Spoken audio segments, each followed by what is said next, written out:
Chapter 1. His dreams grew confused and ominous. Suddenly his muscles contracted in fear and he awoke, sweat cold on his body. It took him several moments to bring the room into focus. His head throbbed and an ache behind his eyes made the bright sunlight unbearable. The room was small. Strips of moulding yellow plaster hung from the lathes. The single window was tall, with broken shutters dangling crazily shut, slicing the light in zebra patterns on the warped floor. The bed was the only piece of furniture in the room, a verminous mattress over springs. When he looked at it, he got to his feet in disgust, staggering a little. From far away he could hear a high toneless chanting. It was the sound that had awakened him, that he had heard in his dreams, the muezzin calling the Mohammedans to prayer, a strange, unearthly noise. As he picked up his trousers, which lay crumpled on the floor beside the bed, someone began to pound on the door. Through wide cracks in the door's panels he saw the outline of a woman. "Come in," he said, pulling on his trousers. Then, seeing that the door was bolted, he opened it for her. She entered the room scowling, a dark-skinned woman wearing a loose robe. She was good-looking, in a heavy way, with large black eyes as bright and unblinking as a rat's. "American?" Her voice was deep and guttural. He nodded, fastening his belt and reaching for his shirt. He could remember nothing, yet he was sure he had never seen her before. Vaguely he recalled having paid for a room. Money. The word exploded in the room and she put out one hand in the universal gesture. "Now, look here." He shoved his feet into his shoes awkwardly and stood up, working the heels into place. A flood of abuse made him dizzy. Her hands opened and shut convulsively as she shouted at him, her black eyes large and brilliant. He edged toward the door. She put herself between him and the door, her hands clutching now at his clothes. He shoved her away. This was a mistake, for she immediately yelled for help. Help came in the form of 5 women of different age, weight, and beauty, but all sharing the same profession and dressed in similar loose robes, all shouting as they crowded about him on the rickety stairs outside the room. Alarmed, he tried to make his way through this tiger-smelling group, but firm arms prevented him, hands grabbed at him fiercely. With a sudden lunge he broke free of them, and half running, half falling, got down the stairs to the street. In an arcade 2 blocks away he paused, suddenly exhausted, sweating in the heat and slightly nauseated. The bright Cairo noon dazzled his eyes. Shimmering waves of heat made the modern buildings across the wide street quiver as though they were fashioned of grey rubber.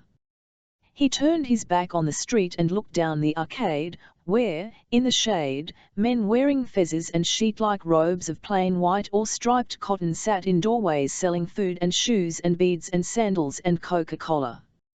Veiled women passed them without a look to right or left, idle men lounged against the blunt pillars of the arcade, watching the street, where modern cars from all the countries of the world drove gleaming past. He took a deep breath, inhaling all the strange odors of Cairo, musk and food, urine, drugs, filth, and sandalwood. This sudden wealth of new sensation pleased him and he felt better, though still shaky. He reached in the breast pocket of his sports shirt for cigarettes. They were gone. He had bought a pack only the evening before.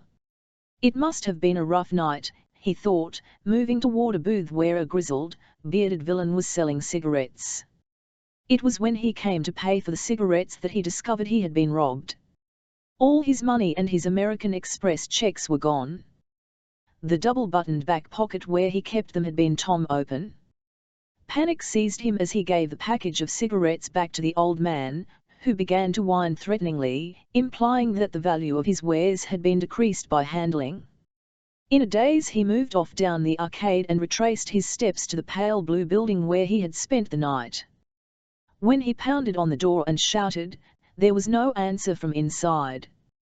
The windows were shuttered against the day and the inmates were invisible. Only a child with red-rimmed, diseased eyes watched him with interest, as he shook the door's knob desperately. He was given an audience with someone of almost no importance at the American consulate. The someone of no importance was young, disinterested, and disapproving. He sat behind a standard American desk in a small bare office with one window so high that the city could not be seen from it. But the noises could not be shut out, high, raucous, breathy Arab noises and, periodically, the unearthly sound of faithful being called to prayer. He started right in to tell the young official his story, but he was interrupted. "I think we had better start from the beginning," said Mr. Case, for so the discreet sign on his desk declared him, gold letters on black. "Your passport." The document was handed over. "Your name is Peter Wells." "That's right." "You were born?" "Salem, Oregon." "And you are, why, 31 years and 4 months old." In my stocking feet was beginning to dislike the young Mr. Case. "What are you doing in Egypt?" "Looking around."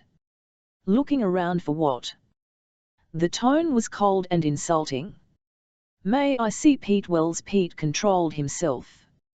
"I came here on a ship, worked my way as far as Alexandria on the freighter Roger Hale. I left the ship in Alexandria and came down to Cairo yesterday." "Why did you come to Cairo?" "To look at the Sphinx." Mr. Case ignored the irony. "No tourists come to Cairo in the summer," he said precisely. "July is one of the hottest months and there is cholera in many sections of the city." "I didn't come for the cholera." "What, Mr. Wells, is your occupation?" "My last job was as deckhand on the Roger Hale. Before that I was in the Army 5 years. Before that then we shall list you as a merchant seaman. Except for the fact that I lived in Texas and wildcatted, up to the war." "Wildcatted?" "Prospected for oil." "There is no oil in Egypt." "Now look here, Mr. Case, I'm an American citizen, a first lieutenant in the U.S. Army Reserves. I came over here to look around. I've been robbed and I'm appealing to the government to do something about it." "It's not the government's." But Mr. Case paused, deciding not to go into that routine just yet. He made tiny marks on a piece of paper, then he asked, "How much were you robbed of, and where, and how?" $350 in American Express checks, about $10 in piastres, and my social security card." "How did you manage to save your passport?" Pete shrugged. "It was in another pocket, in my shirt. I don't know where I was robbed, but I have a pretty good idea it was the house where I woke up. You see, I think I was doped." "Doped?" "The last thing I remember was going into a dive a few blocks from here, about 5 o'clock yesterday afternoon.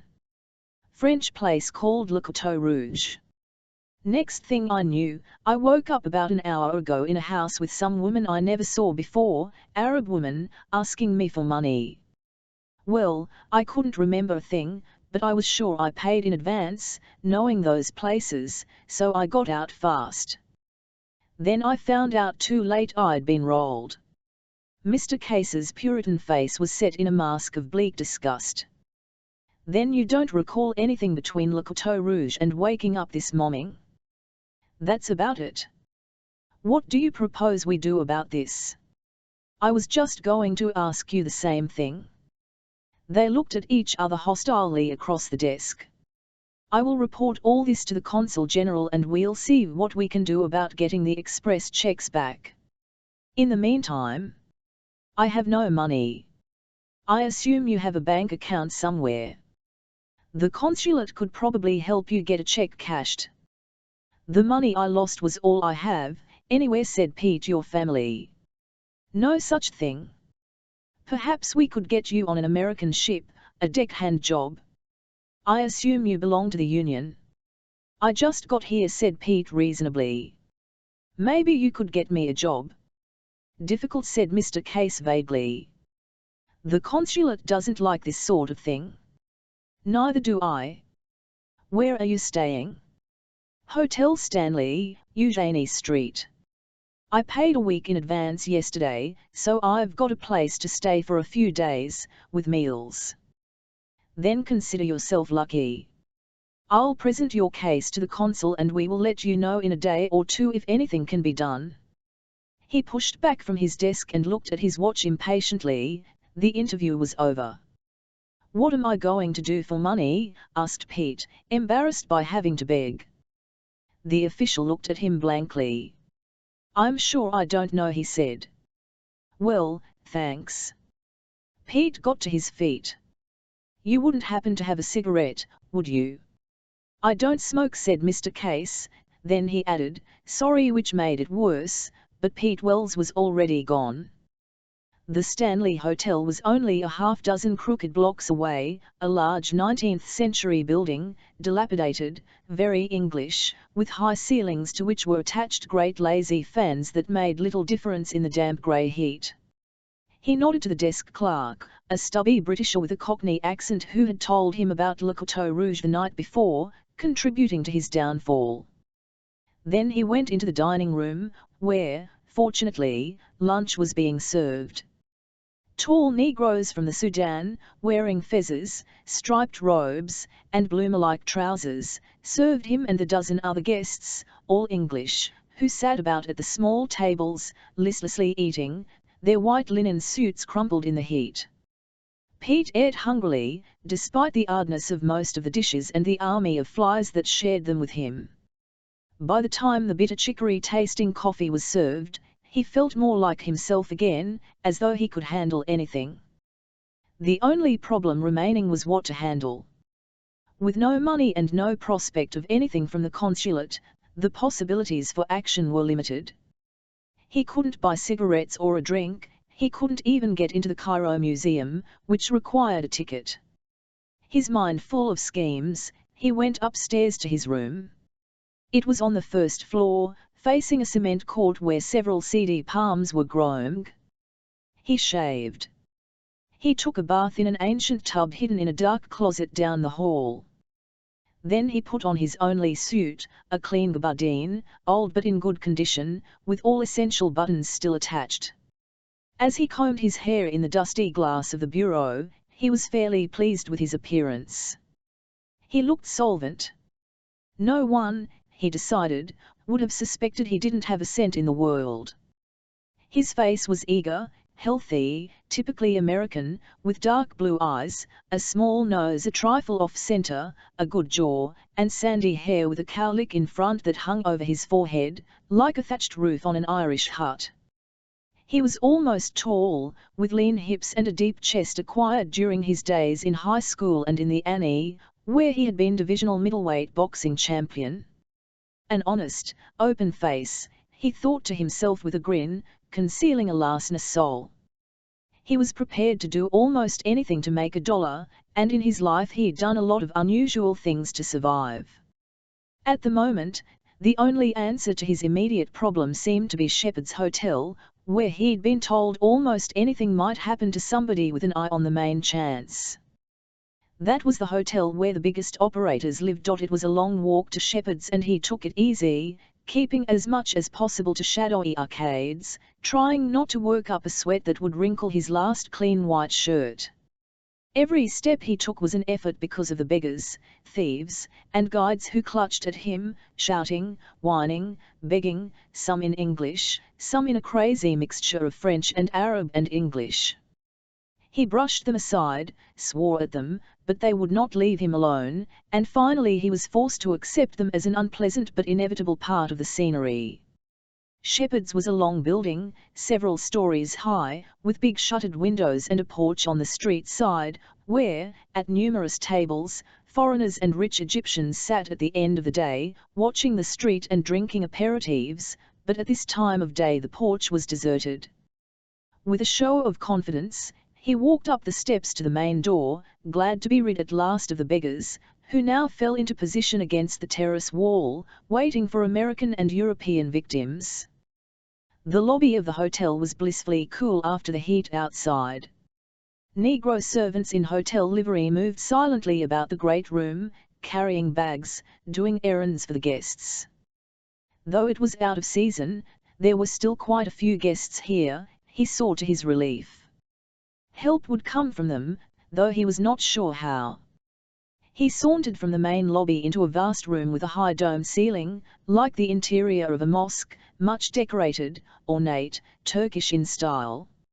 It was cool and mysterious with dark alcoves in which people sat doing business, fat stolid Egyptians and lean, red-faced British, exchanging papers, peering at small type, murmuring their deals in low voices. At the end of the room, to the left, was the famous bar, a wood-panelled room with an oval-shaped bar at which stood a dozen men in white suits, drinking, their feet resting on the shining brass rail. Pete entered the room. He walked its length uncertainly, as though searching for someone. Then, with a puzzled look, glancing at his wrist as though at a watch, his own had been pawned months ago, he approached the one man who was standing alone and said, "You don't happen to know George Whittaker, do you? He's from the embassy and I." He allowed his voice to trail off into a shy mumble. "Whittaker? No, afraid I don't. Supposed to meet him here." Pete nodded. "Of course, I made the date kind of vague. You see, I only got here yesterday from the States and I've had so damned many things to do that." He said whatever came into his head, covertly watching the other, a large-boned middle-aged Englishman with a lined face, dark from the sun, and a bald shining pink skull. He was dressed expensively in a light tropical suit. Pete had already caught the flash of a heavy gold and sapphire RMG. A second before his story gave out, the anticipated invitation came. "Have a drink, sir. Name's Hastings. What's yours?" "Oh, well, thanks a lot. I will." "Peter Wells. A gin and tonic, please." "American?" "That's right. Came to Alexandria on a freighter from New York. Long trip. Have any plans?" Pete shook his head slowly. "No," he said uncertainly, as though there were too many possibilities before him. "Thought I'd look around for a bit. Sightseeing? Sure.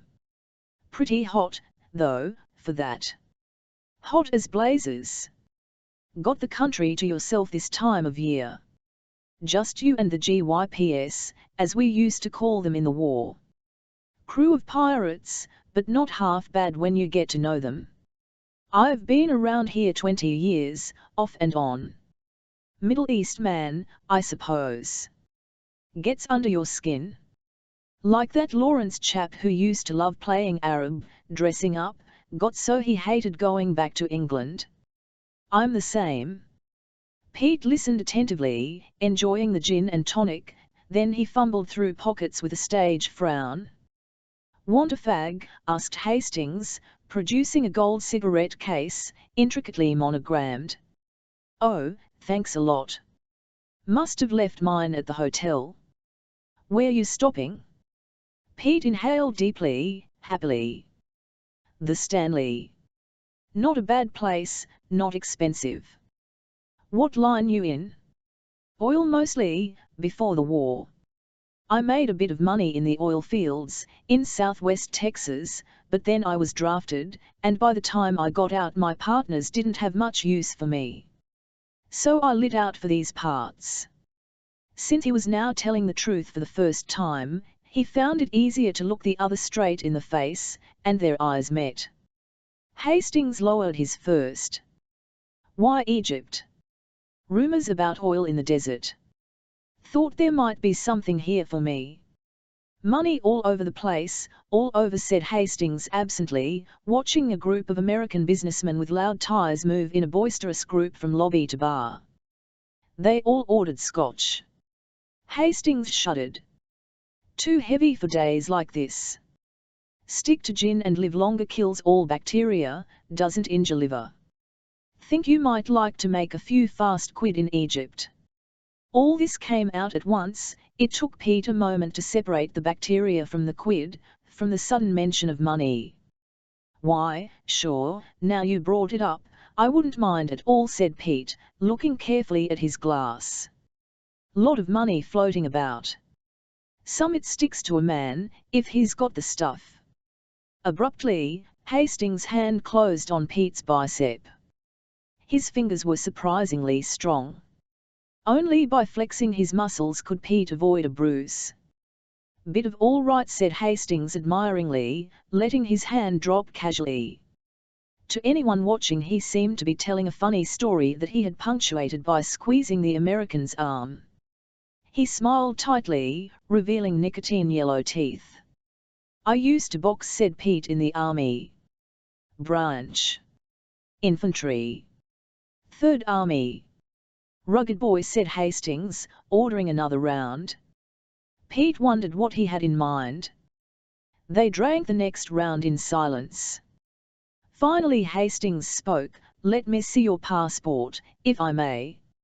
"Just put it on the bar in front of me," discreetly. Mystified, Pete did as he was told.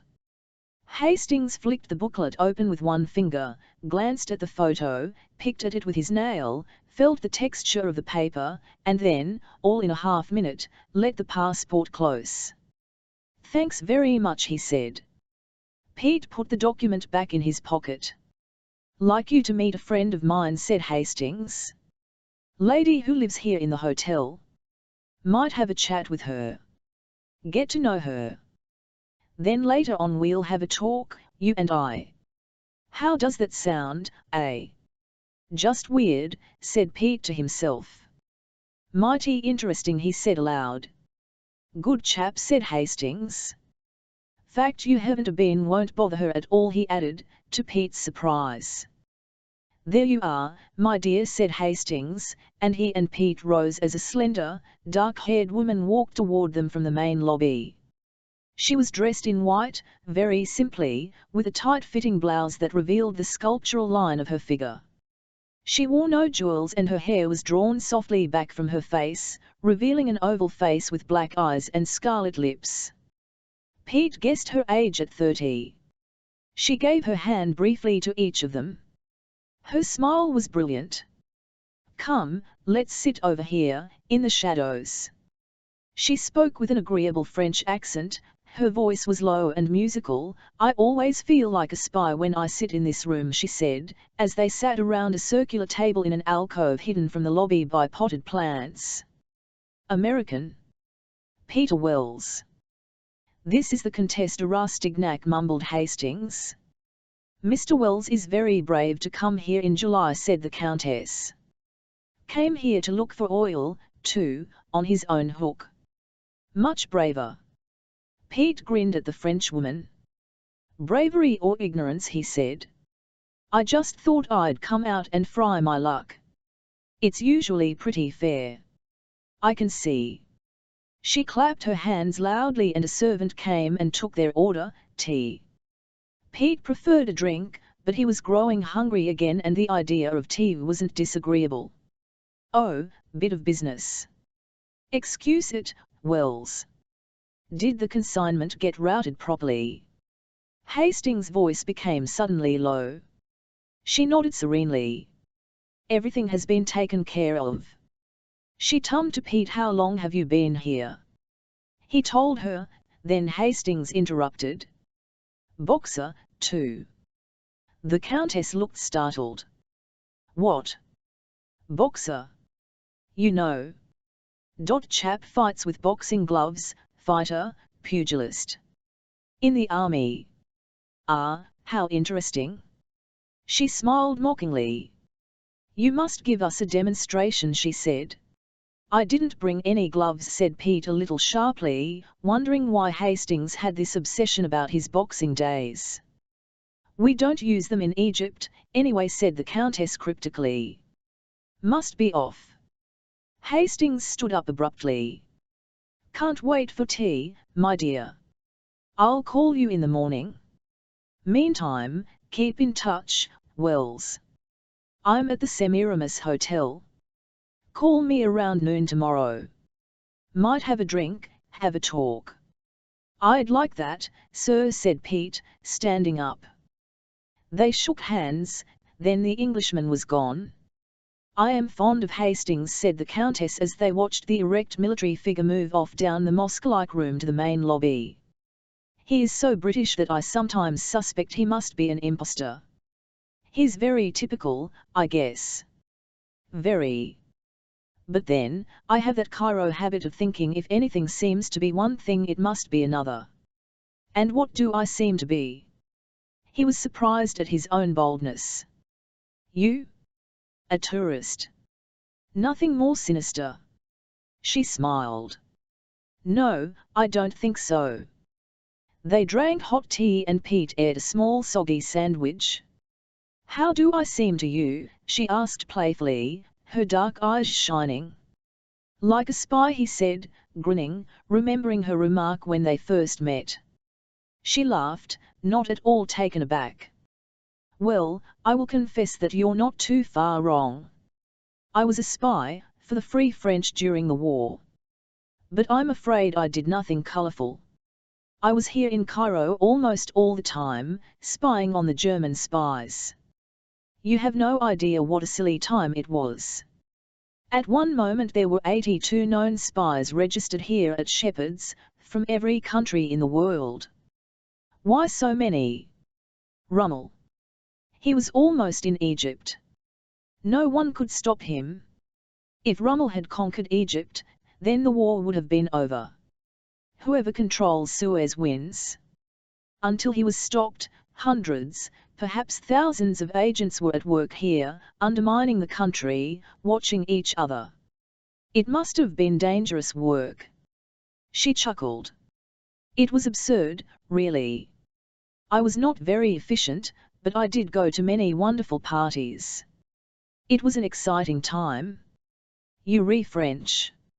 She nodded. From Paris.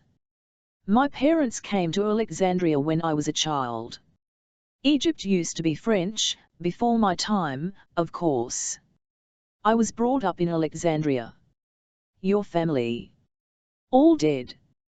Then, guessing at his next question, she said, my husband is dead, too, in the war. Killed in the marquee. They were both silent. Pete wondered what to say next. He still had no idea what was expected of him, if anything. Why don't you take me to dinner? This was sudden. We could talk and you could see the nightlife of the city. It is very gay.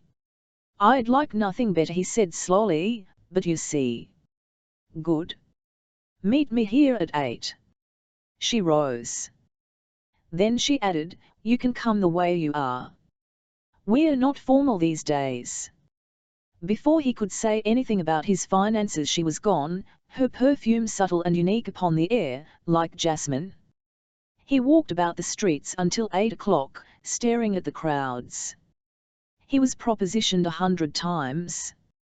Boys tried to sell him their sisters, their aunts, themselves. Men offered to arrange erotic exhibitions for him, to sell him dope, stolen jewels, Persian rugs. He got very tired of them, but they were a part of this strange world and he was determined to make the best of it. At 8, exactly, the Countess appeared in the lobby, wearing an evening gown of black lace with a short full skirt in the latest Paris fashion. At her throat diamonds flamed and around her head she wore a filmy veil of black, glittering with jet. Men tummed to look at her admiringly as she crossed the lobby.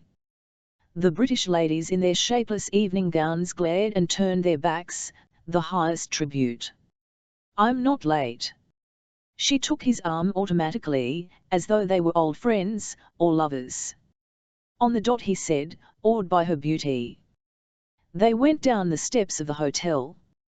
The porter in livery bowed and opened the door to a black sedan. They got in. Is this a cab? No. It's a car I sometimes use.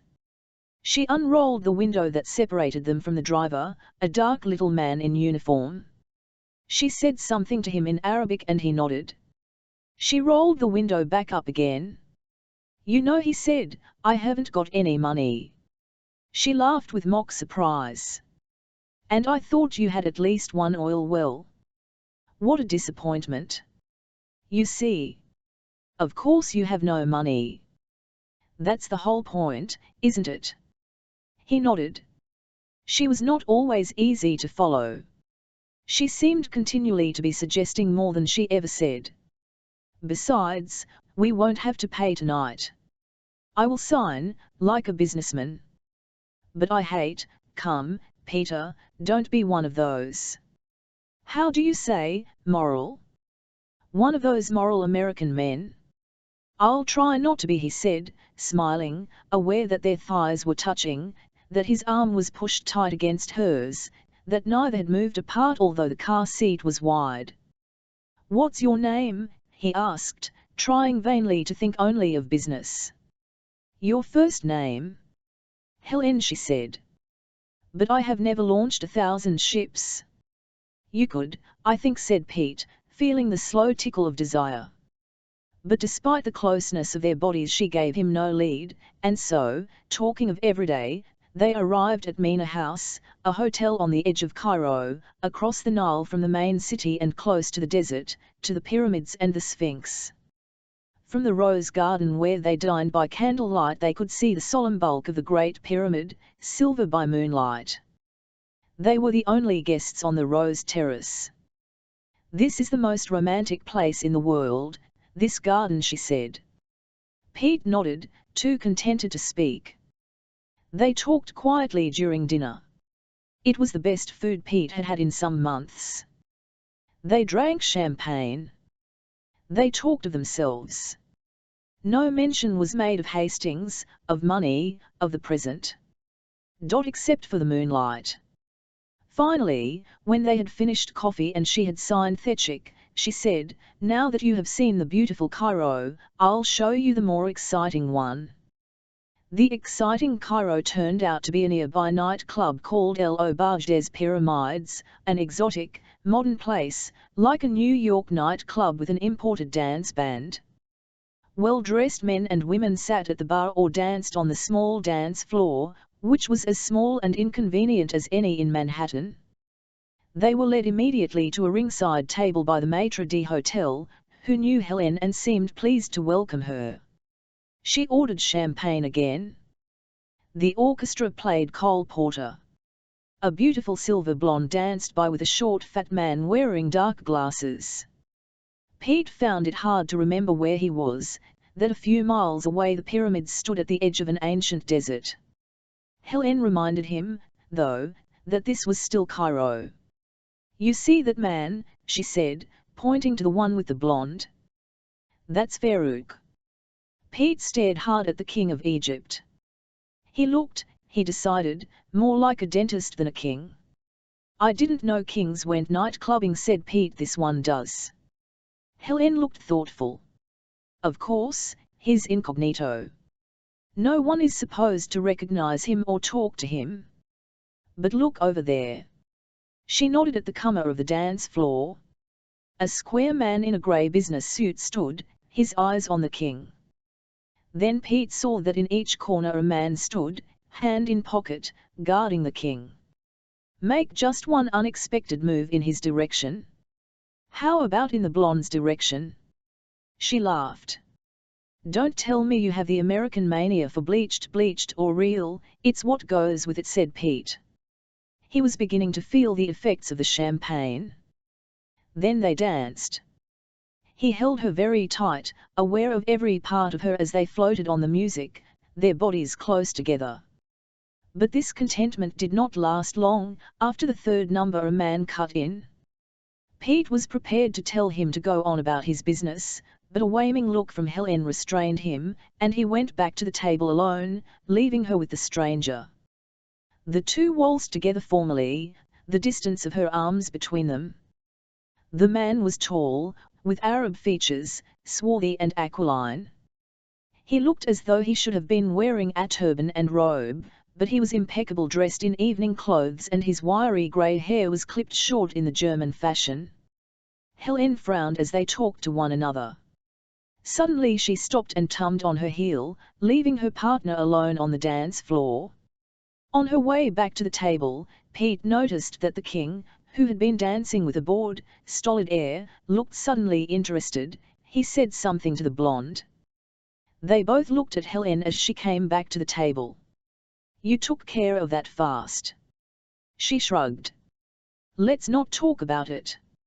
I hate people who bother one at a dance, talking business. I want more wine, Peter. He filled her glass. Business. Yes. He's a rival of mine. She would say no more, but whoever the man was, he had put her in a bad mood, for after only one dance she wanted to go home. In the car, on the way back to Shepherd's, Pete put his arm around her shoulders and pulled her toward him, pulled the scarlet mouth against his lips. It was all easy, suddenly, dreamlike and exciting. But then, sensing his excitement, she pushed him gently away. "You're ruining my veil," she said. "To hell with that," he murmured, conscious of a familiar pounding in his ears. He held her tightly, and this time she accepted his embrace passively. At the hotel they got out and she dismissed the driver. Then slowly they walked up the steps in the moonlight to the dim lobby, where only a few drowsy servants leaned against columns, nodding. There was a difficult moment, for Pete at least, when they stood looking at one another, she with an odd expression in her gleaming eyes and he with a wrong in his ears. She broke the silence. "You can walk me to my room," she said lightly. "I'm on the ground floor, right on the garden." He followed her without a word down the high-ceilinged, dim hall to the right of the desk. Her room was in a corner, at the end of the hall. She opened the door with a large brass key. "Come in," she said, without looking back at him. He followed her into a large room, Victorian, with a brass bedstead canopied with mosquito netting. She sat down at her dressing table and removed the veil, then she turned and motioned for him to sit in the armchair opposite her. Puzzled, he sat down. Her mood had abruptly changed. She was now cold and businesslike. "What is your price?" This came with startling clarity. Price? Price for what? For a moment he wondered if perhaps she thought she would have to pay him for making love to her, but this was too extraordinary. She came to the point quickly. "For your time, for your intelligence, which I hope is high, for your body, which—" She paused thoughtfully, then, "It should take no longer than a week, and it will be dangerous." "What will be dangerous?" "What you must do. The errand Hastings and I have in mind for you. I'm afraid I don't have a very clear idea. You won't have, for some time." She smiled. "You will have to go up the Nile. It will be dangerous, but with luck and good sense you will be quite safe. You will be paid half in advance and half when you return at the end of the week." "Written from where?" "Luxor. It's several hundred miles to the south." "Paid how much?" "That is what I asked. I want to know your price." Pete grinned, amused by the situation. "I'm afraid I don't have any set fee. We'll pay you £100 now and another 100 when the mission is over." He multiplied that out quickly in his head, around $700 in all. She noticed his hesitation, misjudged it for bargaining, and said, "You will be given some £50 in Egyptian piastres for expenses." "You twisted my arm." "I what?" "Old army expression." "I mean you talked me into it." "I'll go." "I'm glad," she said, relaxing a little. Absently she unfastened the diamond brooch at her throat and placed it on the dressing table. He watched her, full of desire, but there was no sign, no signal that she wanted him, and the thought of the money at stake made him cautious. "When do I go?" he asked. "I'm not sure." She ran a comb through her dark hair. She was perfectly casual, as though she were alone or with a familiar friend. "Perhaps tomorrow, perhaps in a few days. It will depend on Hastings." "You are partners." "In a sense." "Will I be told what I am supposed to do in Luxor?" "Oh, I think so, but not much more." She laughed. "You must not be too curious, either. One question, just how does this proposition stand in relation to the law?" You want to know if what we're doing is illegal? She sighed. It is so hard to answer. Some would say yes and some would say no. The law is usually pretty clear in most cases. Pete was stubborn. Perhaps, said Helen. Now I think you'd better go. I shall probably see you tomorrow, after you have your talk with Hastings. I hope he'll be clearer than you, said Pete angrily. He had not expected the evening to end this way, but the expression in her dark eyes warned him not to make a move yet. Then, too, he was confident that if he really wanted her he would have her, sooner or later. There was a natural law that operated in these matters, he thought, his eyes on her slender legs, which showed clearly through the black silk as she sat, legs crossed, in front of the dressing table. Good night, she said coolly. Thanks for the dinner. He managed to sound as casual as she, even though his mouth was dry with desire. I enjoyed it, she said softly. Then, remembering herself, she added evenly, be sure to mention none of this to anyone. Not that it is illegal. She smiled. It's just that what we are doing is confidential and Hastings and I have many rivals in Cairo. Some of them are desperate men. He awoke suddenly. Through the latticed window the dawn gleamed, pale and grey. In its dim light he saw 3 figures standing over him. He tried to leap out of bed, to call for help, but they moved too quickly for him. Dazed from sleep, he struggled for one brief moment, then it was all over. They tied his arms behind his back and slipped what seemed to be a pillowcase over his head. A harsh voice muttered in his ear, make noise, throat cut. The accent was Arab. Beyond that Pete could tell nothing about his visitors. He remained perfectly still on the floor where they had left him. He could hear them searching the room, rolling up the mattress of the bed, shaking out pillows, opening drawers in the battered bureau. Then, after what seemed an eternity in which no one spoke, he was lifted by strong arms and dropped onto the bed. A surprisingly soft pair of hands moved over his hard bare chest and arms, then, to his embarrassment, his shorts were pulled off and he was subjected to an examination even more thorough than the army's. Then he struggled, a knife's cold blade was held to his throat. When the investigation was over, the same Arab voice murmured in his ear, we cut you loose. Make no move until we go. Understand? Pete nodded. A knife cut his bonds and he was left sprawled on his belly.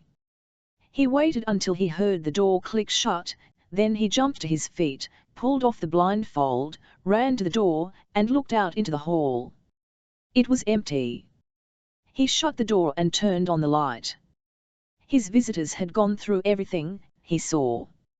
Even the soles of his one pair of shoes had been pried loose. He sat down heavily on the bed, wondering what to do next. No use to call the police. They had taken nothing, there had been nothing for them to take. Yet they had been trying to find out something, had suspected him of hiding something in his room. Well, they knew he had nothing, he thought grimly, rearranging the bed. There was nothing they didn't know about him now. It was not until he was about to get back into bed again that he detected a familiar, subtle odor in the room, a scent of jasmine, like that which Helen had worn. Chapter 2. The next morning he was called to the telephone in the hall. It was Hastings, who made a date to meet him for lunch at Shepherd's. Pete dressed and went downstairs, his soles flapping as he walked. He would get a new pair of shoes out of his mysterious employers, he decided, still irritated by what had been done to him during the night. After coffee, he strolled out into the burning street. He was the only person without a hat, he noticed, and since the direct sun was supposed to addle the brain, he kept to the shaded side of the streets, walking with his hands in his empty pockets. In spite of the unpleasant events of the previous evening, he was soon in a good mood.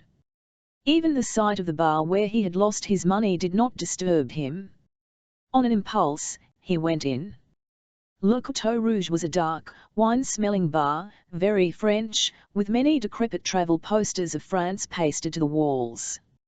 At this hour it was deserted except for a pair of tired-looking French women with frizzled blonde hair seated at one of the tables, drinking coffee sadly, and a half-dozen English and French derelicts leaning on the bar, talking among themselves. The bartender, small and fat and bald with a huge mustache and red cheeks crisscrossed with broken purple veins, nodded when he saw Pete. "You have good night Tuesday?" he asked, waddling over, polishing a glass as he talked. "No, a bad night. I was robbed." "Quel horreur," said the bartender, rolling his eyes. "How much?" "Everything I had, every cent." "But this is terrible." "That's what I thought, too. You don't happen to remember who I was with that night, do you?" "I don't remember anything." The bartender nodded and placed his finger against his nose craftily. "Absinthe," he said. "What? Absinthe? You say you want to drink only that, and though I wham you because you seem good boy, you don't listen, so I give you 4. 4 will make people crazy." Now it was becoming clear. Pete was a light drinker, and he had assumed that his blackout had been the result of a drugging. "Your name Peter Wells?" "That's right." "How'd you know?" "I thought yes. Someone from the consulate call up and ask about you, about the traveller's checks. I say we never see them but we see you." "Did you see them, monsieur?" The little man looked injured. "Just wondering. You remember who I left here with?" "I no notice. It is busy night. Ask one of these girls. They are here always, see all things." Peter went over to their table. Both brightened up considerably. In fairly good English, they invited him to sit down. The bartender brought him coffee, implying tenderly that it was on the house. It was bitter and unpleasant, but Pete drank it. The blonder of the two girls had a faint but unmistakable mustache, which shone dark blue against her heavily powdered skin. She knew more English than the other and she did the talking. "We talk to you ever so much Tuesday," she said, patting his arm. "You promised to visit us sometime. We have charming flat." Pete allowed he would like to visit the charming flat one day. Meanwhile, he wanted to know if they could remember what he had done Tuesday night. The spokesman frowned thoughtfully. "You come in about 5 and have beer. We notice you immediately because there are so few American gentlemen here in this hot month. Then, after a while, you ask for the absinthe and drink it. Then you talk to all the girls, very nice, though, not like so many American men, who shout and get sick. Then arrives Lamouche, who plays at the piano nicely here every night, and you talk to him and after a while you sit down and perhaps go to sleep a little in the corner. No one bothers you. It is very gay. Then Lamouche comes and sits beside you and you drink more absinthe. Then we meet 2 gentlemen we have appointment with. By then it is very late. When we go you are still talking to Lamouche." "Who is Lamouche?" "He plays at piano here very nicely, from Lyon, he says, but really he is from Alexandria. But he likes to lie. Oh, very droll, he is." "When does he come here?" "When it grows dark." "No definite time?" "We are not so precise in Cairo." They talked a little more, but they had no further information for Pete. As soon as he could, he excused himself, promising that he would visit them one day soon. His next stop was the consulate.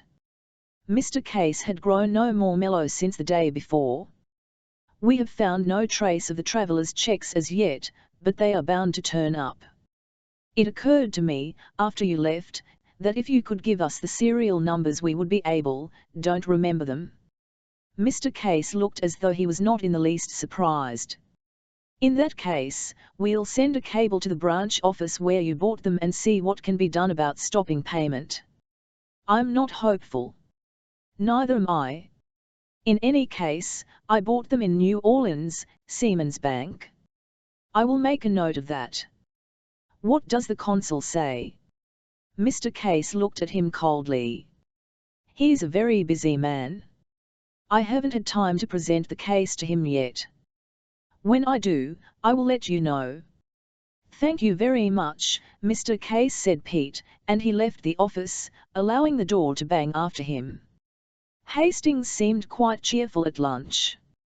His bald head gleamed in the sunlight that streamed into the restaurant through tall windows overlooking the garden at Shepherd's. Have a good night, my boy.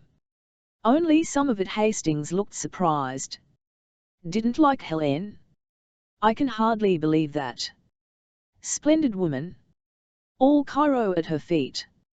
I was at her feet, too, but it didn't do much good. Women are funny, said Hastings, as though communicating wisdom. Then, after I went home, some people broke into the room and searched it, and me. Damned odd. Try the lobster. Believe it or not, they have a marvelous lobster here. Never dared ask, though, where they get it from. Pete was growing angry. I don't see why it was necessary for you people to go messing up my room, ruining a good pair of shoes, and so on. She could have found out just as much, and more, on her own. Think Helen was there, too.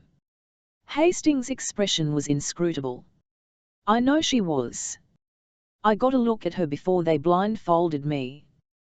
This was a lie, but it worked. Hastings nodded.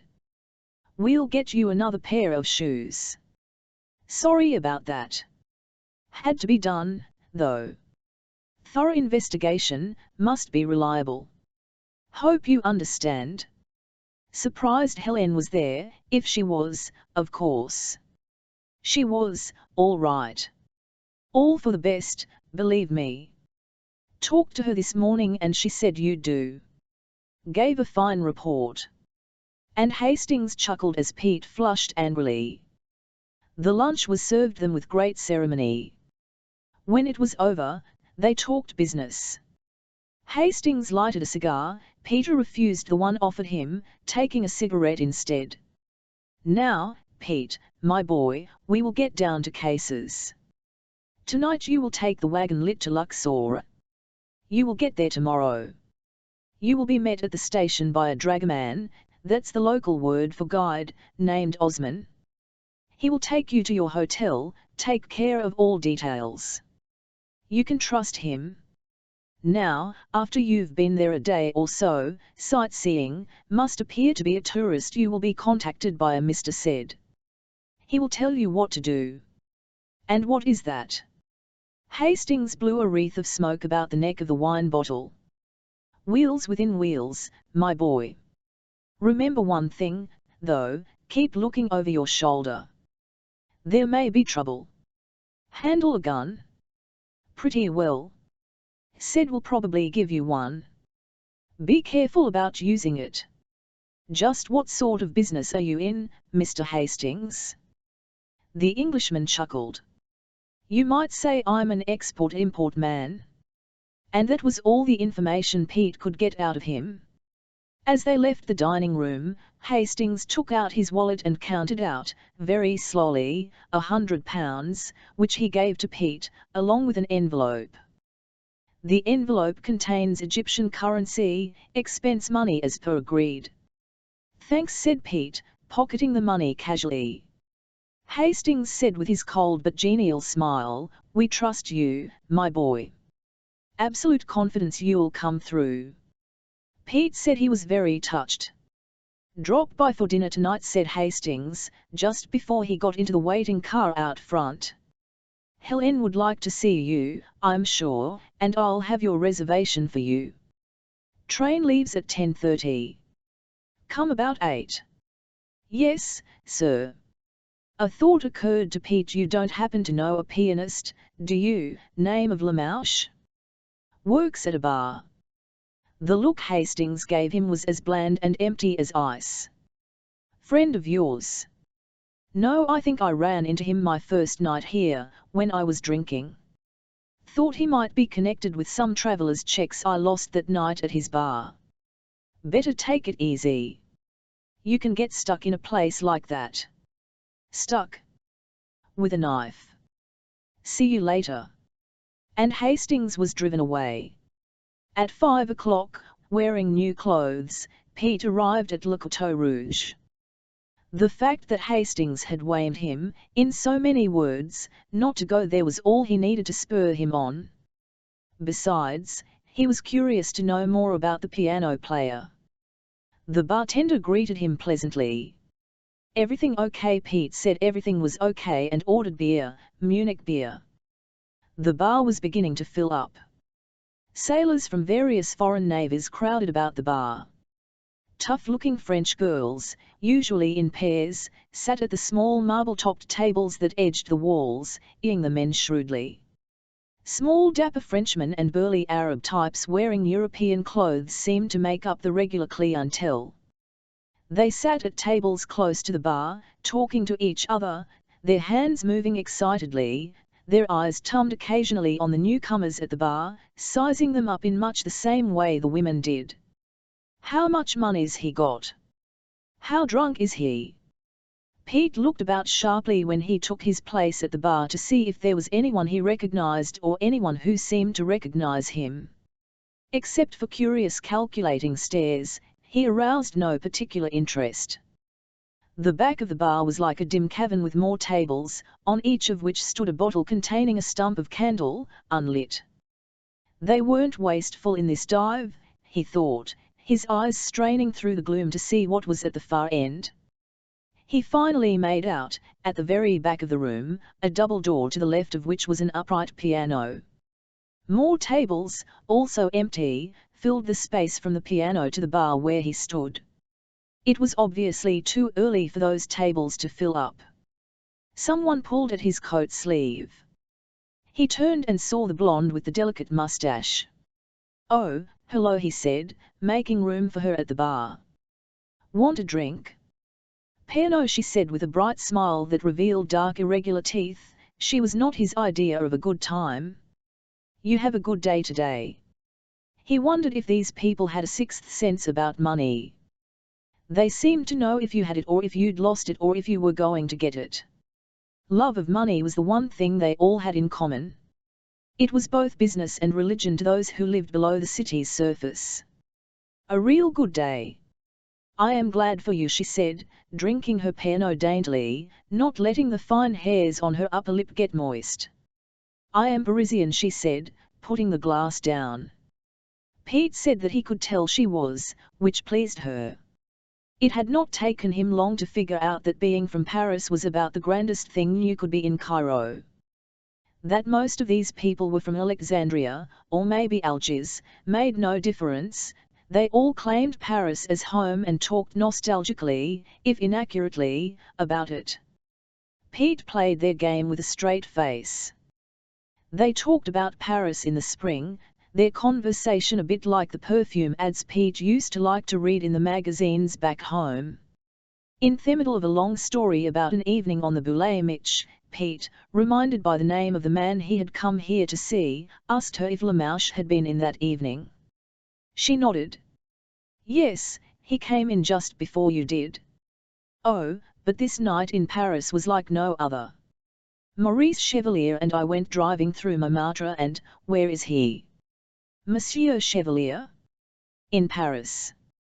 I no see him for many, many years, but he underscore Lamouche." "Where is he?" "Oh, him? He's probably in his room. Through there."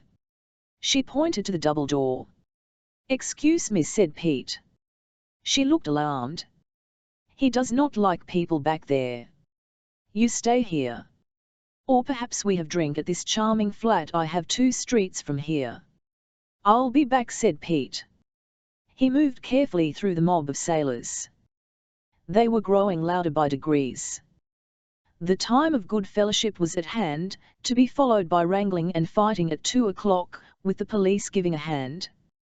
Bars were the same everywhere. The civilians who sat at the table at the far end of the bar watched his every move. They looked startled when they saw him go through the double doors. In front of him was a hallway, lit by a single dim light bulb.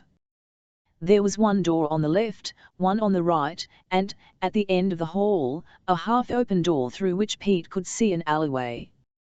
He paused between the shut doors, trying to guess which he should fry first. He gave a start when a voice said, "The door on the left, Mr. Wells." Pete opened the door, mystified. There had been no one in the hall. LeMouche was seated in an armchair, an electric hot plate in front of him. On it a tea kettle bubbled. The room was lit by a lamp with a red shade, which cast a ruddy glow over the chair and the one table, over the prayer rug that half concealed a window, and over LeMouche himself, who waved Pete to a stool beside him. "I expected you yesterday, Mr. Wells. I was very disappointed when you did not come." Pete stared fascinatedly, stupidly at the man.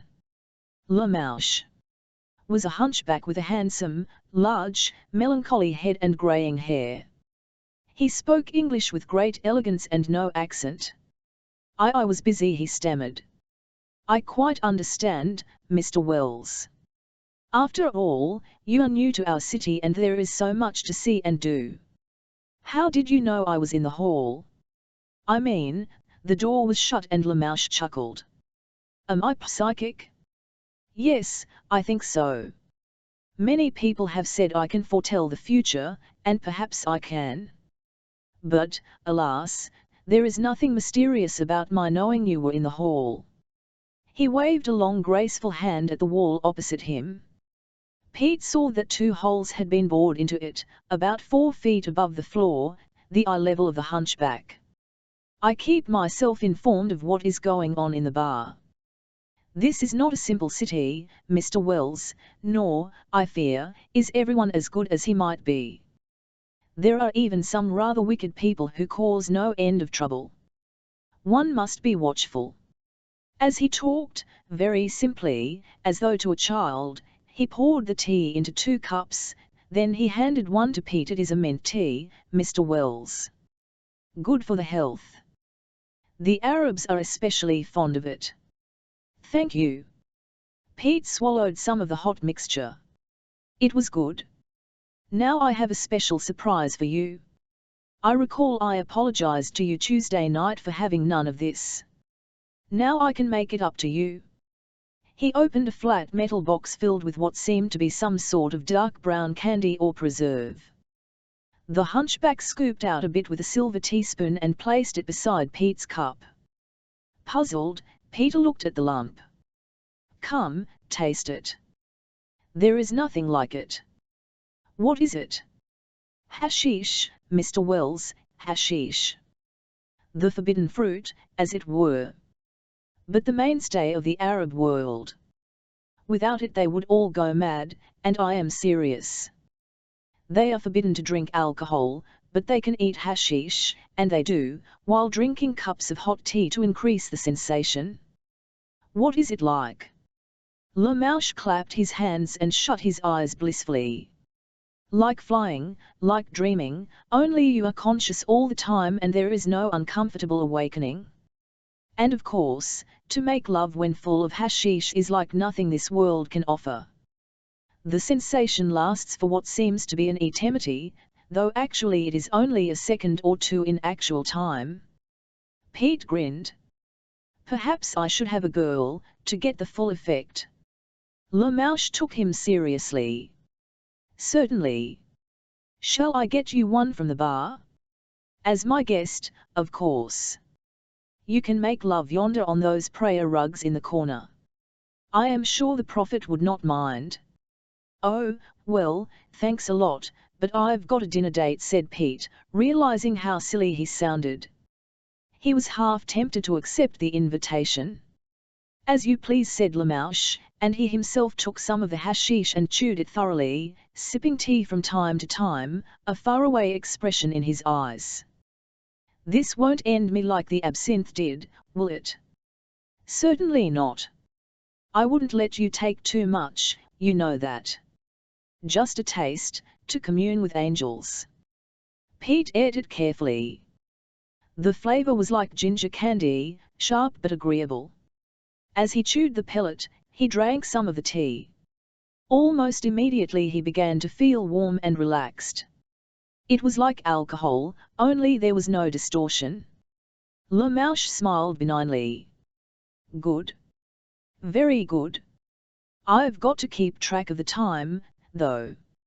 Have to be at Shepherd's by 8. Important engagement. I'll see that you start out in good time. The way you did the other night. Pete was more sharp than he had intended to be.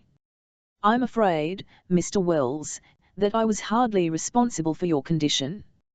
You insisted on drinking that poison.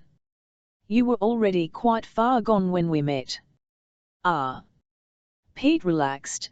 The drug made the room seem cheerful. He found that he liked Le Mouche very much. Yet, even so, there were questions to be answered.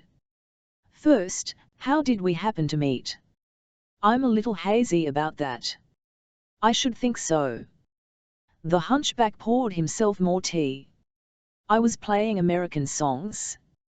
I believe I had just started something called the Memphis Blues when you came over and sat down beside me and put your arm around my shoulders and said that that was the one song that always sent you. Even in his warm hashish mood, Pete did not like the idea of his arm around those sad, malformed shoulders, yet it had probably been that drunken gesture which had ended him to the hunchback. I guess I'm a sucker for that kind of blues. I never thought I'd be hearing it in Cairo. You'll hear it only when I play, said Le Mouche proudly. Where did you leave to play our music? In New Orleans, the only place. You're not American, are you? The little man shook his great head. No, but I have been to many countries. I've done many things. Now I play piano at Le Coteau Rouge. Do you like it? Oh, yes. I see a great deal of life through those two holes, and his voice was bitter. A thought occurred to Pete. To his own surprise, he found himself thinking lucidly despite the drug that ran like an electric current through his veins. What do you know about a woman named Hélène de Rastignac, a French countess? Le Mouche sighed. Many things. I know, for instance, that she is not French, but Alexandrian, and I know that she is not a countess. But she is rich. I shouldn't be surprised. Yes, she must have a great deal of money now. How did she get it? How does any lovely girl make money in the world? She had friends. Was she a spy in the war? Everyone in Cairo was a spy. It was the thing to be. Was she one? I have no idea. She was the mistress, though, of Eric Rademan, who was, as you may or may not know, the most important Nazi agent in Egypt. This was news. What happened to him? He was shot, I believe, while with her at their house on the Avenue Flad Premier.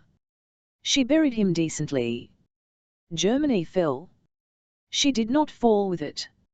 How does she live now? By her wits is the usual expression. I met her through an Englishman named Hastings. Le Mouche whistled softly. You move in very fast circles, Mr. Wells. Too fast, maybe. Maybe too fast, yes. I should be very circumspect, if I were you. This is not like any other country in the world. We are ruled by a king who is a little mad, and, on top of that, we have a number of corrupt officials who make life very difficult for those who refuse to make life easy for them. People can disappear in this country more completely than anywhere in the world, with the possible exception of Russia, and leave no trace. Something in his voice chilled Pete to the bone. He gulped tea quickly, trying to drown the fumes from the hashish, which threatened to engulf him in pleasurable waves. With a strong effort, he kept his eyes in sharp focus. What are you trying to tell me? Only to take care, Mr. Wells. I should hate to see you come to harm. And you think I might? If you get mixed up with people like Hastings and the woman who calls herself de Rastignac. Do you know her real name? I suppose I must have known it once. It's not important. What is her business? I have no idea. She's involved in many things, and so is Hastings. I was not aware they were working together. It was inevitable, though. They are two of a kind. Will you have more hashish? More tea? Pete shook his head. I think I've had it, thank you.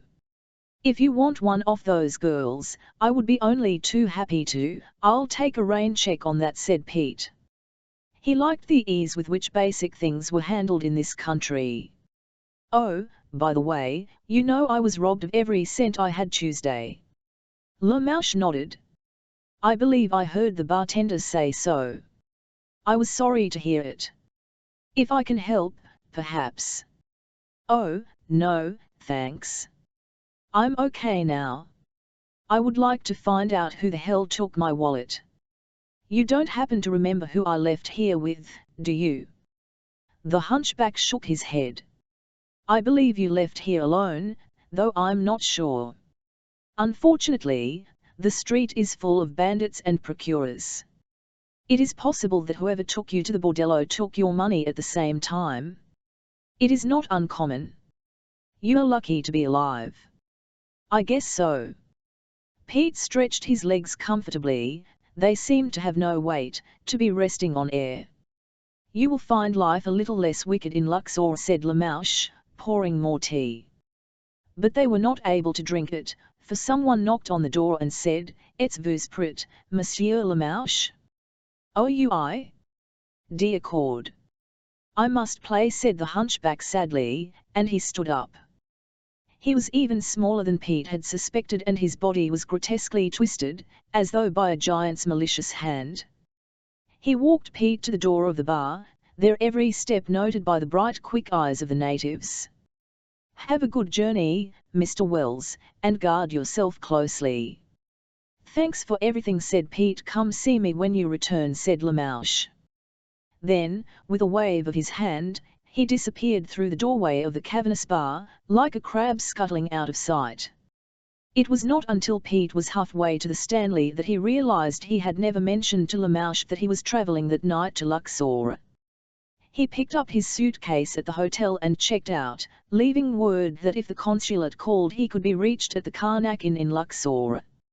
A taxicab took him to Shepherd's. He was met by Hastings in the lobby. The Englishman was in an expansive mood. "Look quite shipshape," he said, slapping Pete heartily on the shoulders. "Big improvement, eh? New shoes, by God. Come, let's have a drink while we wait for the lady fair."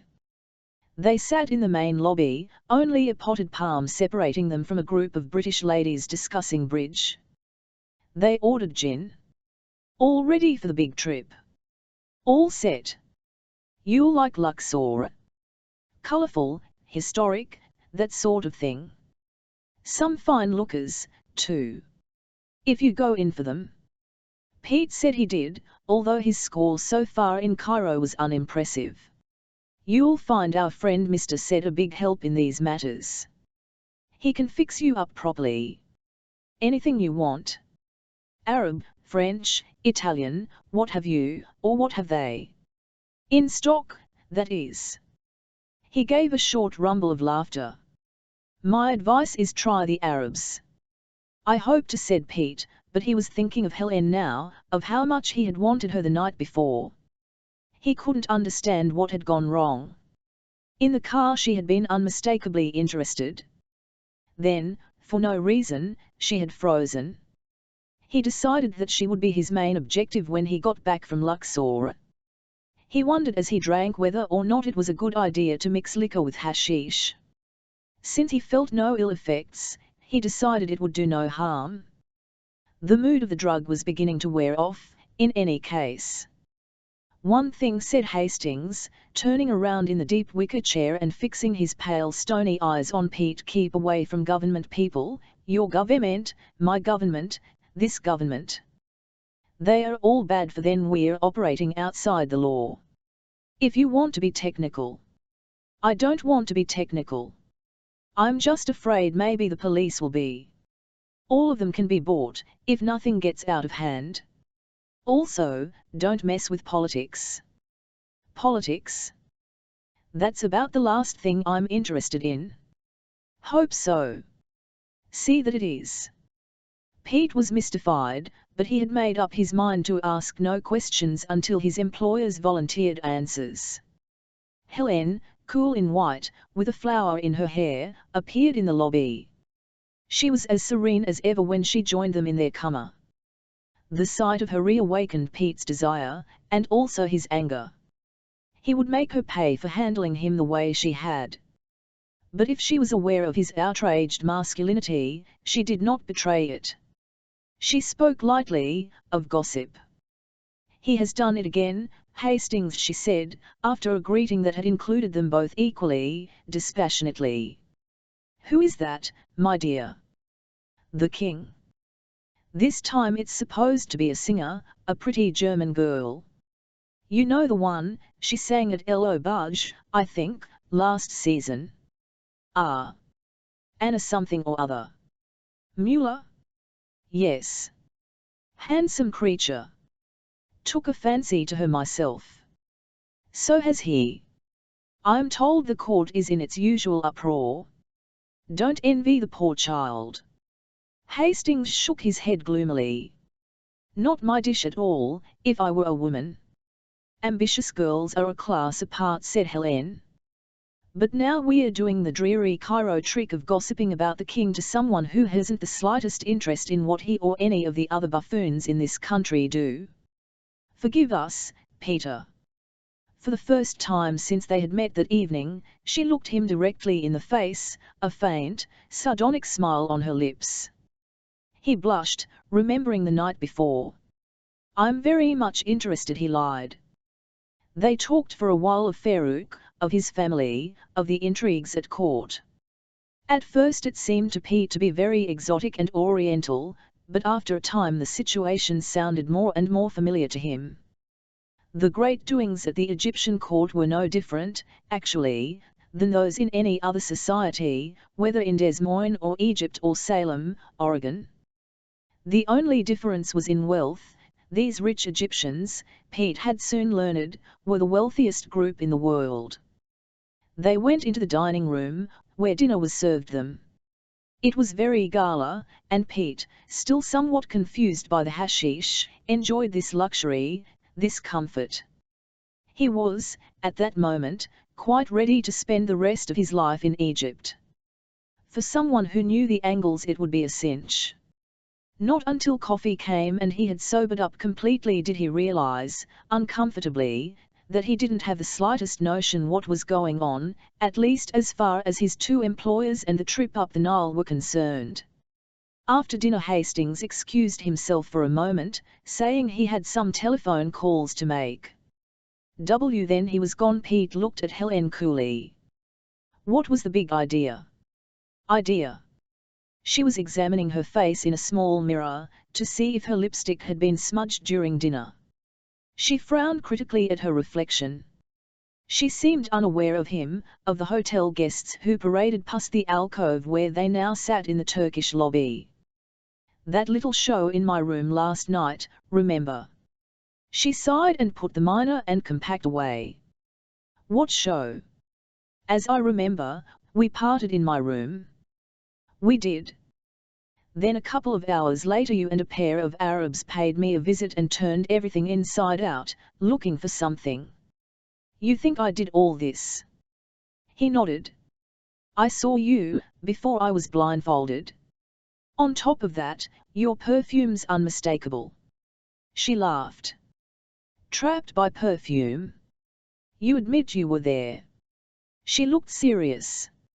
You must realize, Peter, we can take no chances. As you may have guessed, we're involved in a hazardous game. It had to be done. We found out all about you from the consulate, secretly, but there was still a chance you might be an agent. The only way we could be certain was to examine you, off guard. I'll say you did. How modest you American men are, she said, an amused expression on her face.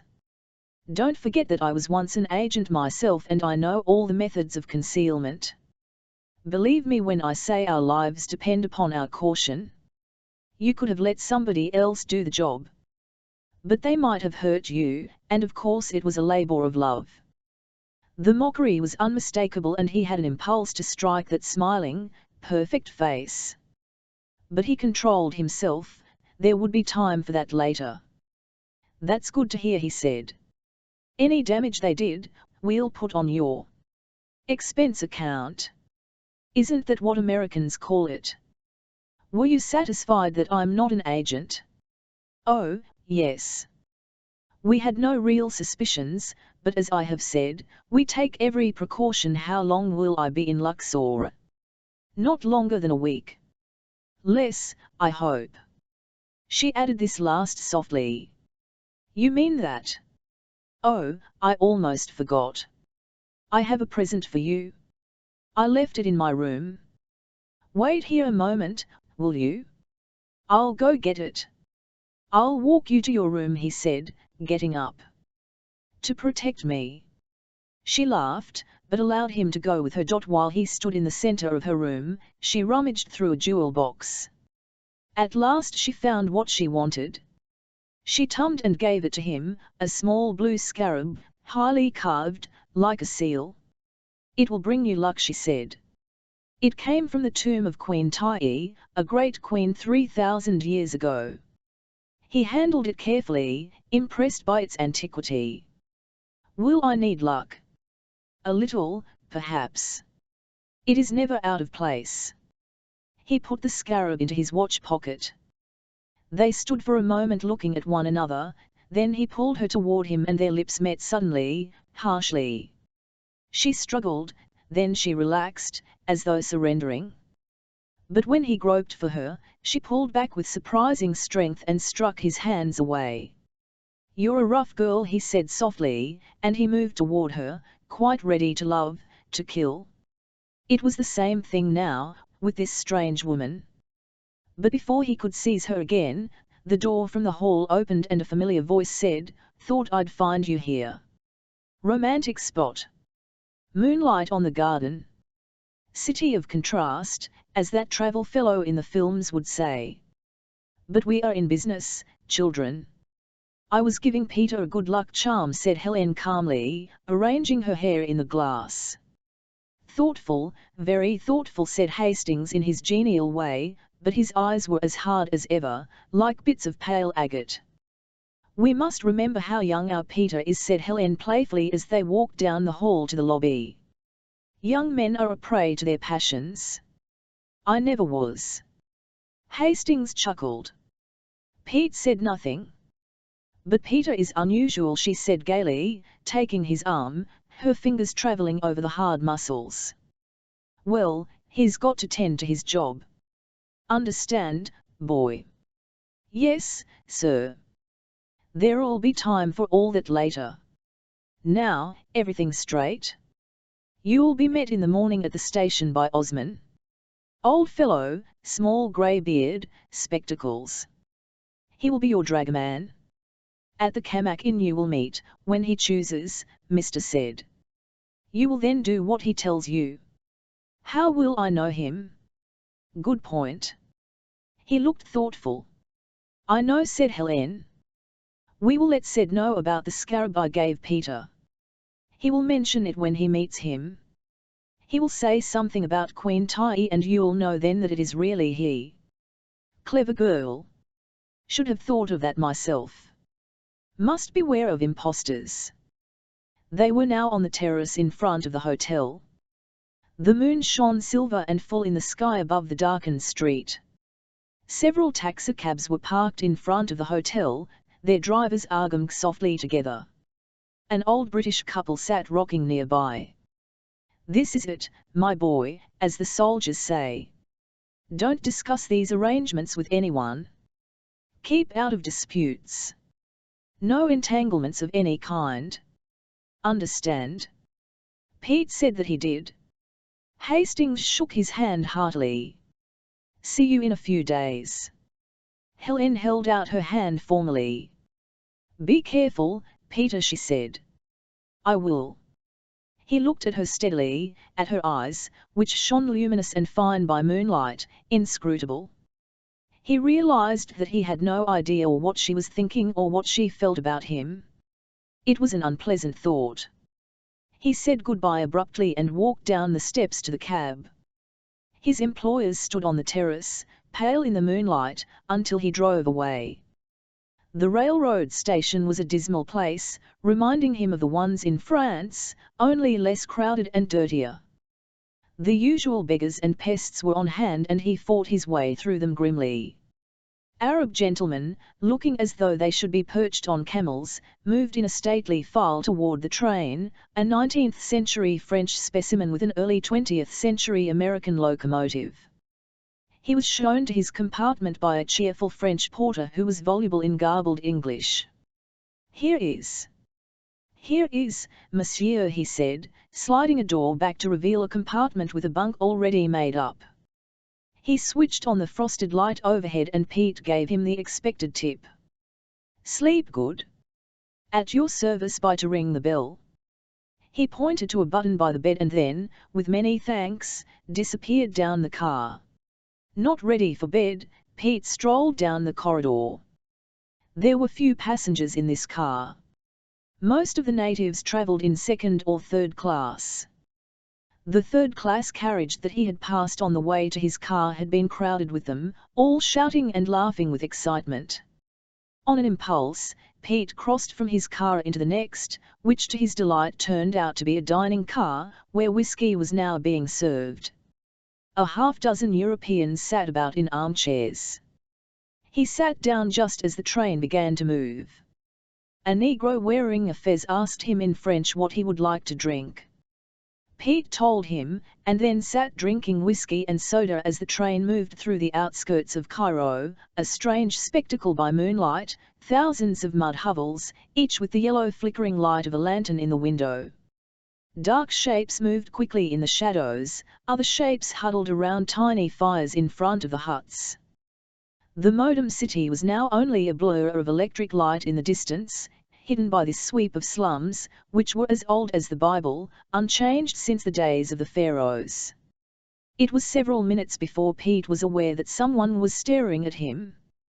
The man was seated across from him, a long-legged, barrel-torsed Egyptian with dark skin, arched nose, and greying hair.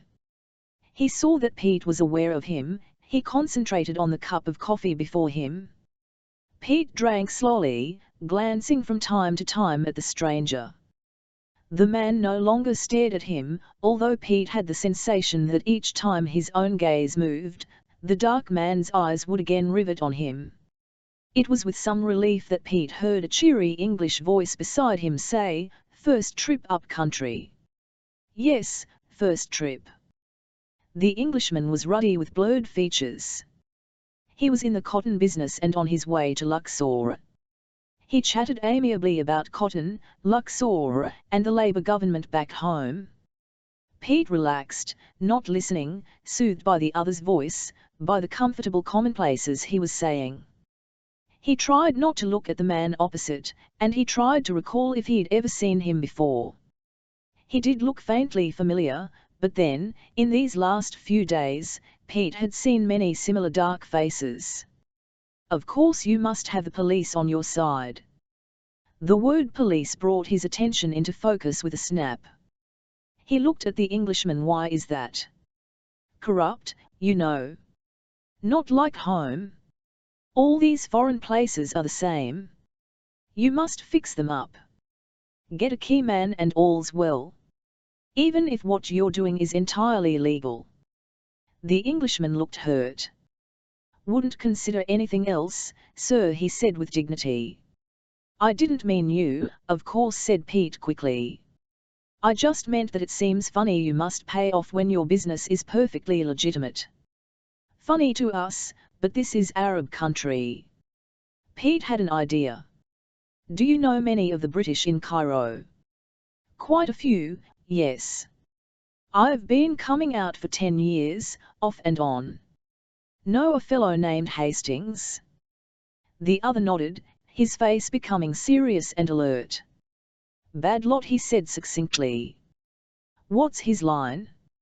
"I happened to meet him at Shepherd's one evening. Smuggler, mostly. Black market, that kind of thing. I'd keep away from. I was just curious," said Pete, and then they discussed the king, the favorite topic in these parts. Finally, his drink finished, Pete excused himself. He left the car with only the briefest sidelong glance at the curious stranger, who was now engaged in studying the interior of an empty coffee cup. Back in his compartment, Pete undressed slowly, trying to identify the man in the dining car. It annoyed him, like a word temporarily eluding the tongue. He hung his clothes up on a highly ornamented cast-iron hook. Everything was ornate and old, he thought, sitting down on the bunk to take off his shoes. Beneath the blanket something moved. He jumped to his feet, heart racing. Where he had been sitting there was a lump about the size of a silver dollar. It moved. He threw back the covers and saw a large ugly insect. Disgusted, he rang for the porter. "Mineral water," said the plump face peering into the compartment. "Mineral water, hell! Get that bug out of here." The porter's eyes grew round and his face paled in spots, producing an unpleasant mottled effect. Muttering under his breath, he rushed down the corridor, returning a moment later with a dustpan and a brush. With great care he removed the insect from the bunk, then, with the back of the brush, he crushed it in the dustpan. "Very bad," he said, his normal color returning to his face. He was breathing heavily, though. "I hope to God you haven't got bedbugs here, too." But the porter was not listening to him. He continued to shake his head, murmuring, "Very bad, very bad." Pete, a little irritated, asked him what the insect was. "Scorpion, monsieur. Never before has there been one found like this, never before. You must believe me. It is impossible. I clean. They clean. Everyone guards well the filth. There are never scorpions on train." Pete sat down heavily on the bunk, feeling ill. "They are poisonous." "Yes, monsieur. Most painful." "Can they kill a man?" "Seldom, but he becomes sick, oh, sick like the poor soul in hell." Pete considered the poor soul in hell for a reverent moment. "The sickness lasts many days," added the porter morbidly. "About how many days?" Pete was suddenly interested. 10 days, maybe less, maybe more." "About a week, then?" "A week, yes. Now I will examine the bed with care." While the porter remade his bunk, Pete considered the scorpion, whose poisonous sting might have laid him up for the entire time he was in Luxor. The coincidence was striking, and sinister. Yet who could have had the opportunity to? Then he remembered where he had first seen the dark man in the dining car, at El Auberge des Pyramides. He had waltzed with Hélène, she had called him a business rival. He wondered then if it was too late for him to turn back. For a long time that night in his bunk, he lay awake, listening to the clatter of the train's wheels as they sped him into the hot barren wastes of Upper Egypt. Chapter 3 He got off the train shortly before 9 o'clock in the morning, before the sun had begun to scorch the streets of the town. Even so, the glare of morning light was blinding and he blinked in it as he stood uncertainly beside the train, a crowd of natives jostling him, trying to get his suitcase away from him. Except for these usual pests, he was unnoticed in the crowd. The rich Egyptians, wearing white suits and dark red fezzes, moved easily, naturally through the crowds, accustomed to the noise and confusion. There were no Americans, Pete noticed, no Europeans in sight. Suddenly he felt isolated and strange, cut off from his own kind. He walked slowly toward the station house, a fairly modern building, like those back home. Inside the station he paused. He was wondering whether or not to strike out on his own when an old man, wearing a turban and steel-rimmed spectacles, approached him, smiling. his broken teeth like an animal's fangs. "Sir Wells," he said, bowing, reaching for Pete's suitcase. "I am Osman, dragoman, sir." "I was wondering where you were," said Pete, suddenly relieved, even by the sight of this evil-looking old man. "We shall take the carriage."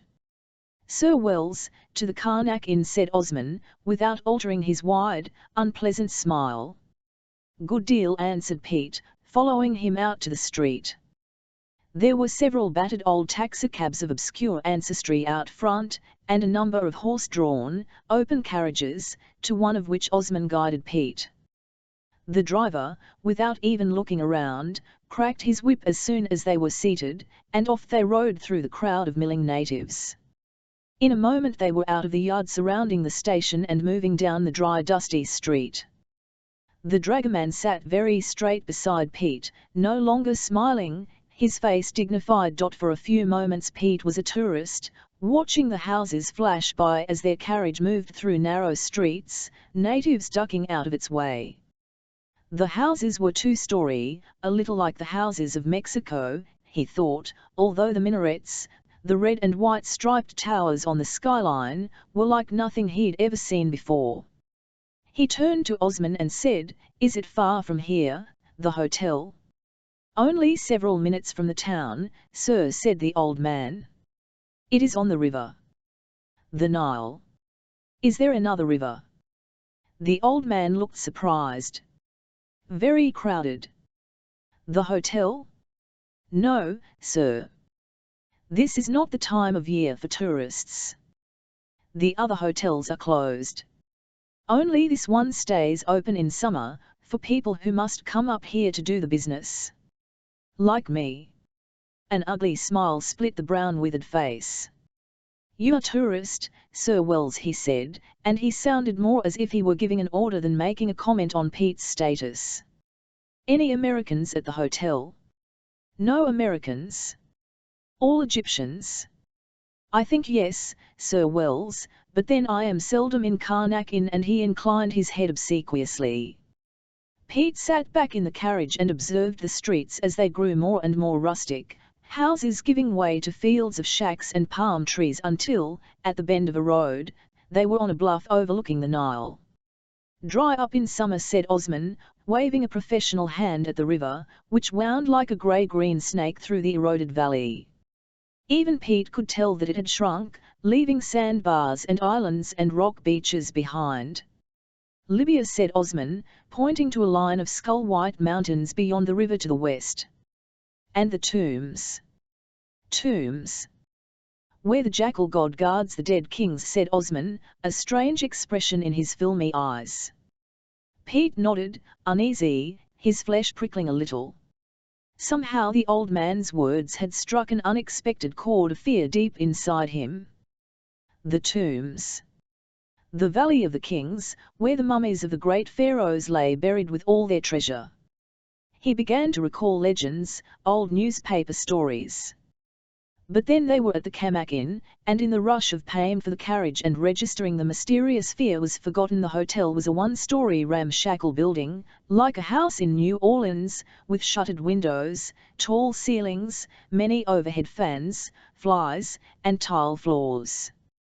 The lobby was comparatively cool and dim. Except for a pair of Negro servants leaning with eyes shut against the farthest wall, the lobby was empty. Osman clapped his hands. It was the Egyptian way of getting service, and very royal in effect. One of the servants ambled forward and took the suitcase. The manager, a dark youth in a grey suit with chalk stripe and Windsor tie, appeared from an inn office. "Mr. Wells?" "Yes?" "We were expecting you. You missed our car at the station? But I see you are in good hands." "So hot?" Pete registered, then asked if there were any messages for him. "No, sir, nothing." "Would you like me to show you your room, or would you care to have breakfast now?" "We have a celebrated dining room." Pete said he would prefer to go to his room. The manager himself led the way down a long corridor in the wing that overlooked the river. Osman followed with the porter. It was quite a procession, thought Pete, trying to concentrate on what the manager was saying. You are our first American guest in 2 months. A rarity in hot weather. We have no Europeans here at all in the hotel, except, of course, myself and Miss Mueller. You perhaps know her? She's a very famous artist. Pete said he was pleased to hear it. She's here to examine the sights. You see, she works in Cairo during the season and this is her vacation. She's enamored of the tombs and spends a great deal of time on the other side of the river. A strange occupation for a young lady who is an internationally famous artist and the intimate of the highest, but then we must allow for human nature, Mr. Wells said the manager, ushering him into his bedroom. It was a large comfortable room with a huge bed canopied by mosquito netting. Below the window was a strip of garden, the road, and, beyond that, the river.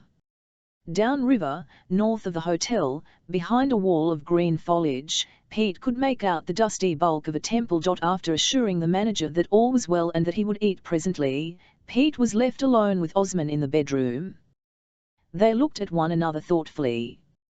Pete spoke first. Where is said? The gentleman will come to us in good time. Soon. I have no idea, Sir Wells. Until then you will see the ruins. Are you telling me or asking me? The old man gave his mirthless leer. You are tourist, Sir Wells. You may have a point there. No ruins today, though.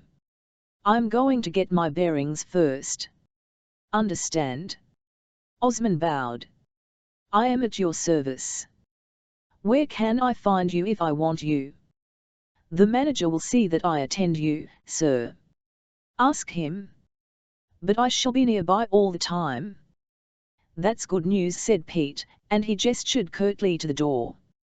Osman bowed himself out, almost bumping into a tall figure who hurried by so fast that Pete caught only a quick glimpse of the man who had sat opposite him on the train. The celebrated dining room of the Kamak Inn was not quite so bad as Pete had suspected. He did not mind cockroaches as long as they were not on the menu. Paper gummed with glue hung from the center of each slowly revolving fan, attracting those few flies that were not already busy with Pete's breakfast. He brushed them away and ate hungrily. Through French windows opposite him he could see a rank green garden, bright with flowers. As he was drinking coffee, a woman entered. He knew immediately who she was. Anna Mueller was far more attractive than he had imagined. For some reason her name had made him think of a fat, red-faced German blonde with her hair tied in braids about her head. The reality was very different. She was not tall. Her body was perfectly proportioned, from the smooth straight neck to the small waist and slender legs, but it was her face that most attracted him. Her hair was a natural red gold, more dark than light like dull copper. Her skin was naturally pale and her eyes, beneath straight dark brows, were a deep vivid blue. Her expression was sad. She hesitated when she saw him, then she moved toward the French windows. Would you like some coffee? His own voice sounded suddenly harsh in his ears. She turned, surprised, one hand on the door leading into the garden. No, thank you, she said. Her voice was deep, the German accent faint. And then she was gone. Pete cursed himself for a fool. The first impression was always important, and he had sounded like a high school boy cruising a Main Street girl. And it mattered, he realized suddenly, it mattered very much the impression he made upon her. Bewildered by his own discovery, he finished breakfast. Then, after lighting a cigarette and counting to 20 to quiet the familiar buzzing in his ears, he got up and walked out into the garden. He was not sure whether or not she was surprised to see him. Her face was serene. She was seated on a bench beneath an arbor of what looked to Pete like camellias. May I sit down? If you like. Her tone was neutral. She moved over to make room for my name is Wells, Peter Wells. You are American. She turned half around and looked at him frankly. That's right. You. I have no country, she said in a matter-of-fact voice, completely without the usual dramatics he had grown accustomed to in Egypt whenever nationality was discussed. You are German. She nodded. Dusseldorf, once, she said. How did you know? My accent. The manager told me the internationally famous artist Anna Mueller was staying in the hotel. You fit the description. She laughed, suddenly, her face becoming, magically, like a little girl's. International, yes, she said finally. Artist, no. Famous, no. Anna Mueller, yes, I am she. You sing in a nightclub. How did you know? I heard about you in Cairo. She frowned and looked away. I am so notorious. I didn't say that.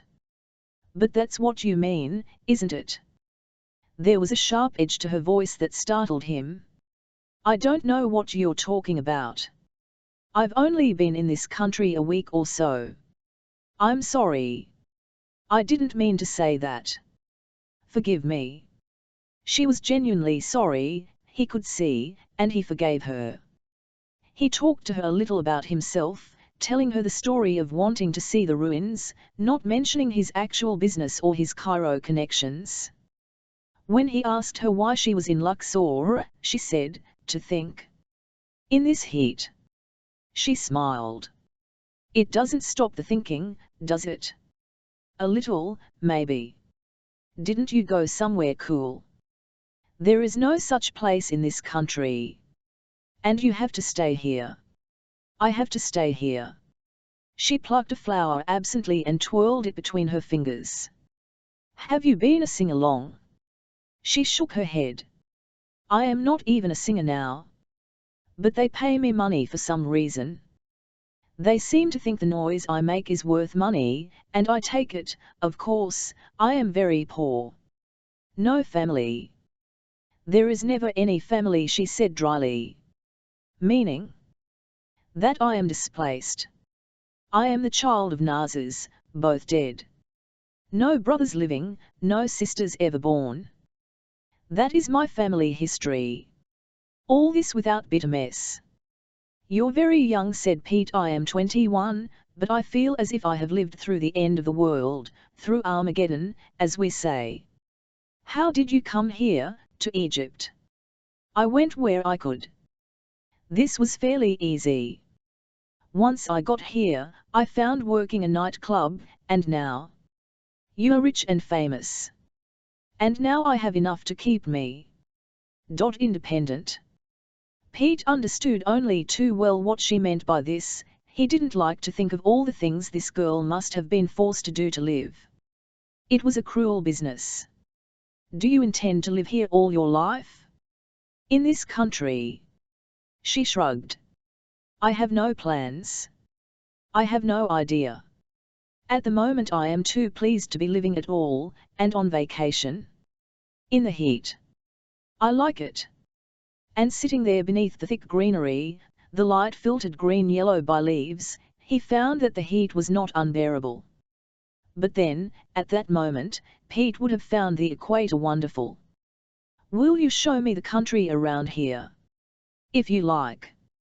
Her voice was impersonal, there was no suggestion of coquetry in her manner.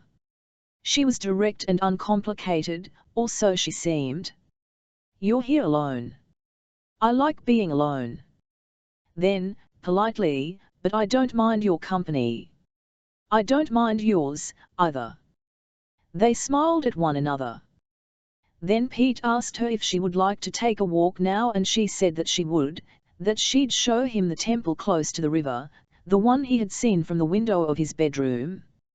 As they walked along, chatting to one another, Pete wondered whether or not it was merely his own loneliness that made her seem somehow wonderful, different from any other woman he had known, more exciting in her youthful way than the older, more glittering Helene.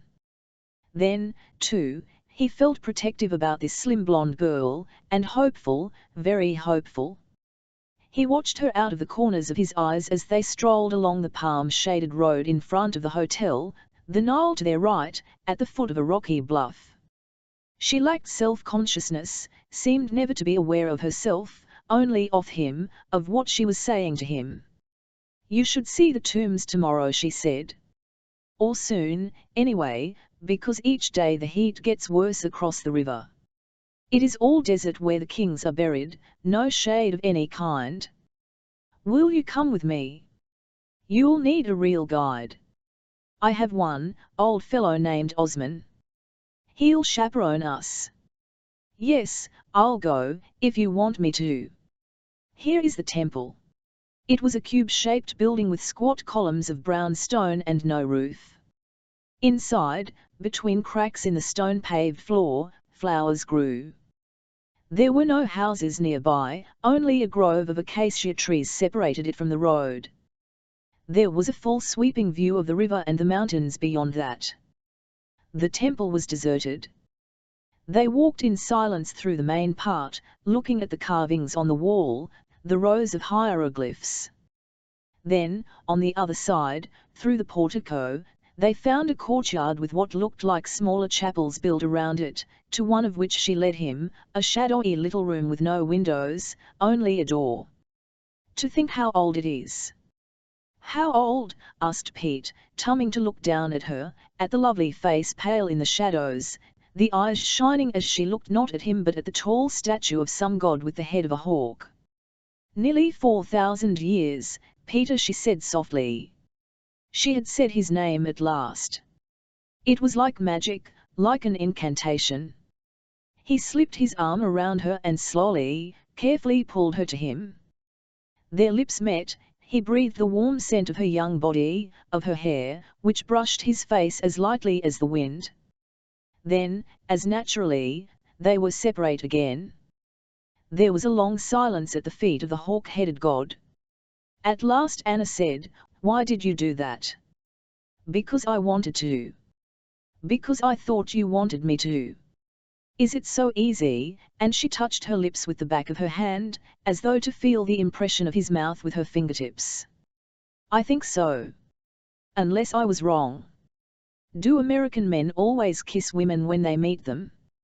"I don't know what they do, only what I do." "Do you do it often?" "Like this?" "Very often," he said, telling the truth. "But never like this, Anna. You don't know me." And she turned away from him and pretended to examine the carvings on the wall. A man wearing the double crown of Egypt was riding in a chariot, followed by a row of captives, grotesque little figures, all in chains. "Does it make so much difference?" He studied her straight back. The long hair gleamed in the dim room. "It would, if you knew." Her voice was even. "That you have had lovers." He was moving boldly now, driven on not only by his desire, but by something else, by a power he had never suspected himself of possessing, a need not just for a woman, but for this woman. Worse. The word was like a small explosion of bitterness. "I don't care.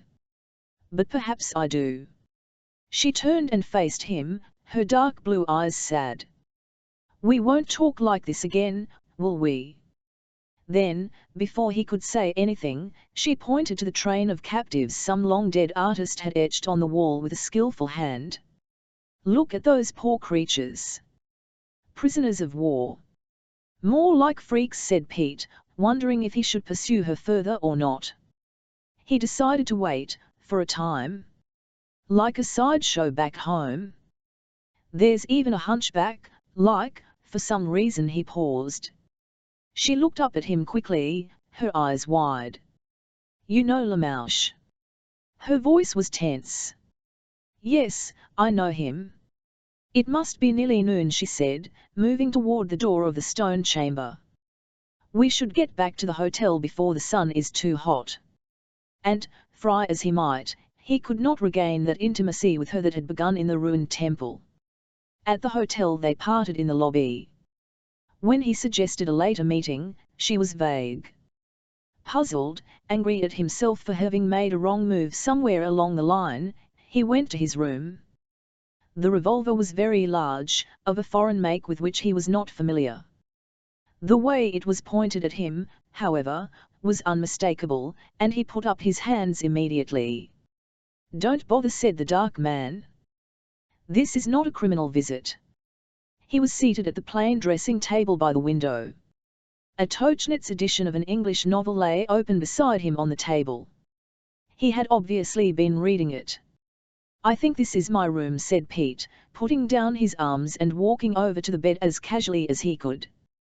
He sat down on the edge of the bed, with a hand made steady by an effort of will, lit a cigarette. "I'm perfectly sure it is," said the other agreeably. Despite his swarthy Arabic features, he spoke English with a clipped British accent. "Make yourself at home," said Pete. "I've spent a pleasant morning reading while you were with Fräulein Müller." "How did you know that?" "How does one know anything? I have 2 eyes. Isn't that swell?"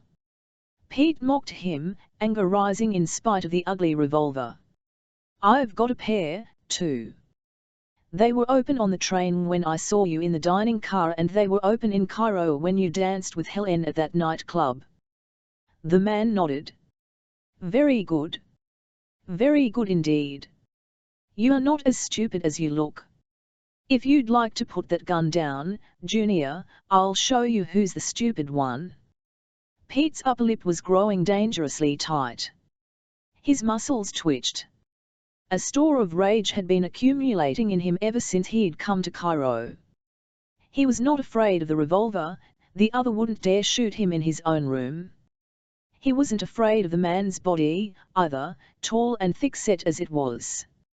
His antagonist only chuckled at his anger. "I have no intention of fighting with you on such a hot day.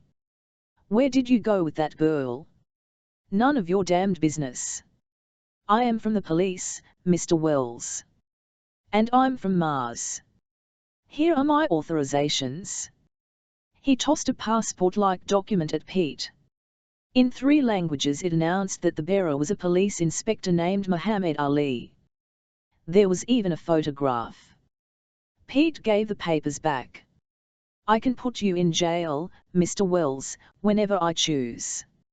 I'm an American citizen. It won't make the slightest bit of difference. Your consulate would never hear another word about you.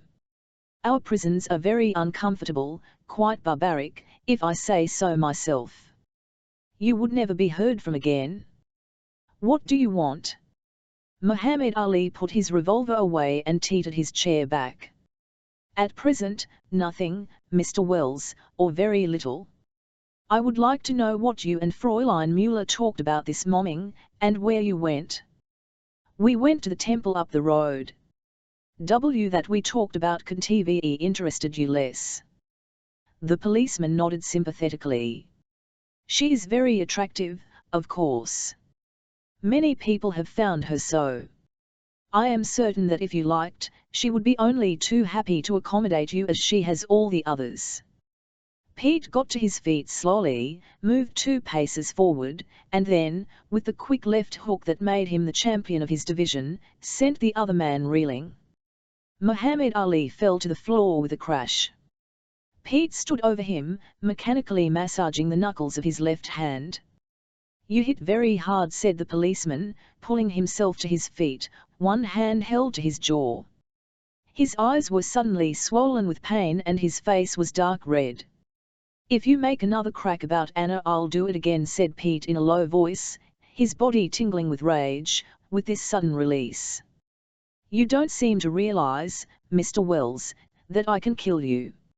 "I'm waiting," said Pete, and deliberately he turned his back on the other and retrieved his cigarette, which had fallen, lighted, to the floor, but there was no shot, no attack. "You're a brave man," said Muhammad Ali, when Pete again faced him. "I should hate to see you killed, because there are so few in the world. I am sincere about that, believe me." "Thanks." The policeman straightened his collar. Pete saw, with satisfaction, a livid welt on the man's cheek. "But I am not going to kill you yet, Mr. Wells, as much as I should like to. We will take care of that later on. Any particular reason? Or do you just like the idea of shooting American tourists?" Muhammad Ali sat down again on the chair at the table. Ah, Mr. Wells, if one were to shoot all the American tourists one would like to shoot, the Nile would be red with blood. No, my reasons for shortening your life have to do with your real mission in these parts. You are not here to look at the temples. Tell me more. Pete was beginning to relax. He was sure that sooner or later he would have to pay for his flare-up, but meanwhile he felt wonderful, like a man again. For a few minutes, at least, he enjoyed the sensation of being in charge of his own destiny. I must tell you right off that I am on the best of terms with the lady who sent you here. Sent me? The policeman sighed. I am doing you the courtesy of being fairly honest with you, at least don't try to deny facts that are known to me. I know that she sent you here. I know why you are here and what you must do. What is that?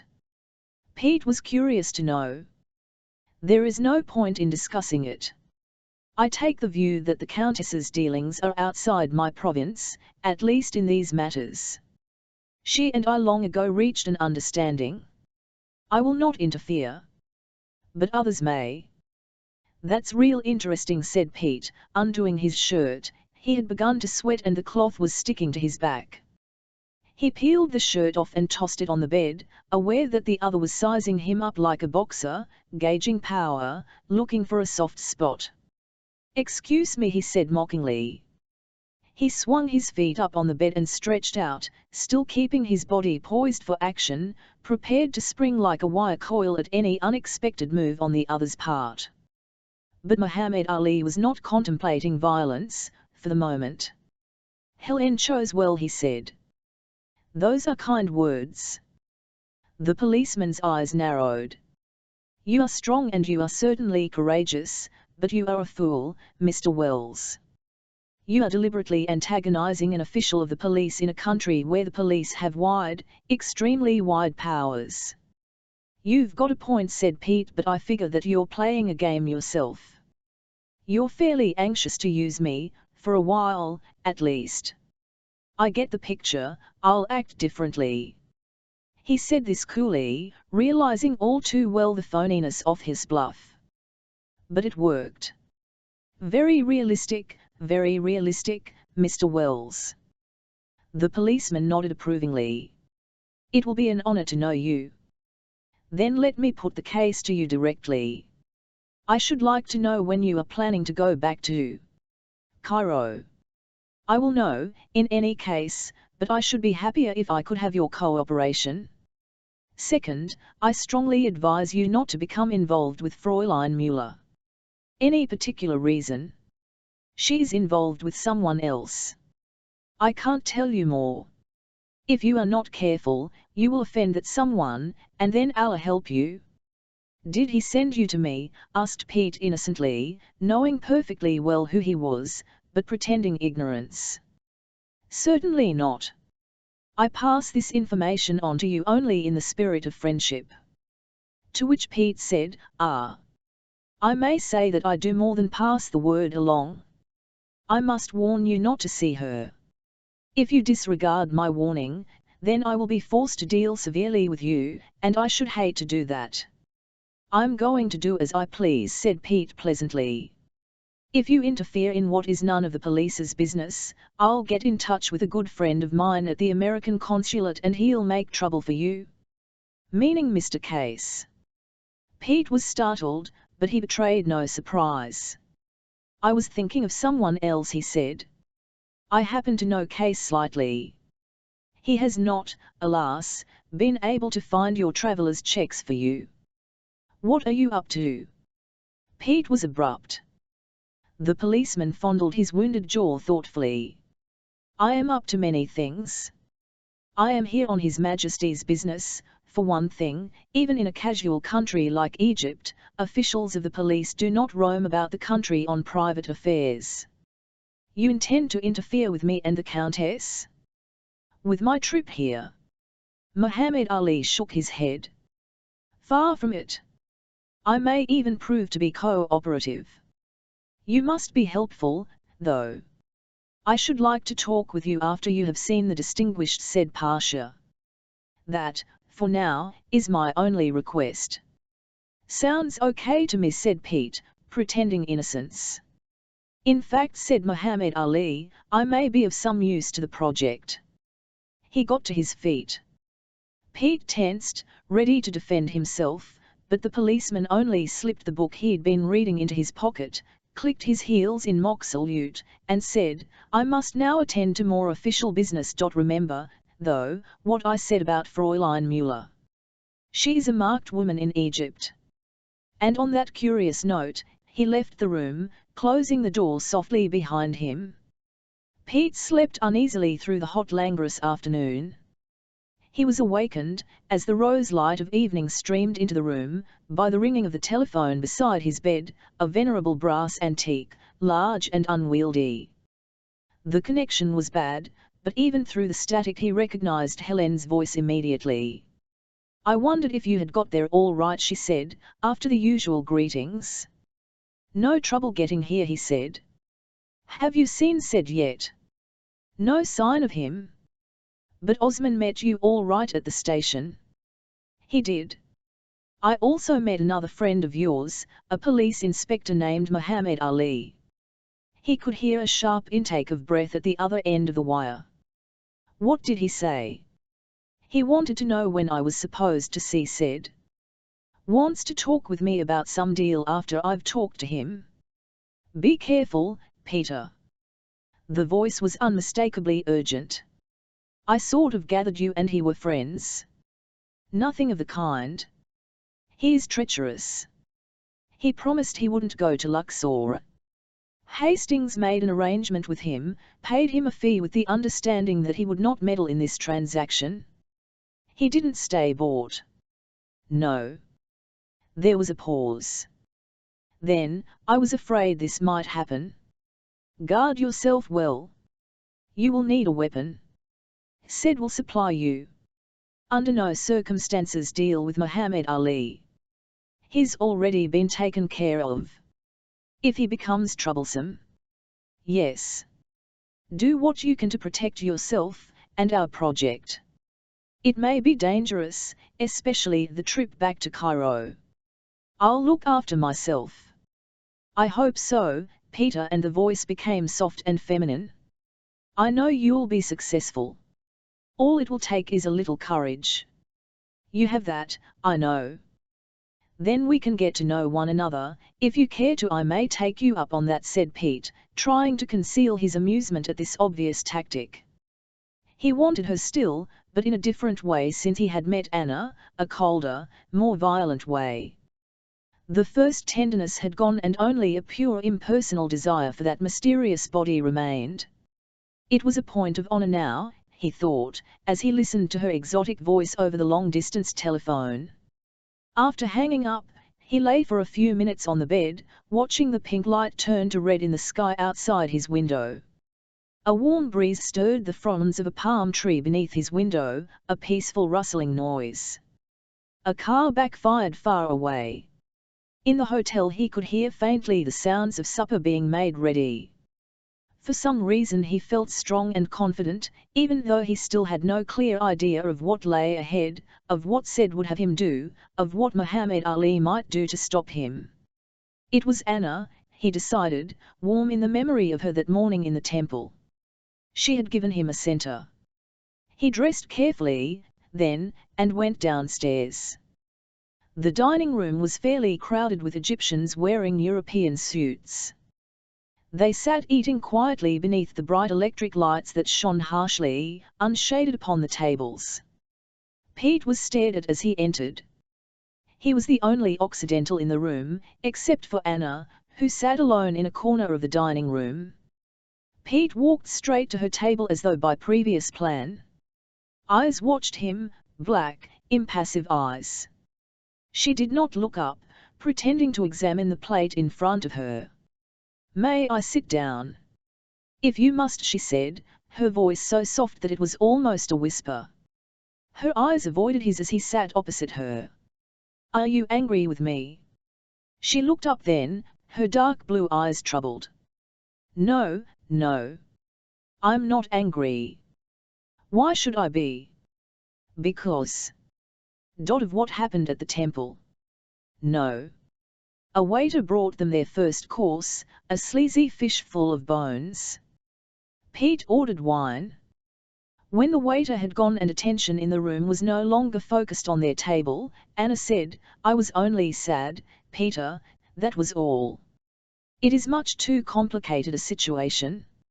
It would be hard to explain it even if I were free to do so, which I am not. She smiled suddenly. But at least I can. She stopped abruptly, the smile growing fixed as she watched someone over Pete's shoulder. She spoke quickly. I am in room 27. If you can, come there tonight, after midnight. Make sure no one sees you. Good evening, Fräulein Müller, Mr. Wells. Muhammad Ali beamed, as though they were all old friends. He looked more rugged, Pete thought, in his tight-fitting inspector's uniform. May I? He asked and sat down, uninvited. What brings you here, Inspector? Asked Anna politely. Breakers of law, Fräulein. Which laws this time? Smugglers, traitors. The country is full of criminals. He chuckled. But I'm sure that doesn't interest two foreigners on a visit to our famous. We like to hear all the news, said Pete. You must be full of it. Anna looked surprised. Do you know each other? It was the inspector who spoke first, quickly. We are Cairo acquaintances, Fräulein. Inadvertently his hand travelled to his cheek, where the bruise received that afternoon was only partly hidden by talcum powder. We had a talk this afternoon, added Pete, aware of the quick glance Anna gave him, uncertain, questioning. Mr. Wells is very much interested in our country, said the inspector smoothly, deboning his fish with a surgeon's hand. We discussed politics. Politics. Anna's face was expressionless, but Pete could see that she was nervous. Yes. I explained the country to him quite well, I think. He had no idea how democratic it was, how well beloved our king is. Pete was mystified. Anna was on edge, her face pale. Are you really so interested in Egypt? She asked, turning to him, a question in her eyes. But the inspector spoke before Pete could admit to confusion. Certainly he is. Mr. Wells is a student in government. In Mexico none of your business, Inspector, what I did in Mexico, or what you think I did. Why, Mr. Wells? I thought the Fräulein would be interested. I'm the only one who'd be interested in hearing what you have to say, but we can talk about it somewhere else, some other time. If you care to hide your light, as it were, I'm certainly not one to offend one who was considered a past master of watch it. Pete's face was set and menacing, he leaned across the table, as though ready to strike. The inspector shrugged good-humouredly. As you say, Mr. Wells. But we were talking politics, not your past distinctions. Pete glanced quickly at Anna. Now she was the one confused, she looked from one to the other, a puzzled expression on her face. The inspector pretended to notice nothing. As he ate, he talked. Although our government is a strong one and devoted to the cause of the people, it has enemies, like any other government. Jewish nationalists, for instance, would like to overthrow our king because of the troubles in Palestine, because we are sending an army into that country to settle its problems in a business-like way. The way you've handled your oath and problems here, asked Pete in exactly the same efficient way, and the inspector managed to keep a straight face. But there are other enemies. Some people would like to set up a republic, others a dictatorship. Not everyone is happy, then. Pete wondered why the inspector was talking politics, why, stranger still, Anna should appear so upset. There are always malcontents, but we are fortunate in that we have an information service that is probably the best in this part of the world. There is nothing we do not know about. He belched softly as he pushed the plate of fish bones away. It still seems like a good country for a racket, said Pete, unimpressed. Some rackets, said the inspector, putting his hand over his glass as the waiter came by with red wine. In public I am a good Moslem, he said with a sigh. No wine? Pete drank, however, and so did Anna, mechanically, her eyes vague and her manner distracted.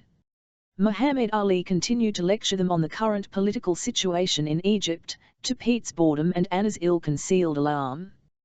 Fortunately, before coffee, the policeman was called away by a whispered message from the manager. Excuse me, my friends, he said, bowing low in the Oriental manner. Duty beckons. Meanwhile, Mr. Wells, bear in mind my words of advice. Advice? Anna looked at Pete, puzzled. Oh, sure. Came to me this afternoon with a whole lot of junk, warnings mostly. About me? Why do you say that? Pete looked at her curiously. She looked down at her plate. He's right, she said, her voice so soft he could hardly hear it. Right about what? I don't know what you're talking about. The blue eyes were turned on him suddenly, like lights in the sea. He told you not to have anything to do with me, and he's right. You mustn't see me. You mustn't even talk to me. If I weren't so selfish, I would have told you that myself. Anna. At the sound of her name she paused. I don't care what you've done. Do you understand? None of that matters to me. She smiled gently. I'm afraid it isn't so much what I've done as what I must do that matters. What do you mean? Oh, Peter. It was almost a sob, but she was a good actress and her face did not give her away to the other guests in the dining room. Let's leave the country, now. We can take the night train to Alexandria and get a boat to Naples. He was startled to hear himself say this. It had come out unexpectedly. She shook her head. You are sweet, but I couldn't leave now, even if I wanted to. They wouldn't permit it. They. Don't ask me any more. For your own sake, please. Then she left him, walking quickly between the tables to the lobby beyond. Pete finished his coffee, wondering what to do next. He was getting in deeper and deeper, not only with Anna, but with the whole strange life of this country. His reason told him that he would be wise to take her advice and Muhammad Ali's, to keep his nose clean, not to meddle in their affairs, but it was too late for that. He wanted her, and not in the usual way. The body was only a part of it, more important was the woman, the frightened girl with dark blue eyes and a soft voice. He could help her, he was sure of that. As for the inspector, he was fairly sure he could manage him. It was unlikely that the policeman would use the law against him. Without the law, Pete was confident he could handle the other. He'd been up against tougher ones, smarter ones, and he had usually had the better of it. He clenched his fist, thinking of Muhammad Ali. He spent the time between the end of dinner and midnight in the lobby drinking scotch and talking to the manager. Pete had no trouble getting the subject around to Anna. The manager had already noted the fact that they had met. You like her, yes? A woman of real beauty. Pete nodded. She's certainly that. Even the inspector seems to like her. Muhammad Ali? Yes, he is interested in her, but not that way. He does not like women. And the manager winked. This was a new twist, thought Pete, a new complication. He had heard before that the Arabs tended to like men more than women, a custom of the country, sparemging, no doubt, from the old tradition of keeping women veiled and apart, unavailable. He recalled uneasily the way the inspector had stared at him that afternoon. The manager babbled on. No, it is not his interest in the Fräulein's beauty that causes him to attend her so much. It is because of her friend in Cairo. You mean he's been sent here to guard her? The manager nodded importantly. They say he is very jealous.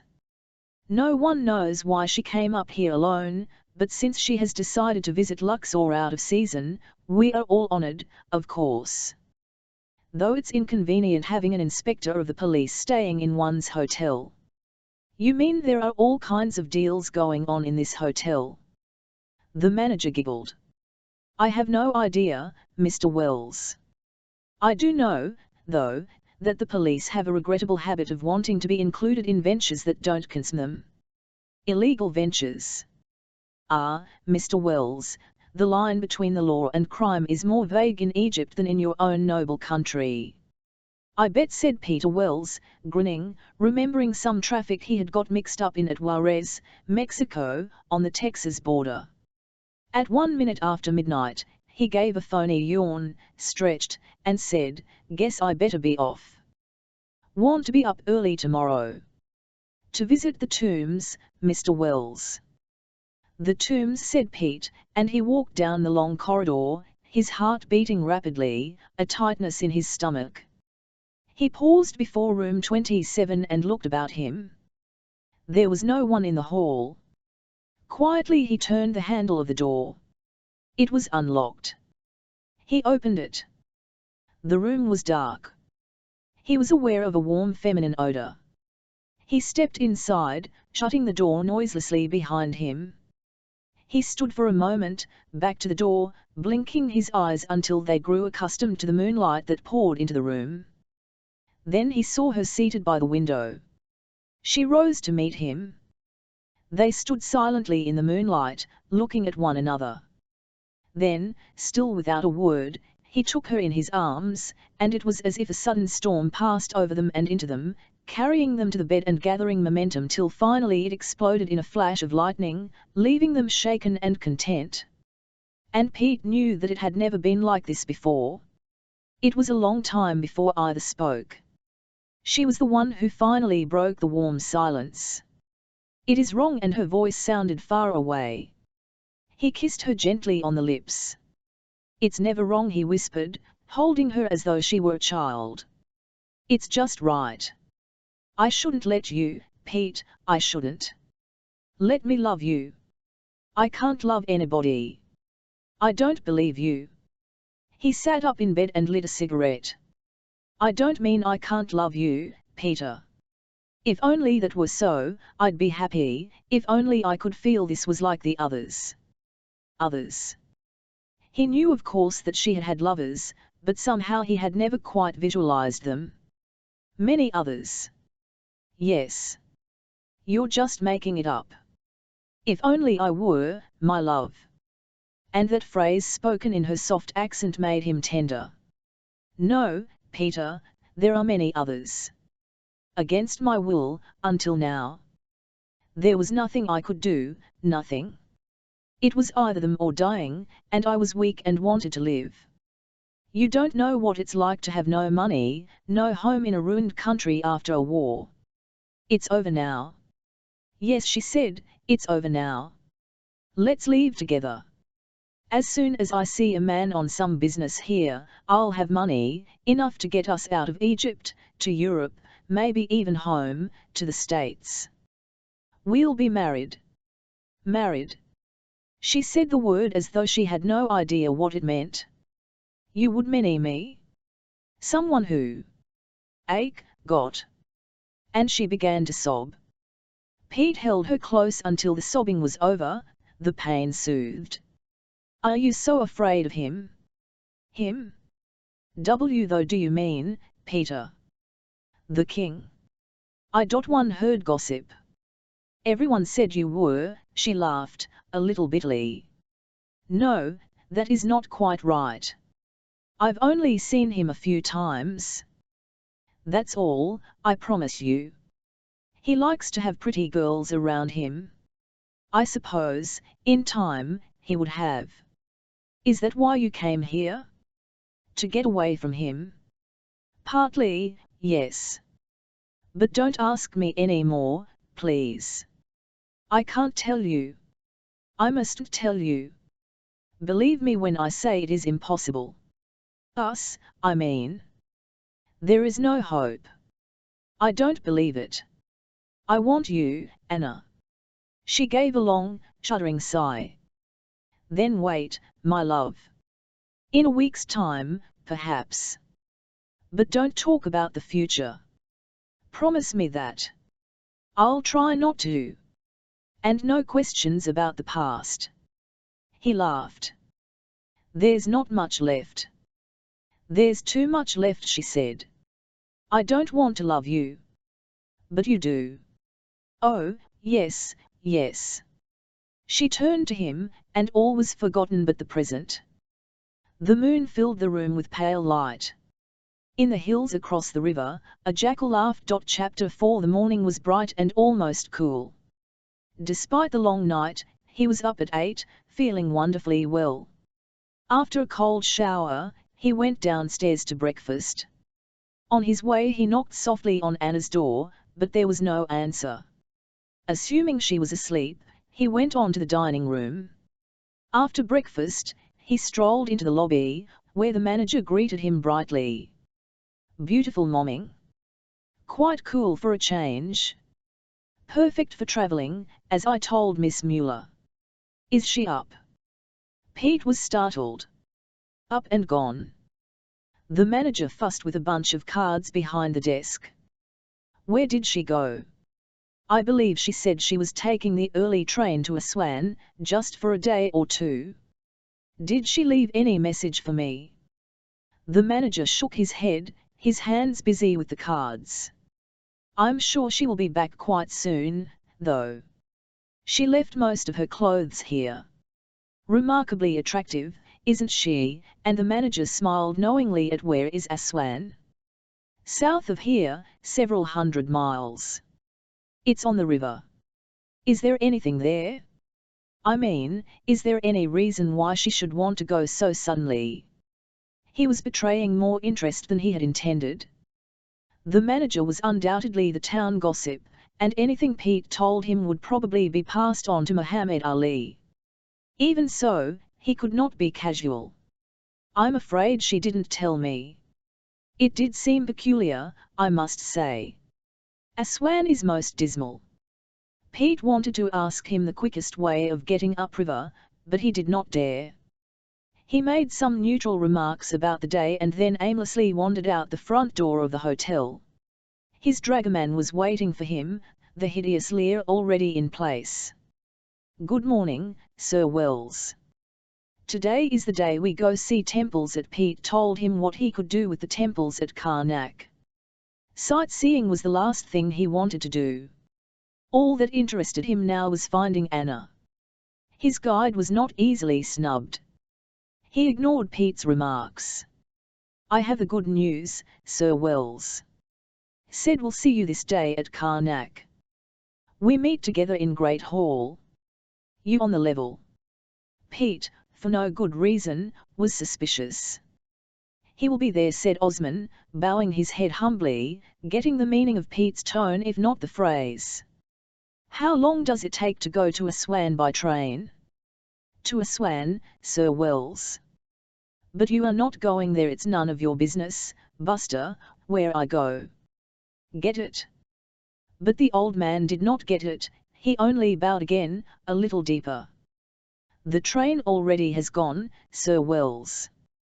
There is only one to the south, early in the morning. What about a bus? The old man shook his head, not understanding. Can I rent a car?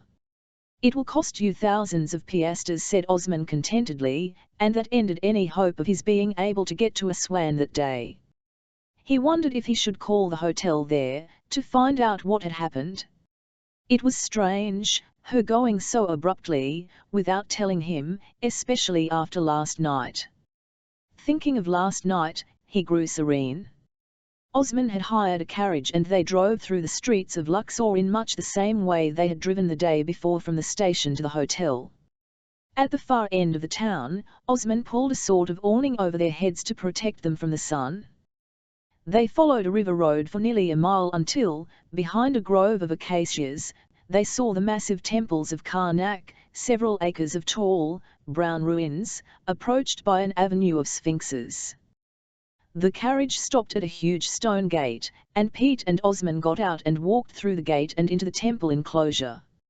Even in his present mood, obsessed with memories of Anna, Pete was impressed. The temple was very quiet.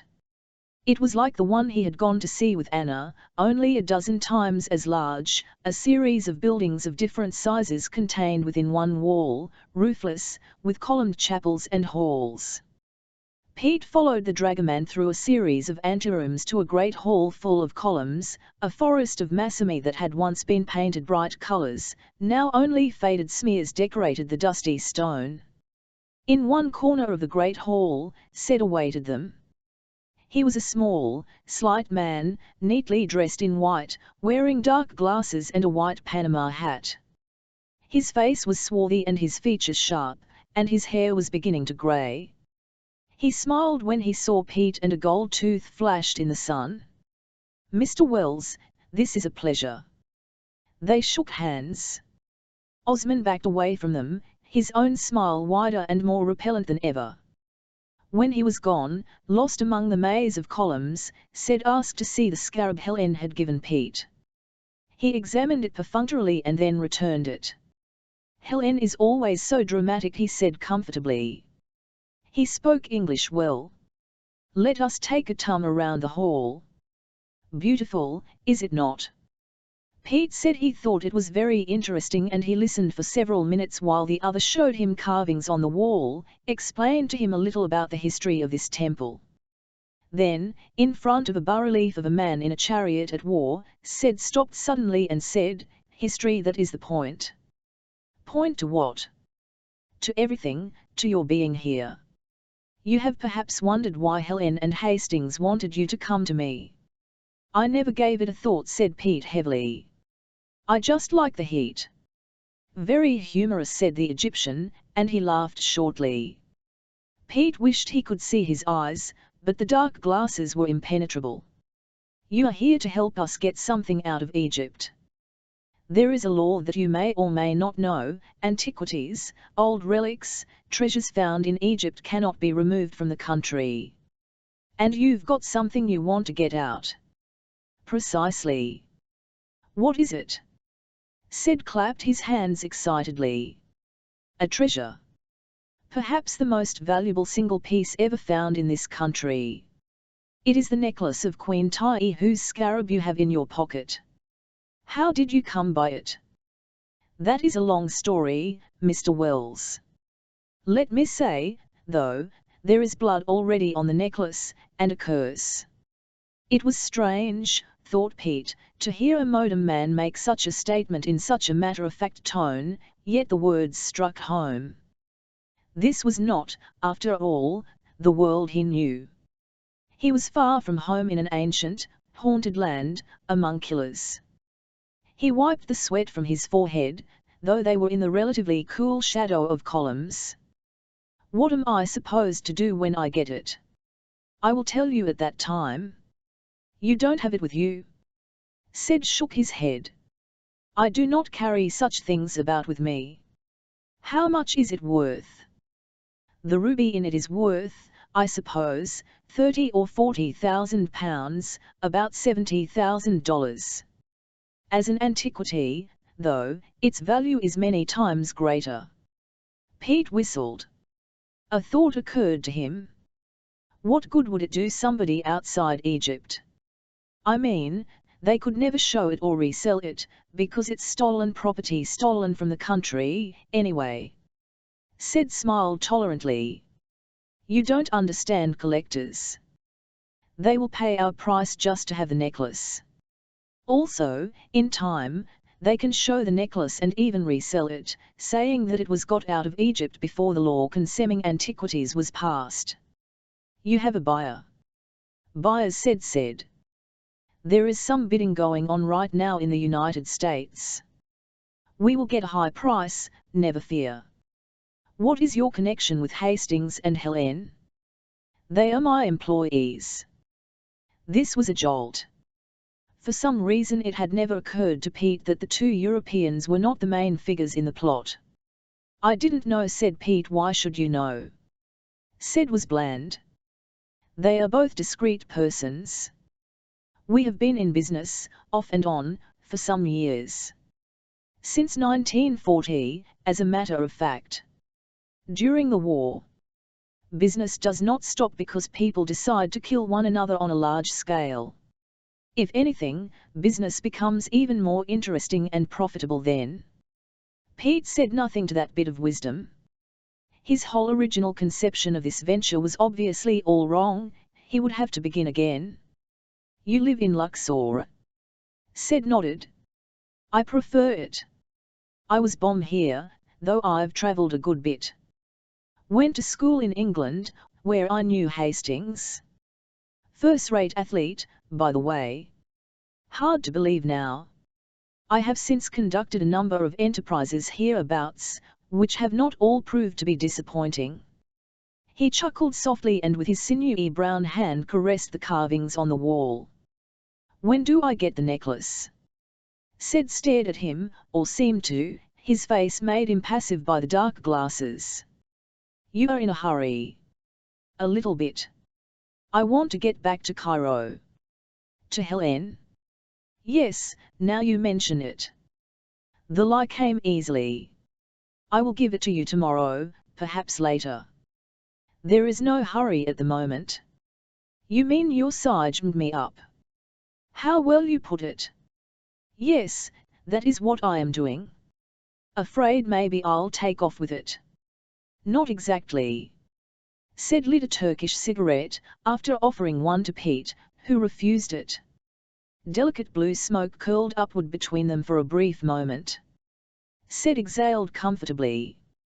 Put it this way, you might possibly want to get out of Egypt with our necklace, then again you might not. I have no way of knowing. I am hardly a psychologist. My one fault is that I am by nature trusting and I am often tricked. He removed a fleck of tobacco from his lower lip. Pete did not even pretend to be taken in by the other's pose of innocence. I am known to be an easy mark among the natives here, continued Said, obviously enjoying the image of himself as a trusting fool. But I do my best to get by, to defend my interests. That is why I am, as you call it, sizing you up. You see, there is no reason why you shouldn't attempt to steal the necklace. In your place, I would be tempted. But, knowing certain things, I would also be cautious. Now it was coming. What things? First, that the police are with us.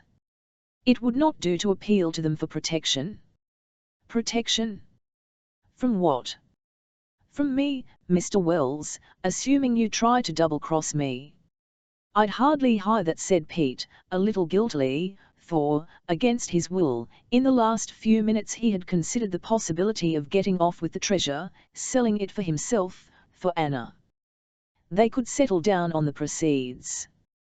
But it had only been a sudden fantastic dream. I'm sure you wouldn't, because, I suspect, you're intelligent. I'm not trying to flatter you, but I can see why Helen sent you to me. You are quick. I like that. Even so, I will tell you why you won't attempt to cut in on us for more than the share of the proceeds we will give you. This was good to hear, thought Pete, wondering if it was true, if Said was serious. You mean I'll get something on top of what I'm getting now? When the sale is completed, yes. But I was explaining to you the reasons why I feel you will be too clever to try to outwit us. In Egypt we have the police, as I have said, and that is very important. Outside of Egypt we are connected with an organization that I have no intention of discussing with you. Only bear in mind that no matter where you are in the world, we have agents, and should you fry anything unpleasant, you will be killed. I get you, said Pete, conscious of the sweat trickling down his side under the thin sports shirt he was wearing. He had a clearer idea of Said now. The tie-up was unexpected but logical. Said was obviously a member of an international crime syndicate, or connected with one for business reasons. He was almost certain, too, that the Egyptian was in the dope business and that smuggling antiquities was only a sideline with him. I'm glad you do, Peter, if I may call you by your first name. Call me Pete. For some reason he wanted to keep the name Peter for Anna alone. Pete it is, then. Sid smiled kindly. I think we begin to understand each other. How far am I to go with the necklace? To Europe, I think. That's all I can tell you for the moment. When the details have been worked out, Helen will tell you. We will have no idea until we have accepted an offer, and that will take several days, at least. Meanwhile, you can enjoy yourself in Cairo. With $100,000 worth of jewelry on me? Not on your life. Sid laughed. You won't be suspected. I already am. And Pete told him about his meetings with Mohammed. Sid frowned. It is not too bad, of course. The inspector is an old friend of ours. I think it unlikely he will try to take the necklace away from you. Be on your guard, though. Keep it with you all the time, or if you hide it well. Then Pete asked about the one aspect of the plot that still mystified him. What's the point of roping me into this? Why can't you take the necklace yourself down to Cairo and get it out of Egypt? If you've taken care of the police, who are you worried about? The Egyptian's face set suddenly, involuntarily, but then, in a flash, it was relaxed again as he said, it is our way. We need a courier, someone who can take care of himself. As for danger, well, there is plenty of it, and that's why we hired you. I can't tell you any more. And that was the end of that. Sid moved slowly now through the columns, Pete at his side. The necklace has had an interesting history, said the Egyptian as they came out into the sun again and stood before an enormous obelisk, guarded by a small granite sphinx. The Queen's original tomb was robbed over 2,000 years ago. She was moved then to another tomb, already occupied. What jewelry was left her was inside the sarcophagus, on her body, the mummy. When the tomb was discovered, the necklace was stolen. It came into my hands quite a few years ago and I have kept it much too long. Too long? Sid nodded gravely. There is a curse on it, you see. The man who stole it from the tomb died horribly, bummed alive in his bed. The next owner sold it to me after his wife and 2 children were killed in an automobile accident. He sold it to me for almost nothing, less than the value of the ruby, just to be rid of it. Poor fellow, he killed himself a month later. They were now walking down a long avenue lined with carved effigies of kings and gods. The sun was like a weight on Pete's head. But nothing's happened to you, has it? Sid shook his head. No, not yet.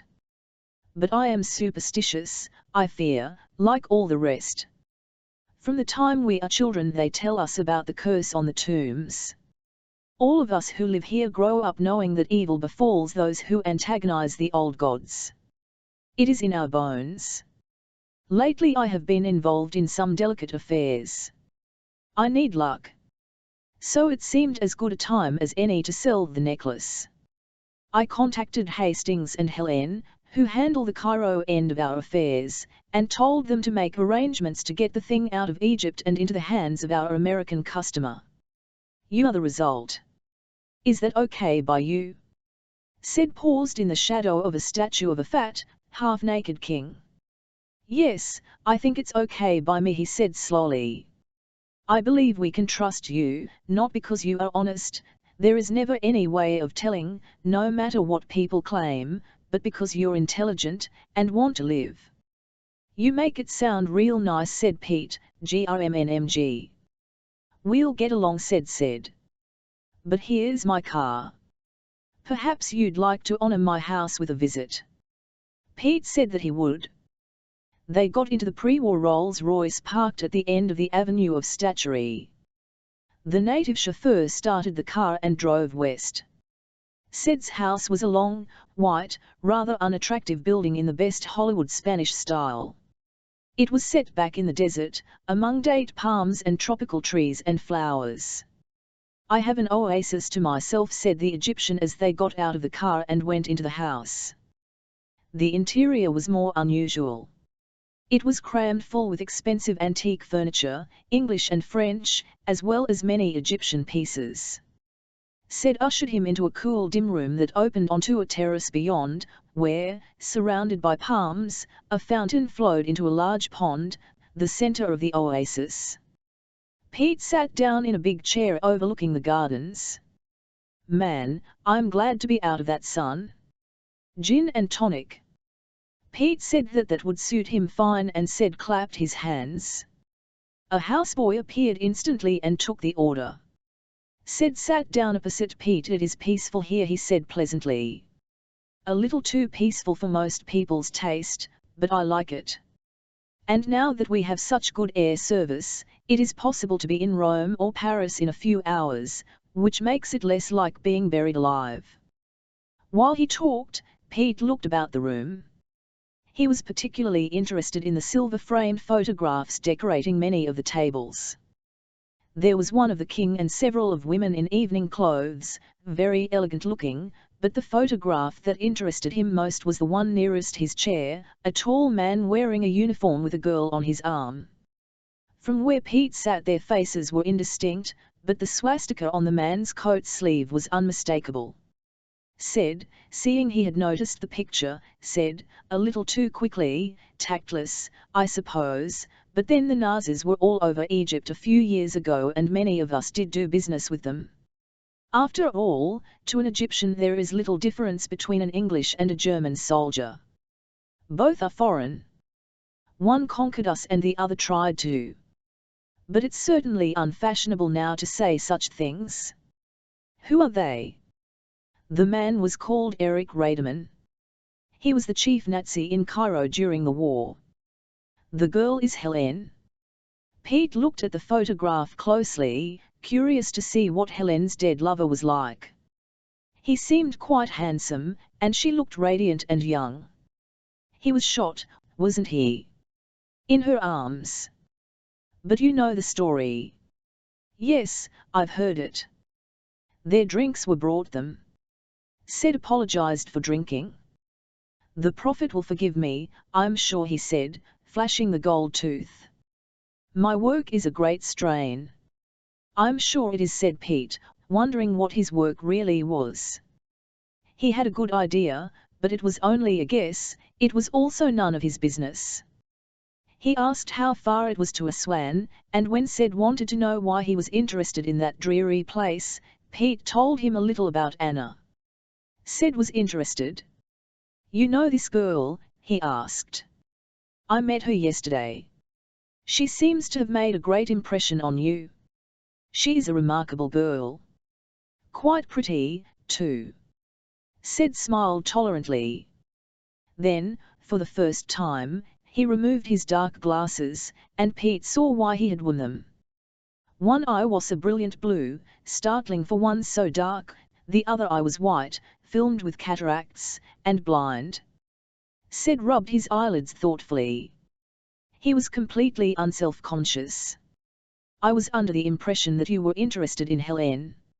I suppose that's what she would say. Pete was a little irritated that she had discussed him, even with Said. It was, after all, a private matter, or should have been. But then Pete remembered that he had mentioned to him that the reason he wanted to get back to Cairo soon was to see her.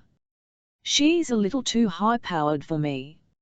High-powered, what a good phrase. I see what you mean, but she is attractive, extremely so. So I thought, said Pete, taking a long swallow of the gin and tonic. But I couldn't make much time with her. She's a difficult woman to know, said his host. You will find that out for yourself, I suspect. But tell me about the German girl. I don't think there's much to tell. At least, I don't know much about her. She's a pretty exciting number, I'll say that. Purposely, advised by instinct, Pete sounded casual, spoke of her as just an ordinary good-looking girl who had come his way. I suspect you of being a Don Juan, said pleasantly. I take what I can get, said Pete, almost truthfully. It may be that I can keep you amused in Luxor, while the German girl is upriver. I have a fairly large selection of girls in Luxor. We are more simple about these things in Egypt than the Europeans and Americans are. Of course, the women who belong to families are taboo, but there are many others who are on their own and anxious to please. If you like, we might have a little party tomorrow evening. Pete ducked that one vaguely. Ordinarily he would have jumped at the opportunity, but knowing Anna had somehow altered, for the time being at least, his usual desires. He wanted only her. Should you change your mind? But he was not allowed to finish. A houseboy entered and whispered something in Said's ear. The Egyptian nodded curtly. The boy disappeared. "We have a visitor," he said. "Your friend Muhammad Ali." Pete was startled. "Do you think he wants?" "I should say, in general, he wants money. What he wants in particular this time, I don't know." They both rose as the inspector entered. Said, beaming warmly, greeted the policeman, "What a happy surprise this is. We see too little of you here at the Oasis." "Government duties," said Pasha, said the inspector, glancing at Pete without any sign of recognition. "I believe you know Mr. Wells, Inspector." Pete shook hands, then all three sat down. The inspector between Said and Pete. Muhammad Ali accepted tea. After wiping his face with a large red handkerchief, he said, "I had forgotten, Pasha, how cool your house is." "Through no fault of mine," Inspector said their host silkily. "You are always an honored guest here." "Kind, too kind," murmured the policeman, looking at Pete. "Tell me, Mr. Wells, did you finally locate Fräulein Müller?" "Locate her?" Pete stared at him innocently. "Yes, I believe the manager told you she had gone to Aswan. He seemed to think you were planning to follow her." "The manager jumps to conclusions," said Pete shortly. "You would have enjoyed Aswan, Mr. Wells.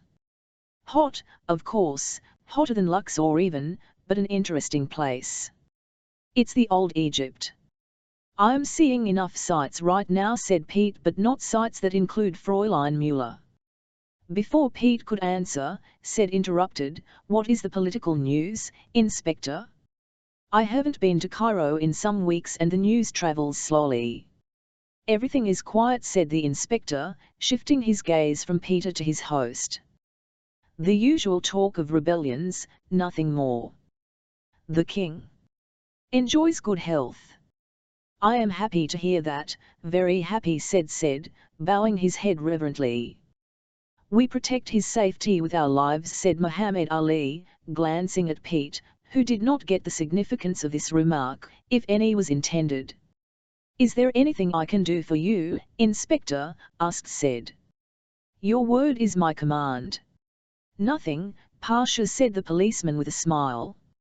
"I was driving this way and I thought it would be good to see my old friend. I had no idea I should see the young American, too. A double pleasure." Pete unconsciously doubled his fists in his lap. He disliked this man. They were enemies, though precisely why he could not tell.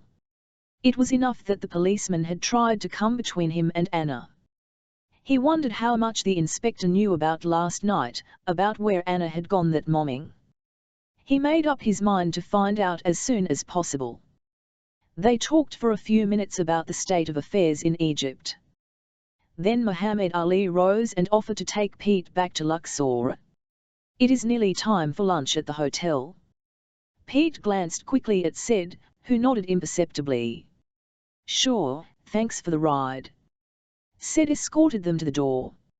"A great honor, Inspector," he said, bowing. "I am happy to have met you, too, Mr. Wells.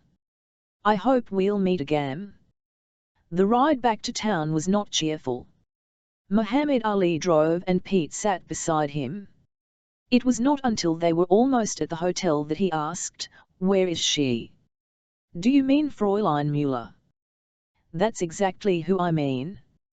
"Why'd she go to Aswan?" I should have thought she DVE told you, Mr. Wells, last night. What do you mean?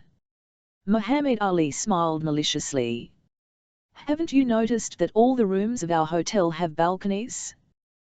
That it's possible to go from balcony to balcony by simply stepping from one to the next? They are less than a meter apart. Pete flushed. You were on her balcony. For a little while. My room is nearby. And you watched us. Heard is the better word, since the room was dark. You know what I'd like to do to you? Something rash, I fear, said the policeman. In this country, though, the police, do the doing, if that is good English. Maybe you have a surprise coming, said Pete, controlling his anger carefully. He would have plenty of time later on to take care of him. Meanwhile he must find Anna. I hope there will be many happy surprises, said the policeman, and he put his hand gently on Pete's knee. You're so right, said Pete, lifting the hand off his leg. For a single moment there was a trial of strength. Both men strained mightily. Pete won and the hand was removed. Muhammad Ali was quite pale and sweat beaded his forehead. You are strong, he said. I like that. Where is she? How should I know? I presume she is in Aswan. Why are you interested in her? For reasons that don't concern you, Mr. Wells. If they did, well, I hope they will not. But here's the hotel. He parked the car in the driveway and together they went into the lobby. Osman was waiting for Pete beside the desk.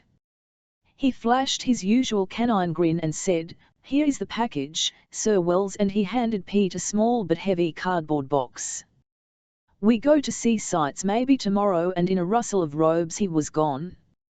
Peter pocketed the box quickly, aware of Muhammad Ali's interested gaze.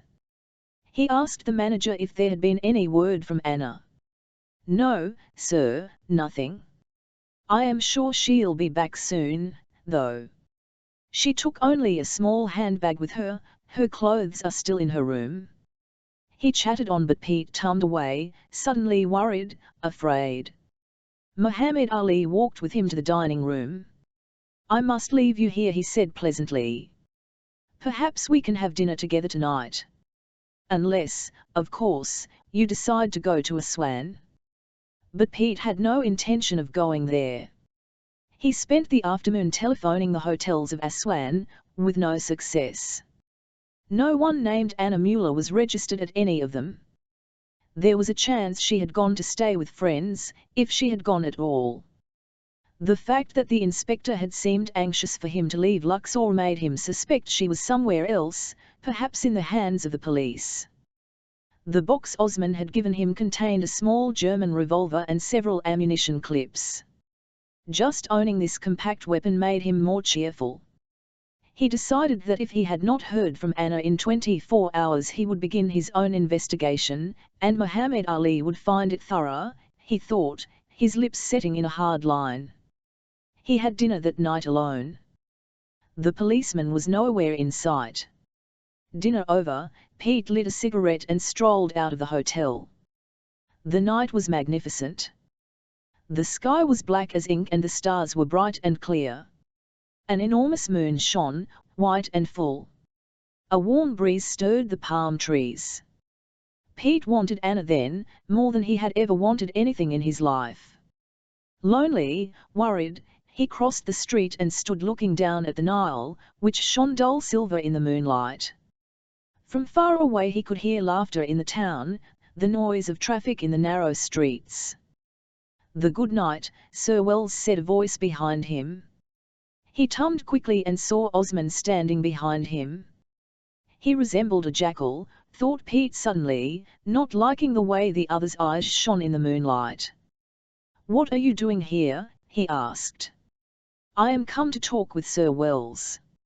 About what? The pale lady he likes, said Osman, smiling. You mean Anna Mueller? Her name, yes. What about her? I know where to find her if Sir Wells looks for her.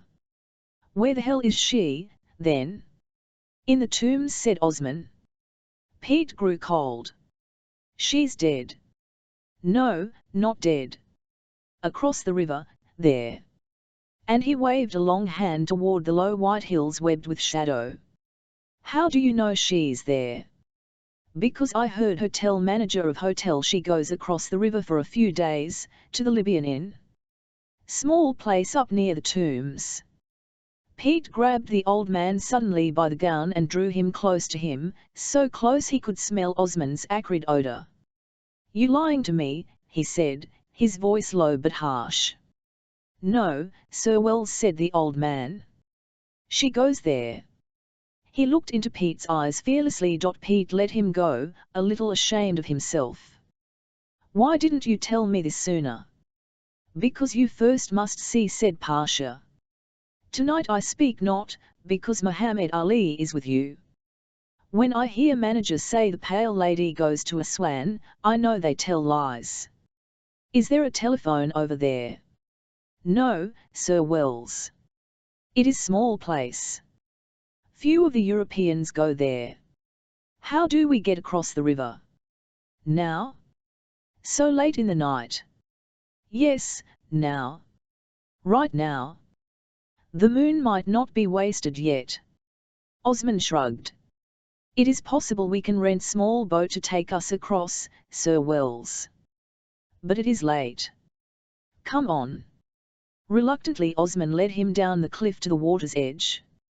It was a difficult scramble because there were no steps at this point, only a stony slope covered with sun-withered brush. At the bottom of the cliff they stood among the jagged rocks that edged the shrunken river. Osman looked about him carefully, like an animal trying to catch a scent. In the silence, Pete was aware of life all about them. A few yards away a group of naked men bathed in the river, silently, hardly rippling the water, the moon glinting on their dark bodies like light on metal. Here and there along the riverbank small yellow fires gleamed, and about them figures sat, eating and murmuring together in the breathy Arab dialect. We must find honest ones, said Osman finally, moving southward, threading his way between the rocks, Pete close behind. Honest what? Boatmen. Many are thieves, and at night is danger. As they walked Pete saw many small boats moored to the rocks. The first boatman Osman found proved unsatisfactory, a powerful, bearded man who sat alone by a tiny fire, his boat close by. After sharp words, they moved on. The second boatman, a young boy, proved more satisfactory and he was hired for the equivalent of $2. The boat was an old dinghy, its bottom much tarred. Even so, a few minutes after they pushed off water began to seep in through cracks at their feet. The boy paid no attention. He rowed intensely, quietly, the only sound that of his breathing. Not much of a boat, said Pete in a low voice. It will get us there, said Osman, sitting back in the stern. Pete let his hand trail in the water. It was warm, warmer than he had suspected. He watched the lights of Luxor recede as they approached the western shore, a much darker shore, he noticed, with fewer lights. How far is it from the shore to the inn? He asked. Almost 5 kilometers. That's quite a ways. Is there any kind of carriage on the other side? Not now. We walk, said Osman cheerfully. The boat landed on the western bank just as the water had begun to get seriously deep in the bottom. Pete hopped ashore, followed more sedately by the dragoman. There followed, then, a quarrel between Osman and the boy. The burden of it, Pete discovered, had to do with the boys waiting for them on that side of the river. He is superstitious, said Osman contemptuously, afraid of evil spirits. I tell him he must wait. Not for me. I'll spend the night at the inn. But for me, said Osman. I wish to go back this night to Luxor. Pete solved the problem like Solomon, he tore a piastre note in half and gave it to the boy. Tell him you'll give him the other half when he takes you back. This delighted Osman, the boy complained loudly, finally bursting into tears and tearing his hair in the best Arab tradition. but they were firm and left him sitting on the bank. "He will wait," said Osman confidently, as they walked up the embankment to the road. The road was a winding one, very dusty and rutted from cartwheels. It wound in and out among groves of olive trees. The land on this side of the river was rolling, not flat like the eastern side. They walked a long time without speaking. Occasionally a muffled figure would pass them on the road, silent, swift-moving, and involuntarily Pete's hand would go to the revolver in his pocket. Osman noticed this. "Very wise, Sir Wells. Many thieves on these roads at night. They kill so easy." And he chuckled, an unpleasant sound. Pete felt better when they had left the tree-lined section of the road and moved up into the hills, into an open stretch of land where the road was straight. "No ambush on this road," he thought, looking to left and right at the farmhouses across the dry stubbled fields crisscrossed with narrow ditches containing stagnant river water. They did not pause until they reached the end of this straight road, when, huge in the night, two enormous statues loomed, the largest Pete had ever seen, one on each side of the road. It was an uncanny sight, in the silver glare. "What the hell are those things?" he asked, standing at the base of one of the statues. Both were alike, a seated man wearing the royal headdress of ancient Egypt. "The colossi," Sir Wells said Osman, assuming his professional guide's voice. "Among the wonders of the world, builded by the great King Amenhotep to his glory." So clear was the light that Pete could even make out the face of the dead king, a heavy face with a curiously gentle smile that made him uneasy, as though the smile were meant for him, a warning. "Let's get going," he said, lowering his voice for no reason as they walked between the statues toward the low hills bordering sharp cliffs. Half a mile beyond the statues they came to a village of mud huts, 40 or 50 shacks placed haphazardly on the top of one of the hills. Even before they actually saw the village, they could smell it: wood smoke, urine, goats, the usual odors of an Arab community. Osman was nervous, Peter could see, and he wondered why. It was understandable on the road, unprotected, at the mercy of hidden thieves, but here in civilization, relatively speaking, they were safe. "Please to be quiet," whispered Osman, leading the way through the huts, keeping away from the central ones, which circled a fire at which many of the native men were gathered, though the night was warm. There was no sign of electricity anywhere. The lighted hovels contained only flickering candles or weak lanterns. They moved unnoticed through the outskirts of the village. But then, almost free of the last irregular row of huts, Pete stepped on a soft dark shape that, by its hair-raising yowl, turned out to be a child asleep in the street. There was wild confusion. The child ran screaming toward the center of the village. Women, unveiled for the night, appeared in doorways. Men came rushing toward them, their robes billowing behind them, firebrands in their hands. "Quick!" Osman pulled Pete after him. They leaped off the hill's summit and into a shallow ravine. Breathless, a little stunned by the impact, Pete limped after Osman, who was heading up the ravine, just as the light of torches fell across them from above and a high shouting began as the excited Arabs sighted strangers. Pete followed Osman, thankful for the moonlight, stumbling over boulders as they made their way among a maze of ravines cut out of the limestone hill. In a few minutes they were out of range of the villagers, though they could still hear the shouting as the men searched the ravine they had just left. Finally, at the mouth of what looked like a cave, Osman stopped, breathing heavily. "We safe," he gasped. "No follow, here." They sat for some minutes on the dusty stone, resting.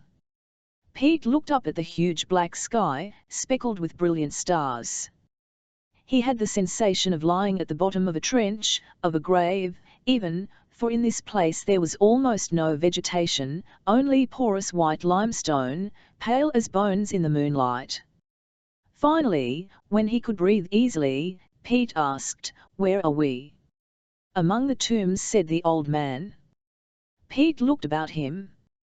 Farther down the ravine in which they sat, he could see two more oblong openings, like the one immediately behind them. "Those?" he asked, pointing to one of the caves. Osman nodded. "Not the kings, though. Rich men, nobles are buried here. Long ages ago the tombs are sealed, but Europeans come and open them and steal the treasures." There was an unexpected note of bitterness in the old man's voice. "Where are the kings?" "In a valley to the west of here. We see it in daytime perhaps." "Why did they chase us?" Osman shrugged. "It is night. They are afraid. They hate strangers, and white men, and bad spirits.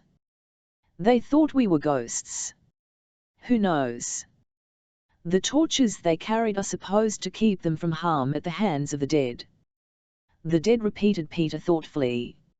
"Now we must go on to the inn. It is longer journey now." Osman got to his feet slowly. Pete did the same. He was surprised to find that he was cold, though he had been running and the night was warm, like a dark soft blanket all about them. Osman led him through a labyrinth of similar ravines. Several acres, perhaps more, of limestone had been worn away by some forgotten flood, leaving behind a series of confusing trenches, a dozen feet deep, containing the tombs of the old Egyptians. It was a strange sensation, like walking in a roofless corridor, for the steep bare slopes were like walls, and the world above, except for the black sky, was no longer visible. There was no sound but the heavy echo of their footsteps and the distant yapping of wild dogs. Eternity passed and still there was no end to it. Pete kept his eye on the North Star and discovered soon enough that Osman was off course. They were heading southwest instead of northeast. He stopped. The old man turned around. "Sir Wells is tired." He spoke in his ordinary voice and the sound of it was as loud as a shot. "Shut up," whispered Pete furiously. "There is no danger now," said the other, lowering his voice. "We're going in the wrong direction. We're going south." Osman nodded, undisturbed. "It is so. We must go backward to go forward in the tombs."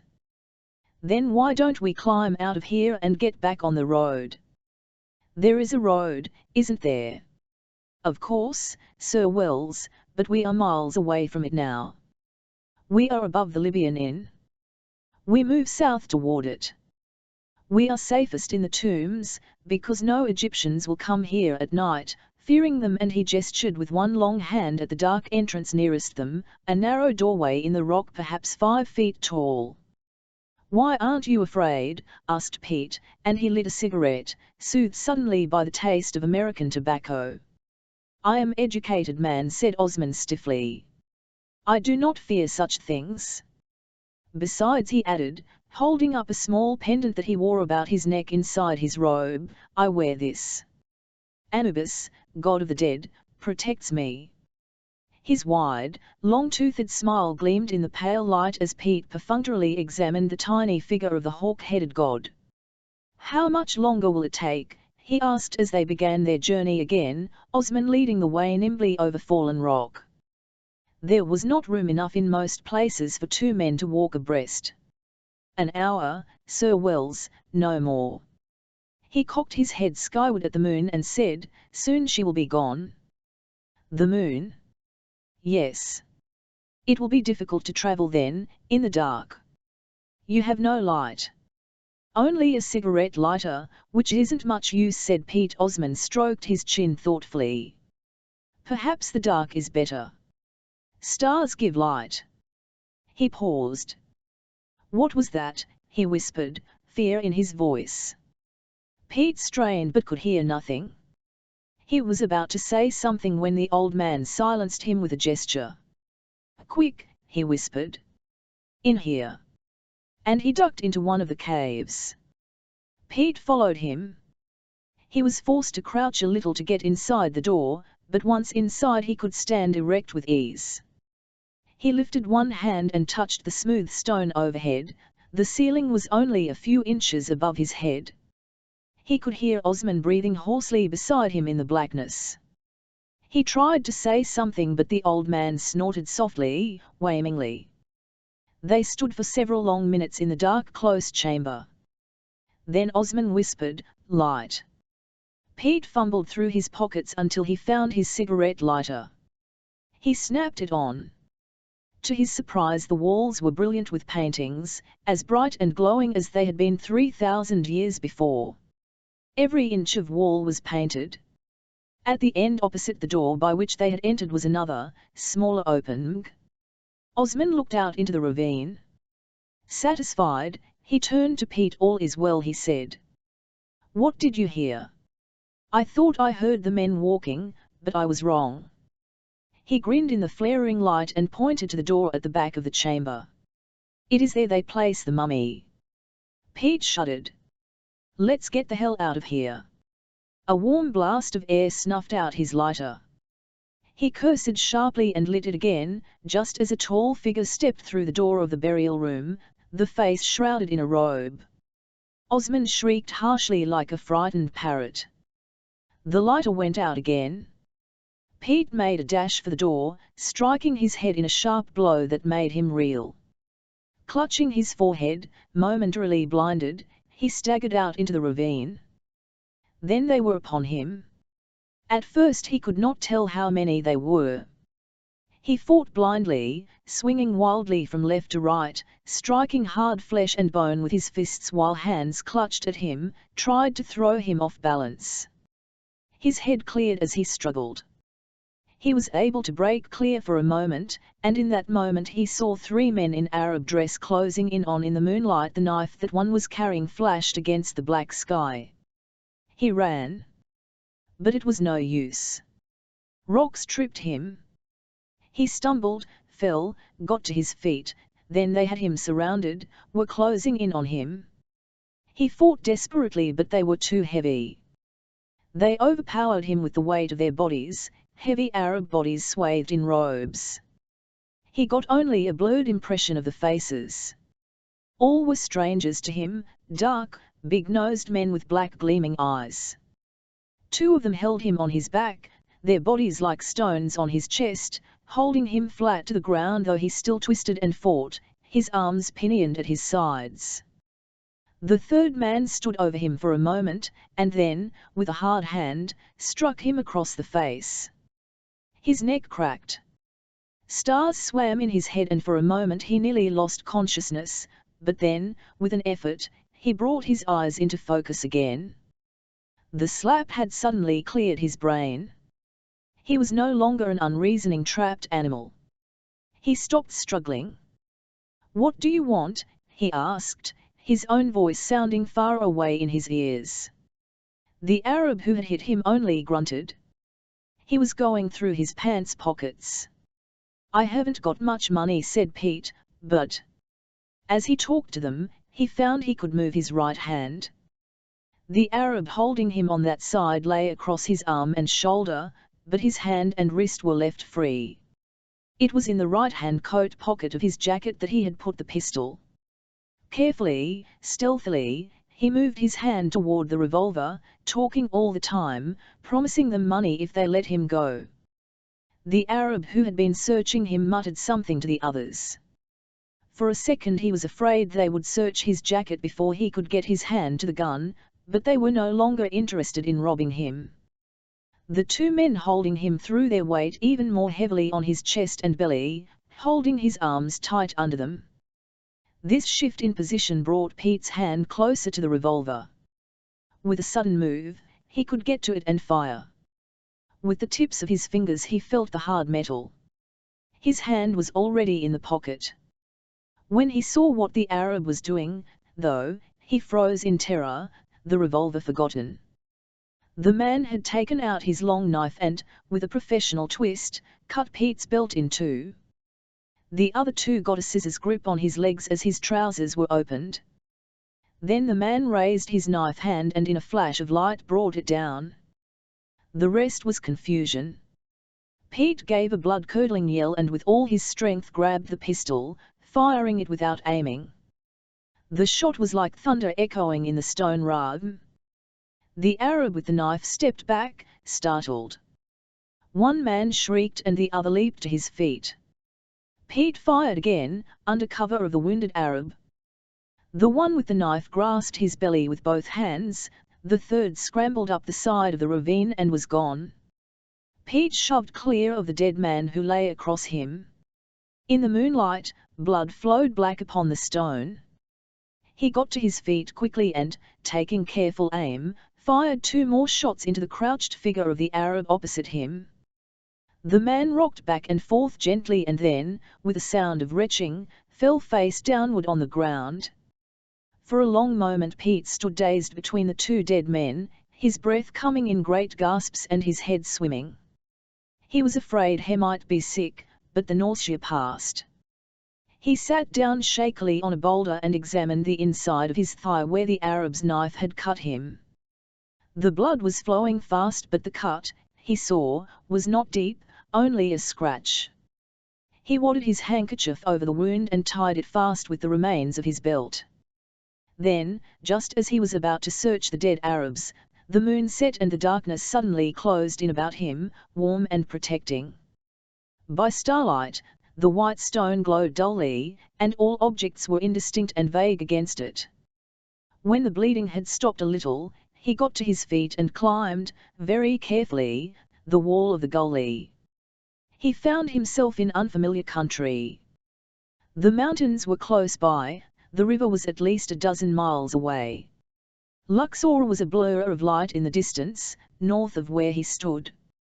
Finally he made out, some miles to the south, a cluster of darkened buildings circling a larger one with lighted windows. The light shone steadily, electric light. Since this was the only sign of civilization on his side of the river, he headed toward it, walking slowly over fields of stubble, across shallow irrigation trenches filled with stinking mud and water. Occasionally he would see figures moving, but when he called out to them to ask his way, they fled without answer into the shadows. The sky was grey with morning when he reached the Libyan Inn. Chapter 5 Pete collapsed onto the bed, hardly aware of what was happening. From far away he could hear Anna moving about the room, but even the sting of iodine on his leg did not arouse him. Without a word, he fell asleep. He did not open his eyes again until late afternoon. She was standing beside the bed with a tray of food. She smiled. "You haven't moved for hours," she said, putting the tray down beside the bed. "Hours," he repeated stupidly, his mind still fogged with sleep. He was conscious that the room was hot, that he was sweating uncomfortably. He sat up and she placed a pillow behind him. "That time is it?" "Nearly 4. Come, eat this. You must be weak. I think you lost a lot of blood." He glanced at his thigh where the bandage covered the scratch. His trouser leg was stiff with dried blood. He moved his leg carefully, flexing the muscles. Everything worked properly, though there was a soreness about the wound. Anna sat down on the edge of the bed while he ate. "You gave the inn a great surprise," she said. "They wanted to know if they should call the police." "What did you say?" "I said it was up to you." "Do you think they did?" "I think so." "Does it matter?" She looked at him directly, her blue eyes snus. He shook his head. "No, I guess not. I object to the attention, but that can't be helped." "What happened, Peter?" He told her, as best he could. Already the wild chase in the tombs seemed like a nightmare only half remembered. She listened intently. When he had finished, unable to recall exactly how he'd got to the inn from the tombs, she asked the obvious question, had it been planned? "I don't know," he said wearily. "I haven't any idea. I don't think the trouble in the village was planned. I mean, it was because I stepped on that kid that they started after us, thinking we were evil spirits. But I wonder, Peter, if it was necessary to go through the village at all." He hadn't thought of this. "I'm not sure. I was pretty vague about the geography. I figured Osman knew where he was going." "We'll look at a map later," said Anna. She was suddenly shrewd and capable. He had never thought of her like this, but then he remembered how she had been forced to live, by her wits. There was nothing weak or hesitant about her in a crisis. Good plan. We'll also have a better idea when we get back across the river and find out what happened to that old devil. Why would they want to kill you? Asked Anna in a matter-of-fact voice, as though it were perfectly natural that there were people in the world who intended to kill him. He chuckled nervously and handed the tray back to her. You got me there, he said. Later on, maybe, when I have something they want, but not now.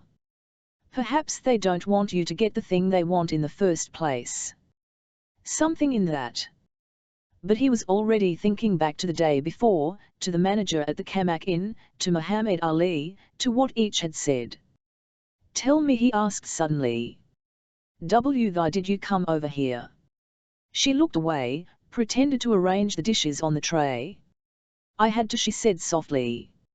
You mean you were ordered to? Yes ____ no. Oh, Peter, don't ask me about it yet. I can't tell you. Did you tell the manager at the inn that you had gone to a swan? She shook her head. I don't think I told him anything. That cleared that up, at least, he thought grimly. You didn't want me to follow you. No, Peter. You were afraid of me. Not of you, my darling. She looked him full in the eyes. I was afraid of falling in love. I was afraid of what might happen to you because of me. Like last night. Perhaps like last night. I don't know about that. You think some of your Cairo friends might have got in my way. She looked away miserably. I can't tell, but you shouldn't have come. I was only going to stay here a day or two, just long enough to think. About us, Peter. I wanted to be by myself, to make up my mind about so many things. I'm caught. She said this last abruptly, sharply, desperately. I can't save myself or you or anything at all. We can get out of the country, Anna. He pulled her toward him and their lips met, his passionate and hers oddly passive, as though she had no strength left for loving. He was immediately conscious of this, he let go of her. You don't care, he said. She ran her hand gently over his face. Care is not the word, she said softly. But I do care, very much, too much for your sake. I don't want you killed. I don't think I will be, he said with more confidence than he felt. Now will you tell me what you're mixed up in? Soon, she said distractedly. Very soon, I hope. Are you in any danger? I mean because of the mess you're in? She smiled. What a funny word, mess. It means trouble, doesn't it? No, there is no real danger for me yet. But you must get dressed. She got to her feet. The manager found a pair of trousers and a shirt that should fit you. You feel all right, don't you? Well enough to walk. He grinned. I wouldn't be here now if I hadn't been up to a little walking last night. He swung his legs over the side of the bed. For a moment a dizzying green flood engulfed his eyes. He leaned forward, letting the blood rush to his head. When the room came into proper focus, he stood up. Except for a stiffness in his legs, he felt all right. While he showered in the antique bathroom, he tried to think of ways for Anna and himself to leave Egypt, but each time a plan presented itself, lack of money made it impractical. He would have to find some way of getting hold of enough dollars to get them out before trouble really started, and serious trouble, he was sure, was about to begin for both of them. The business about the necklace was much too complicated to be successful. Too many people knew about it, too many people wanted it. He had become, almost without being aware of it, a target. A goddamn sitting duck, he muttered to himself as he tumbled off the water and stepped onto the tile floor of the dusty bathroom. What did you say? Anna appeared in the doorway carrying the shirt and trousers. I was talking to myself. I was telling myself that if we didn't get out of here soon there was a good chance we'd stay here forever. Jackal-bait, as they say. Anna smiled. We have time, she said, and she handed him a towel. While he dried himself and shaved with an old-fashioned razor she had found for him, they talked of the future, of what America was like. In fact, I might even settle down and go to work, he said, putting on the clothes. They nearly fitted. Wild dogging? He laughed. Maybe that, too. Wildcatting is the word. But I don't want to. That's a single man's game, something for the adventure-loving boy. And you're not that sort of boy now. He pulled her toward him. Just loving now, he said, and this time she returned his embrace, her hands caressing his back. Good evening, said Muhammad Ali. They turned quickly and saw the inspector, standing in the doorway. I couldn't be more disturbed over your accident. Pete grunted as they moved, all three, into the bedroom and sat down. Anna was pale and distracted, twisting a handkerchief in her hands, the knuckles white with strain. Pete was more relaxed, or at least managed to appear to be. How come you're here, Inspector? I am the police, said Muhammad Ali simply. Whenever a crime has been committed, we go. It is our duty. And maybe, when there's no crime, you commit it yourself. Ah, Mr. Wells, you are so ungenerous. He lit a cigarette with a flourish. Then, I was notified a few hours ago that an American had been attacked last night in the tombs. I knew immediately who it was and so I came as quickly as possible. We wouldn't like anything to happen to you, Mr. Wells. I'm sure of that, said Pete now, to be businesslike for a moment. The inspector pulled a small loose-leaf notebook from his tunic pocket. With a pencil stub he made some marks in it. Then, in a precise neutral voice, he asked for details. Pete gave them to him, amused by this official display. He did not exactly suspect Muhammad Ali of having made a trap for him the night before, but he was fairly confident that a man with so much information, so many irons in the fire, would probably know all he needed to know about events that interested him, and the movements of Pete Wells these days were obviously of a good deal of interest to the inspector. When the interrogation was finished, Pete asked about Osman. The inspector looked blank for a moment. The dragoman? He was the one who took me here, across the Nile. The old man I've just been telling you about. The inspector made another mark in his book. You didn't tell me it was Osman, he said. I know him. A fine old chap. Well, just tell me what happened to that fine old chap. The last I saw of him, he was streaking down a ravine headed for the river. I will find out for you. You mean you haven't seen him? He hasn't got in touch with you about last night? Muhammad Ali shook his head. No, I learned about the accident from the hotel people here.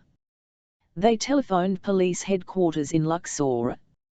By chance I was in the building when the call came through. And here you are. And here I am, in the room of the lovely Fräulein Müller, and he nodded cordially in the direction of Anna, making the ghost of a salam with his right hand. She looked away quickly. She was good enough to put me up this morning, said Pete coolly, when I came here, bleeding like a stuck pig. You look well now. Thank you. I don't feel it. I can understand, said the inspector amiably, you were in a bad situation. As far as I know, you are the first man in a long time to escape. To escape what? The local people when they perform their specialty. They work quickly. They take a knife, and then slash, it is done. Stop it, said Anna, suddenly white. The lips are then sewn shut, said Muhammad Ali, ignoring her, and the man is left to die. Pete felt sick to his stomach. The point, though, what's the point to just a custom? Robbery is the motive, of course. It always is among the poor. The rest is an added refinement that goes back to the beginning of our culture. Pete muttered an opinion of that culture, which the inspector chose not to hear. Muhammad Ali rose to go. "Said will be pleased to hear that you are safe," he said, politely. "Did you FMD the bodies, by the way?" "2 were killed, I think, and the 3rd got away." "There are no bodies in Egypt," said the inspector, smiling, "except the mummies in the tombs. I suggest you both return tomorrow to Luxor, where you will be better protected." He paused as though about to say something more, then, deciding not to, he bowed and left them alone. "That devil," said Anna, her voice sharp with strain. The Libyan inn was a cube of adobe surrounded by palm trees. It was nearly empty and they had the gloomy bare dining room to themselves. The manager, a fat, silent man with blue jowls, said, "Good evening," and nothing more, no comment about the attack or about the visit of Muhammad Ali. They drank great quantities of a sweet Italian wine, and after a while, despite the stickiness of the wine, they grew more cheerful, less aware of their isolation in this remote and hostile country. They talked of one another. She told him about her life before the war, about her family. "I was ashamed," she said thoughtfully. "Ashamed of my father even then, before I knew better, before Germany was defeated. He was good to me, in his way, and I adored him for a long time, until the last of the war. You see, they gave him a post at Dachau and he took it and was very successful there. The day Hitler killed himself, father received a promotion in the SS." She laughed bitterly. "I remember, though, wondering what it was that father did. I knew that the camp was full of bad people, enemies of our country. We were very patriotic in those days. But I had no idea how the people in the camp were treated. Father told us very little about it. We lived in the town and seldom did we ever go to see him at work. I only remember going there once before the end and I thought it nice, very clean and neat, and the prisoners I saw, though terribly thin, looked like almost anyone else. It was that, the looking like everyone else, that first made me wonder. That something was wrong when so many ordinary people were locked up like that. I asked my father only once about it, and he was furious and struck me, very hard." She touched her face lightly, as though the pain lingered. "Then, when it was all over, the whole crazy dream, we were taken, all the people, children too, who lived in the town, on a tour through the camp, and my God, what it was like." She bit her lip suddenly at the memory. "And your father? He was hanged, after a trial. Were you sorry?" "Only for my mother." She wept as though he had been good. Perhaps he had been, to her. Anna shrugged. "Perhaps. I'm not sure. I forgot everything after that day, or when I walked through the camp and saw what my father had done. He might have been only a soldier, doing what he was told to do." Anna was grim. "They all said that, but there were many other kinds of duty for a soldier. You see, he asked for this place, he wanted to be like a little king. It all came out at the trial, the letters he wrote begging for the appointment, the letters afterward about what he was doing. Oh, it was disgusting. But it's over now." "Over?" He couldn't tell by her voice what she meant. He asked her about her mother. "She died a year after the execution. There was no point in her living in a world without Nazis." "Did you hate her so?" Anna shook her head. "No, I hated no one. Only the world that made my father into an animal, a killer." She paused, then she smiled. "I didn't want to talk about all that with you, ever. I promised myself I'd never tell you, and now look. How bored you must be." Pete shook his head. "I don't know how you lived through it. Afterward, I mean, when the crack-up came. I think it was easier, though," she said thoughtfully. "At least there was a kind of freedom. And I was lucky, to look nice, that is." The simple way she said this was like a cold knife in his chest. He changed the subject, not wanting to know more.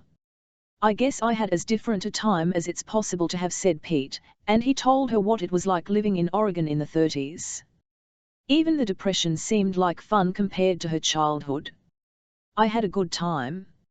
Maybe that was the trouble, too good a time.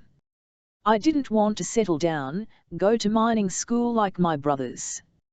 I liked the idea of moving around, without any boss or place I had to be. So I started looking for oil. More a game, I guess, because even before the war it was no game for a guy without money, but I made a living, working every now and then for some big outfit. Then, once or twice, I got into some traffic, that's the word they used for smuggling. I was tied up with a gang in Juarez for a while. We'd smuggle damn near anything into the country from Mexico: gold, dope, wetbacks. That's the local word for Mexican laborers who get across the river into the States against the law, to work in Texas. Did you like that? She asked. Being a bandit? He grinned. Well, it's a funny thing, but while I was doing it I never thought about it much one way or the other. I was having a good time and I was making money. It was like stealing home from third base in a baseball game. At the time it seemed like fun. The government had made a lot of border rules that seemed silly when you thought about them, and we had a chance to break the rules and make a little money as well as keep a lot of people happy. I know it was a dumb way to look at things, but at 22 you aren't apt to worry too much. They could have put you in jail, though. I expect they could, but before that happened I had figured out that it was all wrong the way I was living, so I went into partnership with a couple of other fellows and we even managed to make some money out of oil, which I spent. When it was gone I went into the army. The war had started. Conveniently at that moment. I was in the infantry for a long time, over 4 years, right until the end. I covered a lot of Europe on foot. You were brave. He chuckled. As a matter of fact, I was. I was made a second lieutenant on the field, which was nearly as good as being shot by a firing squad, because second lieutenants got eaten up more than anybody else in that war. But I lived through it, getting medals for staying alive. I wish I had known you then. He paused, suddenly serious. It's just as good now, baby. We can start just as though nothing ever happened to either of us, as if I was always a real honest kid from Oregon and you. Well, as though the roof hadn't fallen in on Germany. Tears filled her eyes. But it did fall in, Peter. She bit her lip. Let's get out of here. Together they went upstairs to her room. Since the manager had said nothing about arrangements for the night, Pete locked the door behind him and, in the bright moonlight, they lay together for a long time, not speaking, not thinking.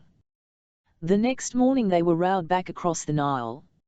A tattered umbrella protected them from the huge fiery sun, which hung like an orange balloon in the pale sky. No clouds obscured it, there was no relief except the umbrella. I don't know how they stand it, said Pete, pointing to the boy who was rowing them, a tall youth with a dirty cloth cap on his head. It burns my eyes, she said, looking away. Are you getting tired of Egypt? He smiled. She laughed. There are times when I long for a cold wet day with a grey sky and no sun at all. You'll like Oregon? Perhaps, she said, trailing her fingers in the warm water of the river. They were greeted enthusiastically by the hotel manager, who crossed the lobby with hands outstretched, as though to embrace them both. You are both safe. How worried we were when the inspector told us what had happened. You were foolish, Mr. Wells, very foolish to go out alone like that, and near the tombs, where all the bandits are. I wasn't alone, said Pete, but the manager was busy relaying messages to Anna. There were 2 letters for her and she was to telephone Cairo that evening. Someone of great importance had called and the manager's hands shook with excitement as he handed her the telephone message. Without looking at it she crumpled it into her pocket. Then she turned to Pete. I've got so many things to do, Peter, she said. Shall we meet in the dining room tonight, at dinner? Sure, if you want to. He tried to disguise his disappointment. For some reason he had thought they would be together all day, every day now. He had forgotten for a moment that they were, after all, separate, not tied to one another. I hope you won't disappear again. She smiled. I'll wham you next time. I'll see you. 8 o'clock, he said, and she nodded, then she was gone. Pete went to his own room. Everything was in order. He sat down on the edge of the bed and stripped his revolver, cleaned it, reloaded it. While he was doing this, the telephone rang. Mr. Wells, asked a familiar voice. This is Sid. Oh. Hello there. I understand you had an adventure across the river night before last. That's one way of putting it. You nearly lost an errand boy. Sid chuckled. They are not easily come by, either. Could you come to my house now? Pete said he would be there. After he hung up, he slid the revolver inside his belt on the left side, the butt at an angle where it could be easily reached. He had had little experience with small firearms.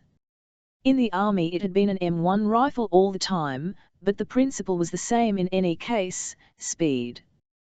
Then he slipped on his gabardine jacket and went downstairs. He looked about him as he left the hotel, half expecting to see Osman standing in his usual position beneath the acacia tree, but only a fat naked child sat there in the heat, listlessly playing in the sand. A taxicab drove him at what seemed great speed across Luxor to the oasis of Sed. His employer was waiting for him in the study overlooking the fountain. He was dressed, as before, in white. His dark glasses had been discarded and the one brilliant blue eye was turned always toward Pete, giving him suddenly the look of one of those figures in profile carved on the walls of the old temples. Too early in the day for a drink? Yes. No. Pete ordered scotch and it was brought by one of the silent white-clad boys who moved barefoot about the house. They sat then in silence, looking at one another while Pete drank, slowly, carefully, not because he wanted the whiskey but because he wanted to be doing something, to avoid the bright stare of that one blue eye. At last Sed spoke. Why did you go across the river? To see Anna Mueller. Didn't you realize how dangerous it was? No, I'm afraid I didn't. Besides, I was with Osman. I figured he knew what to do if there was any trouble. He did, too. He ran like hell. Not fast enough, said the Egyptian. Why? Didn't he make it? I think not. We have heard no word from him and that means just one thing. He was caught. There is no other explanation. Sed tummed his good eye thoughtfully toward the garden. He should have known better, I suppose. The Ina was his, not yours. I'm sorry, said Pete, wondering whether or not to believe him. There was no reason for Sed to lie. He could not have wanted Pete killed, at least at this stage of the game. But then, the game was none too clear as yet. Well, there are other dragomen in Egypt. Sed smiled, any grief for Osman well disguised. But now we have work to do and your days of sightseeing are over. They weren't very convincing to begin with, said Pete. Sed looked surprised. What do you mean?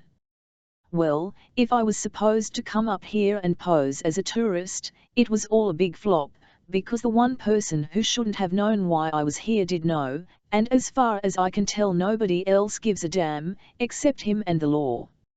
You're referring to Muhammad Ali? Yes. Well, how do you know that he was supposed to be fooled by your masquerade? Have you considered the possibility that he might be one of us? Pete nodded. Sure, and when I mentioned it you told me he would give anything to lay his hands on the necklace. Sed laughed. You have me there. Let's put it this way, the inspector is our man on the police. There's little chance of our doing anything without his cooperation. In the past he has proved himself to be honest. That is, he lived up to his agreements, helped us smuggle various odds and ends out of the country, and never tried to, what is your nice American expression, hold us up. This time we're not so sure. You see, our other consignments have been bulky and the machinery of getting them abroad was complex. There was really no way the good inspector could take our business away from us, or would want to, since we took all the chances and he collected his commission, safely and easily. But you think this time he's tempted? Tempted is not the word, Pete. Our friend is out of his mind with greed. That necklace could be any man's fortune and Muhammad Ali knows it. He knows, too, that it is easily smuggled, not like one of the usual consignments, when we are forced to hire an entire ship to take care of our cargo. This particular fortune can be carried in a man's pocket or sewn in his coat. It is so easy, too easy, and the inspector wants it. Are you sure? Wouldn't you want it?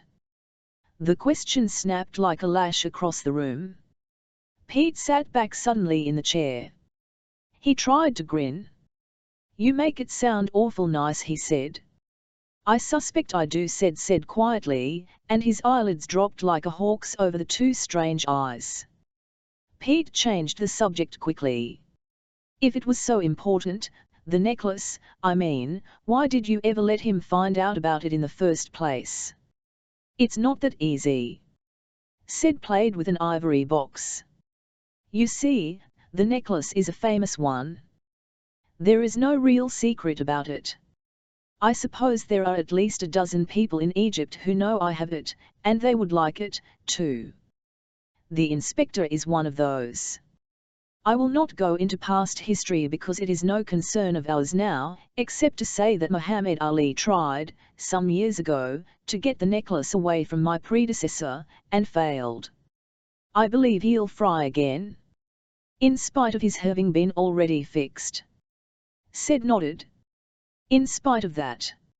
I had hoped we would be able to get it out of the country quietly, without any trouble from him, without his knowing, but unfortunately he found out. I'm not sure how. We first received warning last week, from Helen. He had mentioned it to her. At a nightclub in Cairo, said Pete, suddenly remembering his first sight of the inspector. That's right. You were there, too.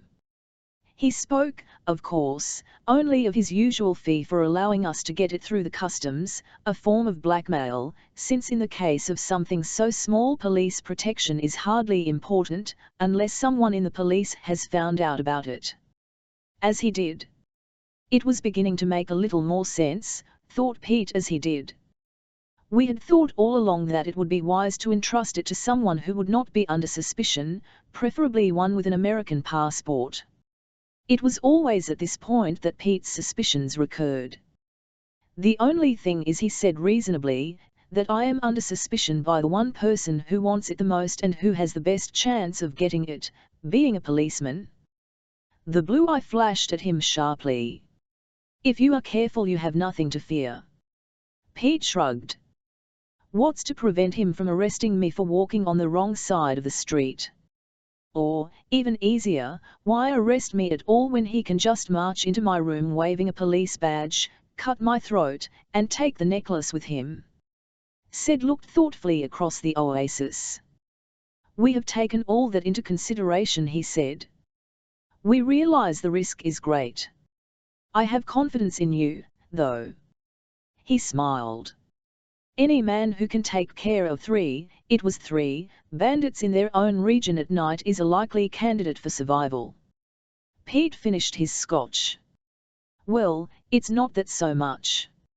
I don't flatter myself that you people care one way or the other what happens to me. But it does matter a hell of a lot to you what happens to the necklace. I think it's sort of funny that you're willing to hand it over to a marked man. The Egyptian sighed. Take our word for it, Pete. We know what we're doing. Even though the inspector knows I'm to smuggle the necklace out of Egypt, and you still don't know, in spite of your big international hookup, whether or not I might be dumb enough to try to get off with it myself. I'm sure you wouldn't do that. Said was mild. For one thing, you wouldn't know how to dispose of it. I could sell the ruby you mentioned. Possibly. But what a waste. 1/10 of the price we could get, and you will get 1/10 of the final sale anyway. This was it at last. You on the level. Pete was finally interested. He had been waiting for this since Sed's hint a few days before. On the level, Pete. Sed looked at him gravely. We can have no written agreement, but in an undertaking as delicate as this we must all act in good faith with each other or else lose everything. Were you to double-cross us, we would lose the necklace for good, even though the organization of which we are a part would see that you were punished. Were we to double-cross you, you could make it extremely difficult for us to dispose of the jewels by giving an alarm. Unless I were put away. Pete grinned. Sed frowned. We are not like that. And so, you see, mutual faith is necessary. You are a partner in this. You will be an agent for us and receive an agent's commission in addition to what we've already given you. I'm still not so sure about Muhammad Ali, said Pete. He's knowing, I mean. He's got all the cards. This is his country, he's the police. There's nothing he can't do. Remember us, Pete. Sed was cool. Remember that we have power, too, in Egypt. Power above the police if we need it. Power to remove a police official who crosses us. He will not act openly against you. Don't be afraid of that. He is a careful man, unwilling to offend us. But he wants the necklace. Yes, he wants it, and you must be careful. Always keep in the open, near people, but avoid public places like Le Coteau Rouge. Pete was startled. How did you know about that? Sed chuckled. I hear everything, my boy. They sat in silence for a moment while Pete considered the situation. He had, he realized, no alternative.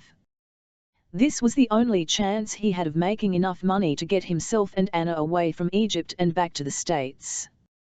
If the necklace brought as big a price as Sed seemed to think it would, and if he was actually given 1/10 of that price, it would be a tidy amount to settle down with, to start a new life on. It sounded good, it sounded a little too good. By the way, he asked, what was the point of my coming here? The inspector was on to me anyway, but I wasn't, said the Egyptian pleasantly. I wanted to get to know you first, and that was easier up here. Then why was it so important for me to trail around after Osman, acting like a tourist? There was nobody to fool, was there? Sed looked at him a moment without expression, then he said, there are others interested in our property. You must be discreet. Others? Who? Stop seeing that girl. It came out harshly, unexpectedly. Anna? But take my word for it. Don't see her if you want to get out of this alive. Then, before Pete could protest, could demand an explanation, Sed stood up. Let me show you my cellar, he said easily. It has the distinction, I believe, of being the only real cellar in Upper Egypt. And it has other distinctions, too, of course. Mystified, Pete followed him out of the study and into a drawing room, richly furnished with Moorish tapestries upon the wall and a floor of mosaic arranged in exotic patterns. Sed pushed open a door hidden by tapestry and Pete followed him down a narrow flight of stone stairs. It was like the tombs, he thought uneasily as he stood behind Sed, who was working the combination to the heavy metal door at the foot of the steps. Noiselessly the door opened and Pete followed him into a stone crypt. For a moment they stood in blackness, a hot, airless place. Pete found himself gasping for breath until a gust of air from the open door behind them restored oxygen to his lungs. A light flashed on. The room was fairly large with a low ceiling. The walls were of stone blocks and the floor was hard-packed sand. Every available bit of space was occupied with mummy cases and ancient relics, chariots, statues inlaid with gold and ivory, boxes of lapis lazuli scarabs. Over everything hung a strange odor of ancient sandalwood and incense. "These are my treasures," said the Egyptian, leading Pete between the statues of golden kings seated in ivory chairs. "I collect them for my own amusement. Some are very valuable and I am forced, every now and then, to send one on a long journey to another country." As he talked, his hands caressed the statues as though they were alive. It was oddly unpleasant, Pete thought. At the far end of the crowded room, Sid rummaged about among a number of small, highly decorated chests of inlaid wood. The one he wanted, however, was quite small and plain, fashioned of some pale stone with silver hinges. "Alabaster," murmured Sid as he brought the little box into the light and placed it carefully on a stone sarcophagus. Then he opened it and took out the necklace of Queen Tyee. Even to Pete's untrained eye it was a marvelous work, a collar of bright gold and blue enamel set with dark blue and red stones. But the unusual part was the pendant, which was shaped like the head of a hawk in whose beak was suspended an enormous pear-shaped ruby, as large as a pigeon's egg and gleaming luminous red in the dim light. Pete had never seen anything like it. Sid fondled it for a moment in silence. Then he handed it to Pete. "You must guard it well," he said. Pete nodded as he felt the cool gold in his hands. The necklace was lighter than it looked, the gold as thin as paper, but firm, unbent after 3,000 years. "How will I handle it?" he asked. "I'll show you." Sid led him back upstairs to the study, where he clapped his hands twice. A servant appeared. Sid mumbled an order and the servant disappeared while Pete stood awkwardly by the window, holding the necklace in his hands. A moment later a veiled woman appeared. She made a low bow and stood before them, her eyes on the floor. Sid turned to Pete. "Take off your coat," he said. Pete did so and watched with interest as the woman deftly ripped open the lining and placed the necklace inside near the shoulder, where it would not show. In a matter of minutes, she had sewn it in. When she was finished, she left the room as quietly as she had come. "There." Sid smiled, tossing him the coat. "How's that for a good job?" Pete held up the coat and examined it. The job was extraordinary. The necklace had been placed in the armpit, so that even if someone were to clap him on the shoulder it could not be felt. "Now all I got to remember is to keep my coat on," said Pete, slipping it on. "Especially when you have a gun in your belt." Pete flushed. He had forgotten it. "Well, those were orders." "That's right, those were orders." "Well, Pete, I wish you luck. We shall probably not meet again. You will take the train tomorrow to Cairo and there you will contact Helene, who will give you final instructions. She will make all further arrangements." "One thing," said Pete, as they walked to the door. "Why did you tell me to stay away from Anna?" Sid paused. They were in the hall. A servant stood ready to open the door. "Ask her one day, if you're foolish enough to keep seeing her, how well she knows Lamouche. Now, Allah be with you." And they parted. When he got back to the hotel he found that Anna was out, shopping in the town, but she would be back in time for dinner, according to the manager, that master of misinformation. Idly Pete strolled out into the garden at the back of the hotel.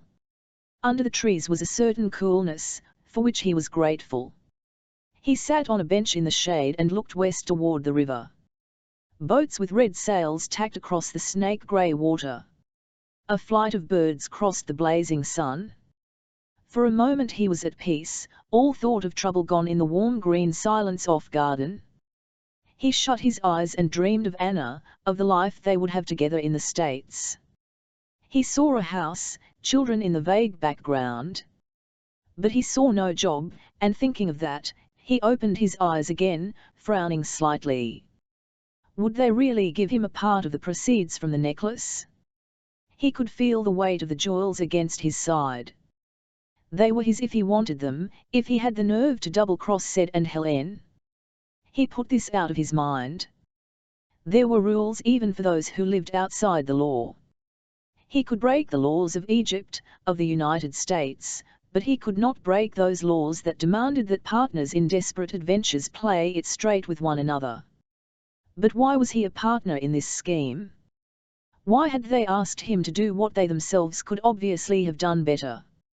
Said's reasons had been good, but not good enough. He wondered if perhaps they were testing him and, if so, for what? Then he remembered what Said had said about Anna and he grew suddenly cold at the thought.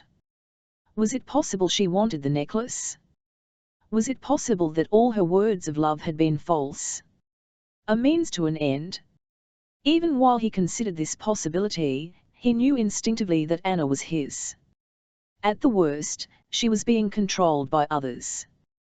He thought back over all that she had said and left unsaid about her situation in Egypt. But no matter how hard he tried, he could make no real sense of it. She was involved, some way or other, with the government and the king. She was not free to do as she pleased and she was also very likely under the surveillance of the police. The simple explanation that she was the king's mistress and he was keeping an eye on her did not explain the apparent freedom with which she had behaved here in Luxor. Then, too, he believed her when she told him there had been nothing between her and the king. The mystery of her behavior was impenetrable. All that he could believe in, finally, was her love. Muhammad Ali appeared in the French window of the dining room and looked about him. Pete wondered whether or not he should light out, avoiding a meeting with the eager inspector, but he was spotted before he could hide. The policeman was as cordial as ever. Feeling better, he asked, sitting down uninvited beside Pete. I'm all right. Pete moved to the far end of the bench. I'm glad. I have been looking for you all afternoon. I supposed you were at Said Pasha's, and of course I didn't want to interrupt your conference. You did once before? Exactly, and for that reason I shouldn't like to do it again. I have the highest respect for Said Pasha. He is one of the great men of Egypt. Pete did not bother to ask why Said was great, instead he asked why Muhammad Ali wanted to see him. We wish to know if you cared to file a report concerning your misadventure across the river. If so, I will be happy to make it out for you. No report. As you wish. They are a nuisance, but the law says they must be made, if the victim wishes. Well, the victim doesn't wish any more trouble than he has already. You did see Said. The look Muhammad Ali gave him was sharp as a knife. I thought you knew everything I did. Almost everything. The inspector chuckled, became relaxed again. But that is no business of mine. You are quite right. When I get the necklace I'll let you know, said Pete. I hope I won't need to be told, said Muhammad Ali pleasantly, and Pete felt the necklace burning under his arm like hot coals. The garden became, for all its green shade, as close and stifling as a Turkish bath. Won't Said let you know? Pete played innocent. I sort of gathered that you were working close with him and Helen. I am, but that doesn't mean that we necessarily operate in an atmosphere of, what shall I say? Mutual trust. For some reason, after all our years of doing business together, they have decided that I might trick them. Don't deny it. I know. But Said is a suspicious man and I understand quite well why he should be suspicious. The necklace is of great value and there are at least a dozen people in Egypt at this moment who would risk anything to have it. And who know that I'm going to be the one who carries it from Luxor to Cairo. Muhammad Ali shrugged. How much the others suspect I do not know, though I can guess. For somebody who once told me he knew everything that was going on in Egypt, you seem to be awfully uninformed. Perhaps. The inspector was unruffled. The others know Said has the necklace. I am not sure how many suspect your role in all this. How could they know when even you and I don't know what you are supposed to do? What do you mean by that? Exactly what I say. I have known Said Pasha for many years. He is perhaps the cleverest man in Egypt. He never will do what you think he is going to do. I will admit to you frankly that he does many things that not even I know about until they are done. He does one thing with the right hand and, while you watch him, he accomplishes what he wants with the left hand, swiftly, secretly. For the first time Muhammad Ali had said something that Pete could believe. I'm sure of that. Even so, why would he bother having me up here all this time, paying me a salary, if he intended to give the necklace to somebody else to carry? Allah knows, said the inspector with a sigh. One thing I am certain of, you will never be taken into his confidence, nor will I. And this makes us buddies. Muhammad Ali smiled. Not exactly, but we are both involved in his plans. I am his cover in the police. You are his courier. He uses us both in his own way, and there is an excellent chance that we will never know precisely how he has used us. He is afraid I will steal the necklace. Don't deny that, Mr. Wells. I know and you know he is disturbed. As a matter of fact, between us, I am flattered. Imagine the remarkable, said Pasha, considering me as dangerous to his plans. You have no idea how that pleases me. I can guess, said Pete, amused by the other's performance. I am sure you can. Pete's irony was ignored. But I am cautious, too. I should not care to cross Said any more than he would care to cross me. We are cellmated. You mean stalemate? Pete thought the slip significant. Yes, stalemate. I sometimes miss the unusual words in your language. Did I ever tell you that I was educated in the American college at Beirut? Pete said that this was news to him and indicated that it was about all the news he was willing to hear from the inspector, concerning his private life, anyway. Muhammad Ali did not pursue the subject.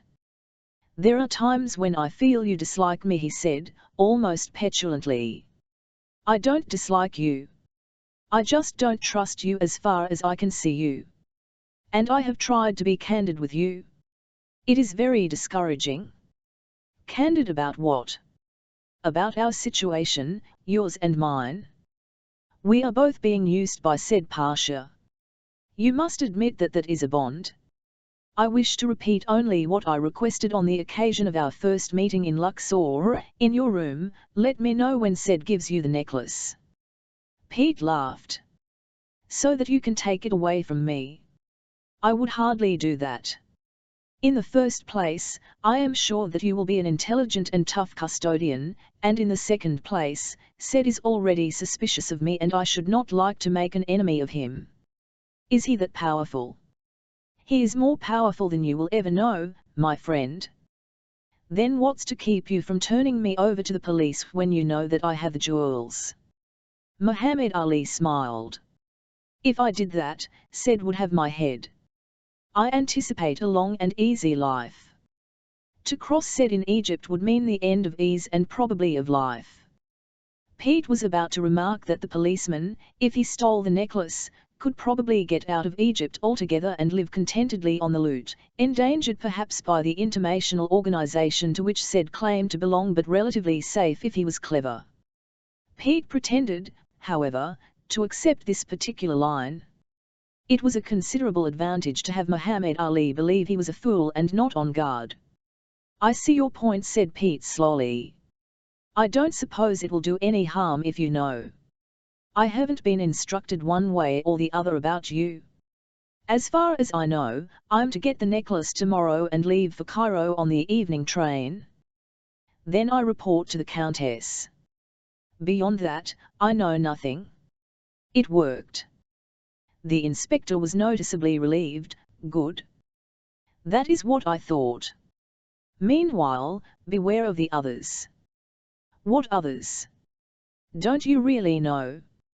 Muhammad Ali looked at him curiously. Haven't you suspected? Suspected who? Anna Mueller. Pete had a sudden inspiration. Could it be that Said and the inspector were working together? It was too much of a coincidence that both should warn him against Anna in the same way and on the same day. What makes you think she wants it? Ask her about her friend Lamouche. And though Pete questioned him further, he could get no more out of him. Anna reappeared at 5, flushed from her trip in the hot sun to the town. She had several small packages, which Pete took as she entered the lobby. "I'm worn out," she said as they walked to her room, the manager pretending not to watch them. When they got to the room, Pete told her that Muhammad Ali was hot on his trail. He didn't explain why and she didn't ask. "We've got to get out of here, baby. To Cairo. Tonight." "But, well, I mean, are you sure it won't be all right to stay over another day?" He shook his head. "Not if I want to stay alive." She looked at him seriously for a moment, then, "In that case we must go." He was suddenly glad. There had been no hesitation. Whatever her plans were, she had been willing to change them for him. What's the best way of getting to Cairo without that policeman finding out? She thought a moment. "Fly, I think." "Is there a scheduled flight tonight?" She shook her head. "You can charter a plane. It's not too expensive. Many people do it all the time. It's quick, and in this country many places are difficult to reach. I flew here myself. I'll see if I can find the pilot's name." While she looked for it, Pete went to his own room and packed, leaving the Stanley Hotel as a forwarding address. The manager would undoubtedly be upset to have a guest depart without paying his bill, but Pete could take no chances. He didn't want it known he was going. Anna was talking German over the phone when he returned with his suitcase. After a quick sentence or two, she hung up. "A countryman," she smiled. "The same who flew me here. Will he take us?" She nodded. "He'll be ready at the airport in an hour." "Good girl." He took her in his arms briefly and kissed her. He helped her pack, and then they slipped over the balcony into the garden of the hotel and, undetected, crossed a grove of trees to the street beyond, where carriages waited. It was not until they were almost to the airport that Pete asked her about Lamouche. But all she said was, "I'll tell you when I can, Peter, but not now. Don't ask me now." Chapter 6. Long before dawn they were circling over the golden lights of the old city, but by the time they got from the airport to the hotel, the moon had set and dawn lingered fresh in the air. To his surprise and pleasure, she agreed to go with him to the Stanley. Shortly before noon they awakened, ordered coffee in the room, and then, while Anna sat at a dressing table arranging her long hair in the glass, they talked for the first time of why Pete had gone to Luxor, of his criminal mission. "I think I knew from the beginning," she said thoughtfully. He sat on the bed opposite her, wearing only his trousers, his bare toes making designs on the cool tile floor. "Well, I thought since we've come this far together, you ought to know the whole thing." He was a little surprised at himself. He had not intended to tell her anything.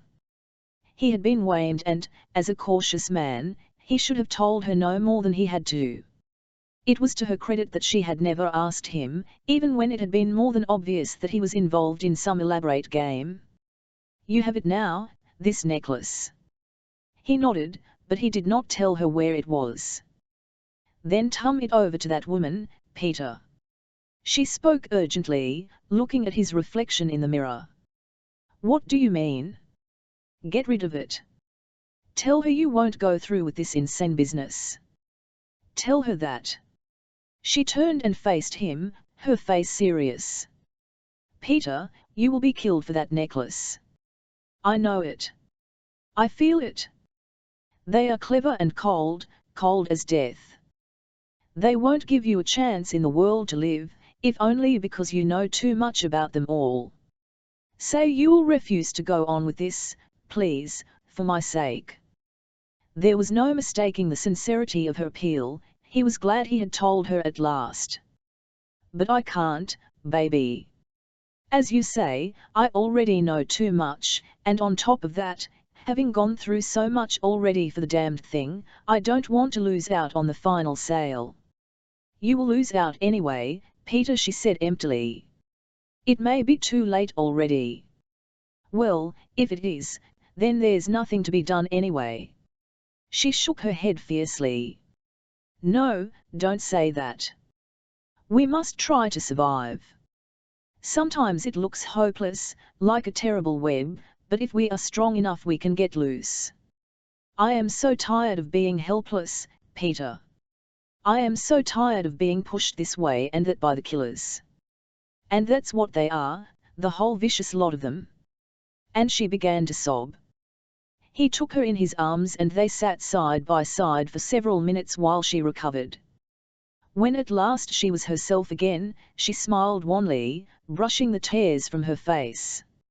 I am very silly, she said. But there is so much that is so awful, at times I don't think I can stand it another minute. First, Dachau and my father, and then the world after the war, and then this country where I'm trapped, too, worse even than you. At times I feel as though I were being slowly strangled to death. We'll leave, Anna. I can get the rest of the money they owe me, I think, and then we'll have enough to get a ship from Alexandria to Naples. It'll be easy. Then we'll go home and you'll forget all about everything. But she only sighed. I was weak. Forget what I said. I have a job to do and so have you. When they are done we can think about leaving. Not until then. Pete was puzzled. I thought you said I wanted you to quit. Yes, I do. I wish for your sake that you would give the necklace to the Rastignac woman, but I am afraid that if you did you would still be as marked as you are now, perhaps more so, because then Ced would suspect you of treachery and long before you left Egypt he would have you killed. I know their kind so well. They are the same in every country. I first knew such people in Hamburg after the war, when I went there to sing. I found out soon enough what the world was like, our world in this awful time, at least. They are in control, everywhere. Worse men than Hitler, for he at least had an ideal, terrible as it was. Worse because they have no pity, only hate for the world they mean to own, to steal from the rest of us. And that's why, if I had to lose my life for anything, I should give it gladly if I thought I could kill even one of these monsters as a warning to all the others. She stopped, her face flushed, then she laughed with embarrassment. I am now making speeches like a politician. Forgive me, Peter. I know what you mean. And he did, what she had said with such passion moved him. It was a rare thing, this abstract love for justice that she had, but chilling, too, she was no longer the Anna he had known when she talked like this. She finished her dressing. They talked more quietly, more practically of his problem. You must be on your guard every minute, my darling. Especially with the Rastignac woman. Jealous. She smiled. Well, yes, now that you mention it. I have seen her once or twice, though we've never met. She's lovely but bad. You know she was the Nazi Rademan's mistress. Now she is the mistress of Ced. This was news. How do you know that? I thought everyone knew it. I travel in high circles. She smiled wryly. Pete remembered what he had said to Ced about Helene. What a fool Ced must have thought him. He writhed in memory. He was also alarmed. If Ced thought he was interested in Helene and that Helene might return that interest, it could complicate a tangled situation even more, might tangle it fatally. I wish you'd told me that earlier. Anna was amused. You mean that she was my predecessor in your affections? Not even close, he said grimly. But I made a crack or two to Ced about her. I hope he didn't resent it. He won't if he needs you. They put their personal affairs second. I am quite sure that she conducts any number of seductions at his suggestion. But watch out for her. Muhammad Ali is far less likely to be dangerous. But what about you? Me? She looked startled. The business you're involved in, what about that? Can't you tell me now what it is? Why you can't leave Egypt? She shook her head. If it was only for my own sake I would tell you, I would trust you. But others are involved. I can't betray them. When will you be able to tell me? Soon, I hope, very soon. Then we can go. But there was a deadness in her voice that bothered him, as though she knew there would be no life for them together in the future. He started to say something, to jolt the truth from her before it was too late, but the misery in her dark blue eyes stopped him. He did not speak. They left the hotel together. Outside in the street, with still too many things unsaid, they parted. I'll see you tonight, said Anna, getting into a taxi. After dinner, late. Don't wait up. She waved to him as she drove off. Disaster was in the air. He tumbled towards Shepherd's. Hastings was in the bar when he arrived, as though by pre-arrangement. His surprise, however, seemed genuine. Wells. Good to see you, boy. By God, it is. He pumped his hand energetically and pulled him over to the bar. Seen Helen yet? No, I just got here. I thought I'd look in the bar first, before I called her. Spot of gin? Perfect for breakfast, cauterizes the stomach. He ordered 2 gins and tonic. Then Hastings looked curiously at Pete, his hard pale eyes interested, his lips set in a genial smile. Didn't expect you till tonight, you know. How'd you get here, by the way? Some people I knew chartered a plane last night. Thought I'd go along, since there was no reason to stay on in Luxor. Said no you were leaving? Certainly. He gave me did he know you were leaving last night instead of today? The point seemed a little too fine to Pete. Well, no, I don't suppose he did. Does it matter? He'd already given me the stuff. Doesn't matter at all. Ah, the libation. They toasted one another solemnly. By the way, said Hastings, smacking his lips over the gin, word comes that you are now the Don Juan of Upper Egypt. Pete chuckled. There didn't seem any competition, he said. Think not. Hastings was bland. No competition there, perhaps. But here, watch out. Why? When competition wears a crown, it's not easy for us ordinary fellows. I don't think it's true about Anna and him. That what she told you? Well, it's none of my affair except where it involves us, and it will involve us if you're suddenly marched out of Egypt by the police. That's happened a couple of times before to eager youths, at least to those with foreign passports. Local swains disappear or else become eunuchs. That was it, at last. You know. Hastings looked at him curiously. Know what? About what happened to me the other night, on the west side of the river. Pete told the story quickly, aware that Hastings already knew the details. We heard, said Hastings, when he finished. Not all, though. Shocked, too. Mainly by your bad judgment, if you'll excuse my saying so. You, and we, are in a tough situation. Delicacy is all important. So what do? Get tangled up with a girl who is guarded by the police and the main interest of the king. You're damned lucky to be here at all. Pete was irritated, partly because what Hastings said had some truth in it. He had acted foolishly. On the other hand, Anna was more important to him than business, than his own safety. If you want, said Pete recklessly, you can take the necklace and keep your voice down, boy, said Hastings with a cool smile, his eyes like ice. A group of Egyptians had entered the bar and sat down at a table nearby. He lowered his own voice carefully. Now don't fly off the handle. Thought you were a clever chap, lot of nerve, control, that kind of thing. And here you are acting like a schoolboy. Surprised at you? I just think my private life is no concern of yours, said Pete in a low voice, aware that, in a sense, he was wrong. As far as I'm concerned, you can go live with that policeman on a houseboat, said Hastings, suddenly lyric. I don't care. But don't get involved until you're clear, until we're all clear. You've got in trouble once already. Suppose you'd had the necklace with you then? Been merry hell to pay for the lot of us. Pete mumbled that he was sorry. Well, you won't have much longer, said Hastings cheerily. How much longer, do you think? A day or myo.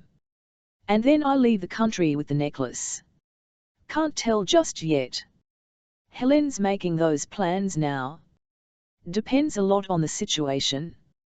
Why? Is there any trouble?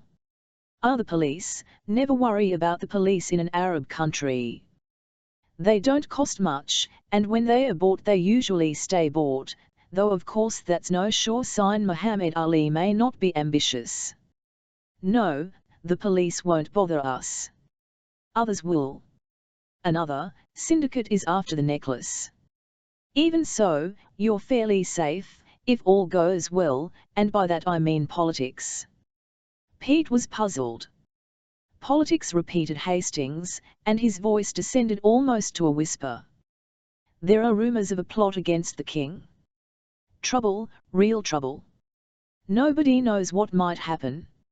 If there's out-and-out rioting, it may be difficult to follow any schedule. Then why not let me leave now, today? I can take a plane and be off in a few hours. Hastings chuckled. I like that. Eager. Wonderful quality. Unfortunately, we have a schedule. Certain people must be alerted, others thrown off the scent.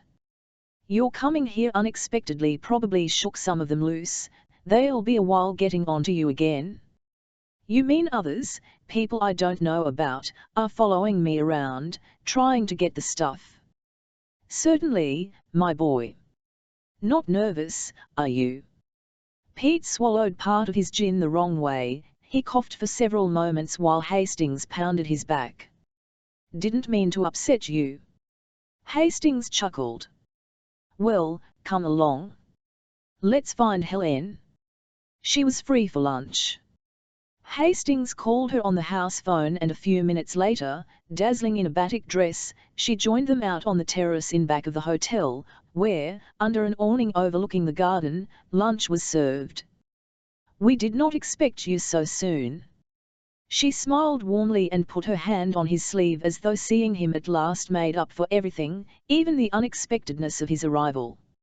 It was too hot in Luxor. Meaning the weather? Asked Hastings. Pete laughed. That was too hot, too. No, it was getting uncomfortable with Muhammad Ali around all the time. I couldn't wait to duck him. When Sid gave me the necklace I figured I was free to go right then. I never thought there was a special reason for me to wait another day, especially with him hot on my trail. You did exactly right, said Helen, somewhat to his surprise. You must run no more risks than you have to. In that case, I wish you'd hold on to the necklace until it's time for me to skip the country with it. I can't sleep nights knowing that there's $100,000 or so tucked away in my coat. Lobster, I think, said Hastings to the waiter, speaking for all of them. Marvelous lobsters in these parts. Helen ignored Hastings. I can't do that, she said. It wouldn't work. I don't see why not. This is your city. You must have all sorts of good hiding places. I think you'd want it kept in a safe place. They can get me almost any day. There's not a hell of a lot one man can do in a strange city against a dozen sharp customers who want something he's got. Lad who can take care of 3 bandits shouldn't be frightened of some nervous jewel thieves. Hastings poured wine with an accurate hand. I know what he means, said Helen hesitantly. It has bothered me also. Peter, we can't take the necklace now because we are watched, too, even at this minute. More important, though, we have no idea yet when you are to go. It depends on said. On the situation here. On the negotiations with our buyer, which said himself is conducting. For all I know, he may suddenly call us now, this minute, and send you to Europe. Then the decision is his, finally. Helen nodded. Entirely his. Our only job is to make the arrangements. It will be best, probably, for you to fly, but all will depend on how much warning we have. So meanwhile I wander about the city with a small fortune in my coat, which I don't dare take off even when I go to sleep, and your whole scheme depends on my keeping out of the hands of police and competitors. He sighed. You have a lot of faith, I'll say that. We do, Peter. Don't you understand there isn't anything else we can do right now? Now that you know our situation a little better, you can see that it is like an army, in a way. We must follow orders, all of us. Our orders are to get you out of the country at a moment's notice when the deal in Europe or America is completed. Your orders are to stand by, with the necklace, until we give the word. He had to admit to himself that she was plausible, but a suspicion had begun to grow, an ugly indication of a plot so intricate that it made his head spin. Until he was sure, however, he would pretend ignorance. You say. It's almost as much your worry as mine. You'll lose a fortune and I'll get my throat cut. I think we should have champagne. Just the stuff for a day like this. Celebrate a bit. Lunch's best time for it, I always say. And Hastings ordered champagne, which they drank thirstily, enjoying its coolness in the hot afternoon. After lunch Hastings, as usual, excused himself, leaving Pete to Helen, who had obviously been selected as the one who could best handle the young American. I suppose you'll be glad when it's over, she said, as they sat back in their canvas chairs while the waiter cleared the table. He nodded. Real glad, he said. I should never have asked you to take on this job. She looked at him with concern.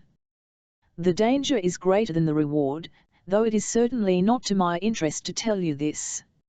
She gave every appearance of trying to be honest. Meaning I won't get that percentage I was promised. Meaning that even when you do get it you will not be sufficiently compensated for all you've done for us. You are very brave, Peter. She turned her dark eyes on him, and the expression was warm and candid. Under the table her leg pressed gently, unmistakably against his. A spasm of desire went through him for an instant, but only for an instant. There was no other woman for him now but Anna. Deliberately, cold-bloodedly, he returned the pressure, noting with a scientist's detachment the faint flush of color that rose from her neck to her face. I missed you, she said softly, looking away. I thought about you, too, he said. She looked back at him slyly. Not too much. I have heard about the German girl. That didn't mean anything, he said. He let his fingers run over her bare arm. The soft skin was like a shock. It would be different from Anna, he thought grimly, if it happened. Judging from Helen's past performance, she would tease a lot, but at the last minute she would avoid following through. It was possible that he had a surprise or two in store for her. Where will you go when you leave Egypt? She asked, sitting very straight beside him while his strong rough fingers caressed her arm. If I leave here. You mean you might stay? Why not? 6 feet under is as good here as anywhere.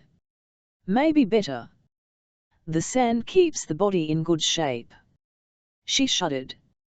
Don't say that. You won't be killed. There is a difference between danger and that. People are not so easily killed in a city like Cairo, certainly not Americans. Your passport is like armor. It didn't help much the night I was mugged in the tombs. You were foolish. That was a bad place. No, if you keep a careful lookout, avoid dark empty places, you will be all right. I promise you that, Sherry. He hid his mistrust of her. I'll do what you say. He grinned suddenly. I'm a bit short of cash. I was wondering if... Of course. We'll pay you the other £100 now, if you like. Do you want English or Egyptian currency? He said he preferred American, but he'd settle for English. Do you want to come with me while I get it? She looked him full in the face, a half-smile on her lips. He had a brief malevolent desire to shatter this cool mocking woman's mask, to find what was underneath. He followed her then to her room, where she rummaged through her dressing table until she found a black leather jewel box, in which, among diamonds, she kept a wad of currency. She counted out £100, appearing not to be aware of him, standing behind her, so close that he could almost hear the rapid beating of her heart. She turned. They were now so close that they almost touched. He stepped back, with a great effort of will. This was not the time, not yet. She looked at him, surprised. She had expected some sort of advance and none had come. He took the money. Thanks a lot. I'll need it. They stood awkwardly for a moment. He was pleased to see her ill at ease. Finally she said, "You seem different, Shui. Has something happened?" She lit a cigarette and this bit of business relaxed her, gave her an excuse to move away from him to the armchair by the window, where she sat down. He sat opposite her, on a straight chair. "I don't know what you mean." "Oh, I think you do." She was gradually regaining control. "When you left you were... Well, there was more fire. I felt that we had a kind of understanding. Now something's happened. You love her, don't you?" This was abrupt. He smiled, wondering what to say. "She's a nice girl," he said at last, trying to be offhand. "But not for you. She's not free, in any sense." "You mean because of King?" "Partly, yes. Though not in the way you might think. She's watched day and night, and that is bad for you, for us. We are in sufficient danger as it is without having you become involved with Anna Mueller." "Why? What's all the mystery about? What's she done, besides go out with the local boss a few times?" Helen smiled. What a funny way to speak of the king. "But you're right, he is the local boss, and he is the law, as you'll find out if you try to cross him or any of his henchmen." "We'll see," said Pete, sounding more brave than he felt. It would be his luck to fall for the one girl in the country who was the most dangerous to know. Well, it couldn't be helped. "Oh," he said, changing the subject, "I saw a picture of you in Sed's house, with that Nazi. What's his name, Raderman?" She took this very well, her face did not change expression. "Yes, we were good friends. I told you I was an agent. For the Free French. So I was. I knew many people, many Nazis, communists, all sorts of people. We were like Freemasons, the agents in those days." "They tell me you were pretty free," said Pete, not intending this to sound as insulting as it did. She flushed angrily. "I suggest it is none of your business." "I'm sorry. I didn't mean it like that. I mean free French. Only it seemed funny that you were able to be such good friends with a Nazi big shot. That's all I meant." She had recovered her poise by then. "Well, those were confused times, Shui, far more so than now. We were none of us too sure where our loyalties lay. But let's not talk about such unpleasant things. Eric is dead, that war is over, the next one hasn't begun, and you are soon to make money for us and yourself. What could be nicer?" Pete agreed that it was pretty nice. There was another silence, and this time the tension between them was great, like an electric current in the warm air. But then, just before it became unbearable, he stood up and said, "I've got to go to the consulate and see about those travelers' checks I lost." Surprise and irritation crossed her face like the shadow of a cloud. Her voice did not betray her, though. I'm sorry. She rose, too. Perhaps it's better, Shui, that we see only a little of each other. Avoid the girl, though, until our business is complete. After that do as you must. Will you keep in touch with me here, twice a day? Telephone in the morning and later in the day, before dinner. We should have word from said soon. She walked with him to the door. Without shaking hands, avoiding physical contact of any kind, he left her, pleased with his own will and, more important, pleased that he had made her think him a fool. He had kept his suspicions to himself. He was not yet sure of the dimensions of the plot, but he knew that the danger he faced came as much from Helen and said as it did from Muhammad Ali. He knew instinctively that he was intended to be a victim.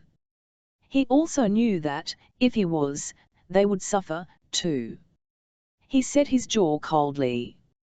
Time was running out. Mr. K seemed surprised to see him when he entered his office at the consulate. We were beginning to wonder what had happened to you, Mr. Walsh, I mean Wells.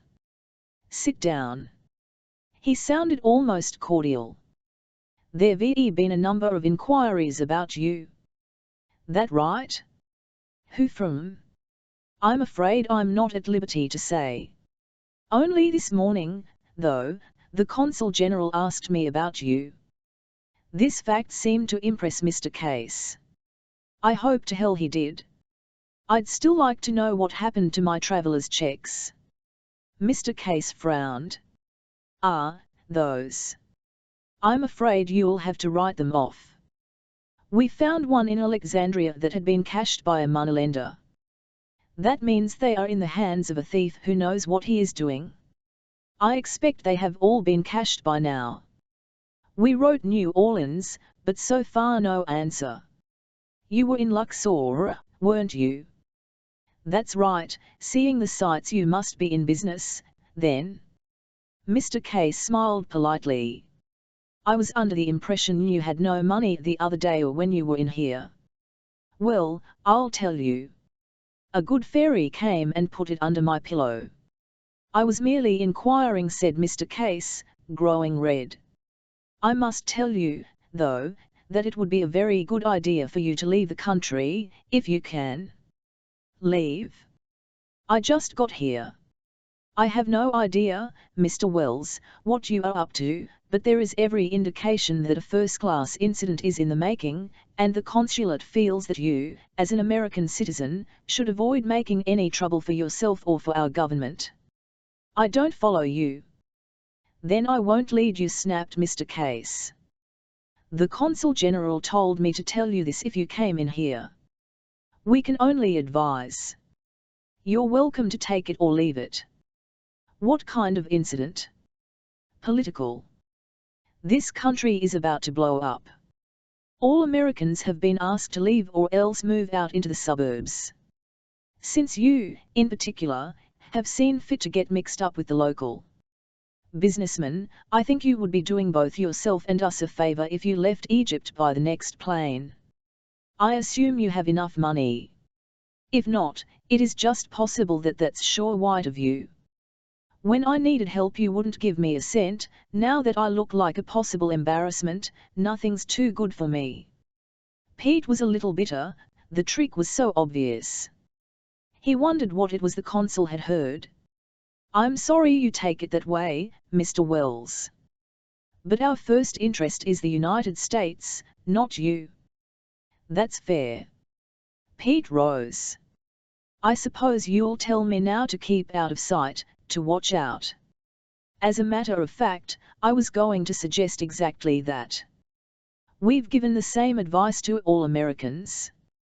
If this mob should start making trouble, anyone wearing Western clothes, whether Egyptian or American or European, will be torn to pieces. I have also been instructed to tell all nationals that should there be rioting in the streets, they are free to come to the consulate here for protection. Can you tell me anything about a man named Hastings or a woman named Rastignac? Mr. Case shook his head as though he had never heard of either. What do you know about Anna Mueller? This had an effect. Only what I hear in Cairo, what everybody hears. That she and the king. Exactly, interrupted the official nervously, as though afraid of being overheard. Now, if you should change your mind about leaving Cairo, and we hope you will, please feel free. But Pete was gone before the sentence had been finished. He walked back to the Stanley. If anything unusual was going on in the city, he couldn't spot it. Everything seemed perfectly ordinary. The beggars were everywhere, loud as ever. Street vendors shouted their wares in high monotonous voices. The expensive modem cars honked their horns and shifted gears smoothly in the broad main streets. Only the presence of more policemen than usual in front of certain buildings suggested that there was trouble brewing. Back at the Stanley, he found 2 messages for him, which he crumpled in his pocket as he went upstairs to his room. He knew the contents of one of the notes before he read it. Anna had gone. Her suitcases were missing and there was no trace in the room that she had ever been there. He tore open the 2 envelopes. One contained the bill for his room at the Kamak Inn, with a polite note from the manager. The other was from Anna. He sat down shakily on the bed and read, "My darling, things are happening so quickly now that I hardly know what to tell you or what to do. I couldn't stay with you at the hotel because, for your own sake, it would be bad. The one thing that I must do must be done now and I no longer have any choice. Don't bite to find me, please. You must trust me, and if there is any chance of our being together afterward I will come back, I promise. Believe me when I say I love you. Your own Anna." That was all there was to it. He sat, stunned, holding the letter in his hands, the last link he had with her, the only sign that she had ever lived and he had known her. The telephone rang. Dumbly he answered it. "I'm glad to find you home, Mr. Wells. May I come up? I'm in the lobby." Pete grunted and put the phone back on its hook. Nothing made any difference now until he found Anna. He awaited his visitor without interest. Muhammad Ali was in uniform, wearing a pistol holster. He smiled when he saw Pete and shook his hand warmly. "You left so suddenly, my friend. We were all afraid something might have happened to you. But the manager remembered to tell you that I was back at the Stanley." "So he did. Where is Fräulein Müller?" "We were given to understand that she was with you here. Your news isn't up to date." "She's taken a trip." "I see. Perhaps it is all for the best. Fortunately, no harm can come to her." "What makes you so sure?" "Haven't you guessed? Because of her important friend she is always guarded, always watched by the police." "Then how come you have no idea where she is?" "I am no longer her guardian," said Muhammad Ali smoothly, sitting carefully on the edge of a small table. "I could probably find out by calling headquarters." "Why don't you?" "Because I'm not interested." "Well, I am. Would you care to make a bargain?" The policeman was looking at him intently now, his eyes glittering beneath dark brows. "What kind of bargain?" The expression on the Arab's face was answer enough. "No, none of that, Junior. That's asking too much. But suppose she is in danger, wouldn't you like to know that? You said yourself that it was the job of you guys to keep her out of trouble, to protect her. Why do you hate me?" Muhammad Ali was pale and tense. "Do I disgust you so? I can save you. I am the only person in Egypt who can. If I want to I can keep them from killing you, and they will kill you, soon, very soon." "Who will?" But the policeman only shook his head, his eyes glittering as he studied Pete casually. Pete swung one leg over the bed. "Maybe they'll change their minds," he said, then he grinned. "I wonder just how friendly you were feeling on the train when you had that bug planted on me." "For your own good, believe me," said Muhammad Ali intensely. "You would have been ill for a week, by which time the affair would have been out of your hands." I'm glad you have my interest at heart. Pete mocked him, coldly gauging to himself the distance between them, calculating a defense. I have, said the inspector in a strange low voice. Let me show you. He moved toward Pete, who jumped quickly from the bed, doubling his fists and crouching all in one quick movement. The policeman stepped back. Then it is all over for you, said Muhammad Ali flatly. This was your chance. If you had, being dead doesn't seem so unattractive. Now get out. The policeman shook his head. Not until you give me the necklace. Pete's fingers twitched nervously at his belt, ready to grab his revolver. I haven't got it, he said. I gave it to Helen this morning. No, you still have it, said the policeman quietly. I want it. He drew his gun. Pete made no move yet, he was thinking quickly. I tell you, I gave it to her. You can search me if you want to. She's supposed to hang on to it until said gives the word for me to take it out of the country. Give it to me or I'll shoot, said the inspector, and with a click he released the safety catch. No, you won't, said Pete, with great effort keeping his voice steady though his throat had suddenly gone dry and his tongue threatened to stick to the roof of his mouth. He was able to speak quietly, though. They know. Downstairs that you came up here. If you shoot an American citizen there'll be an investigation and they'll know you were the one who did it. I am the police. Give me that necklace. If you take it, if you kill me, said we'll find out, and that'll be the end of you, even if you try to leave the country. He's part of an international organization. You know what that means, don't you? I guess you do. Maybe you're part of it too. Well, cross them up. He spoke fast and he knew that he was making a little headway, for the policeman's aim wavered. Give it to me, he said. Hell, man, I told you I don't have it. Here, come on, search me.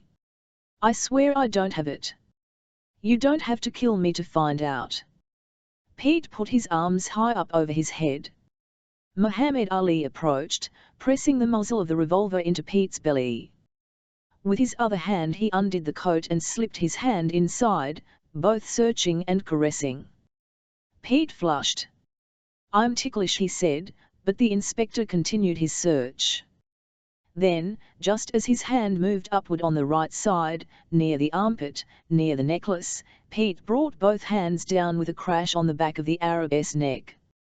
The revolver clattered to the floor. Muhammad Ali grunted and fell forward, knocking Pete off balance. They both fell against the bed and rolled onto the floor, Muhammad Ali on top. The fight took a long time, or so it seemed to Pete.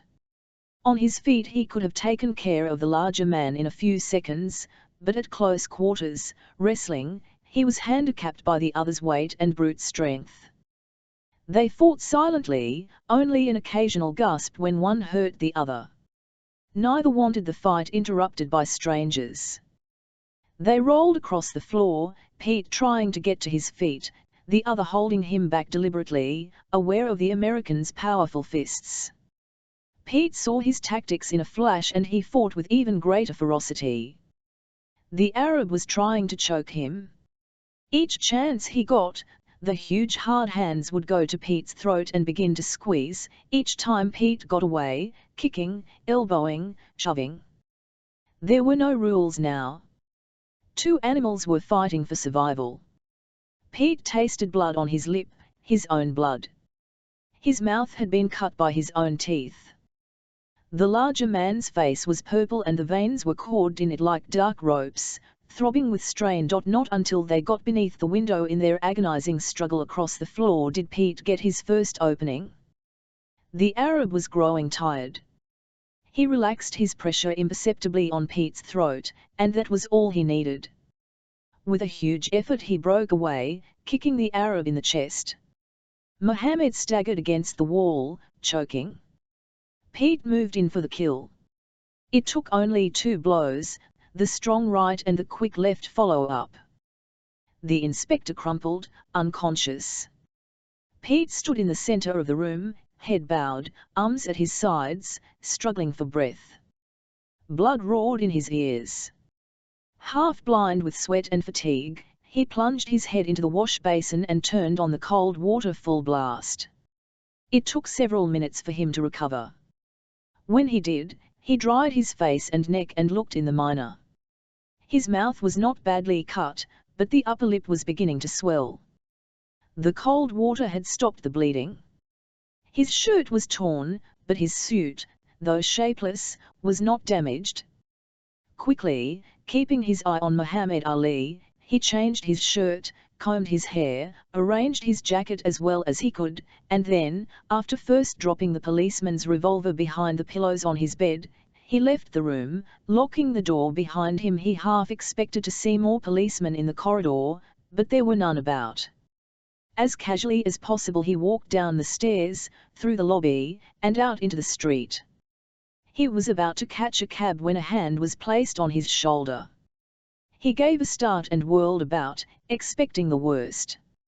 But it was only the manager, the plump cockney. "I wouldn't go out there, sir, if I was you." "Out where?" "In them streets, sir. There's trouble on its way and I wouldn't like to see nothing happen to a chap like you." "Why? What's up?" "The mob. They are yelling Dovem Tofm, we hear. They are in a mean mood and when they are, watch your step." "I'll do that. Thanks. Keep to the main streets, where the police are." Pete smiled to himself at that. He assured the little man he would be all right. Then he hailed a cab. Le Coteau Rouge was crowded, considering the earliness of the hour. Pete went straight to the bar and ordered Pernod. While he stood there he looked warily about the room for signs of danger, but no one paid much attention to him. People were too intent on their own problems. Men sat at tables, their heads close together, talking rapidly, fiercely to one another. It was 20 minutes before Pete realized that there were no women in the bar. A strange sign, a sign of trouble. The air was charged with tension. "Remember me?" Pete asked the bartender with the great mustache. "Certainement. The young American who loses his money. You find it, hein?" Though the man's tone was friendly he seemed distracted, his eyes turning furtively toward the door, as though he expected hostile visitors. "No, never got it back, but I've been working." "Good, good. I'm glad. You like Luxor? Interesting for the history. You should maybe stay there." The bartender's eyes fixed on Pete's for a moment. He was pale, and he kept polishing and repolishing a clean glass with the end of his apron. "Why? The town going to blow up?" "I think maybe, yes." From far away came the unmistakable sounds of rifles, one volley, then an answering volley, then scattered fire. The whole room became silent. Men turned with frightened faces toward the door. "Mon Dieu," muttered the bartender, and he dropped the glass onto the floor, where it broke. The familiar sound of breaking glass recalled the others.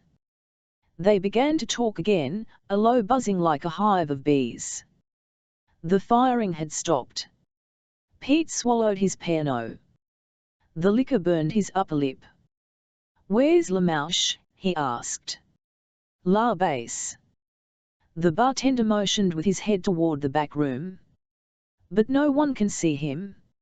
"No one, monsieur." But Pete was already halfway to the double door. No one tried to stop him. He was not surprised when he stepped into the dim corridor to find the door to Lamouche's room suddenly open, revealing the hunchback standing on the threshold, smiling. "Come in, my friend, come in.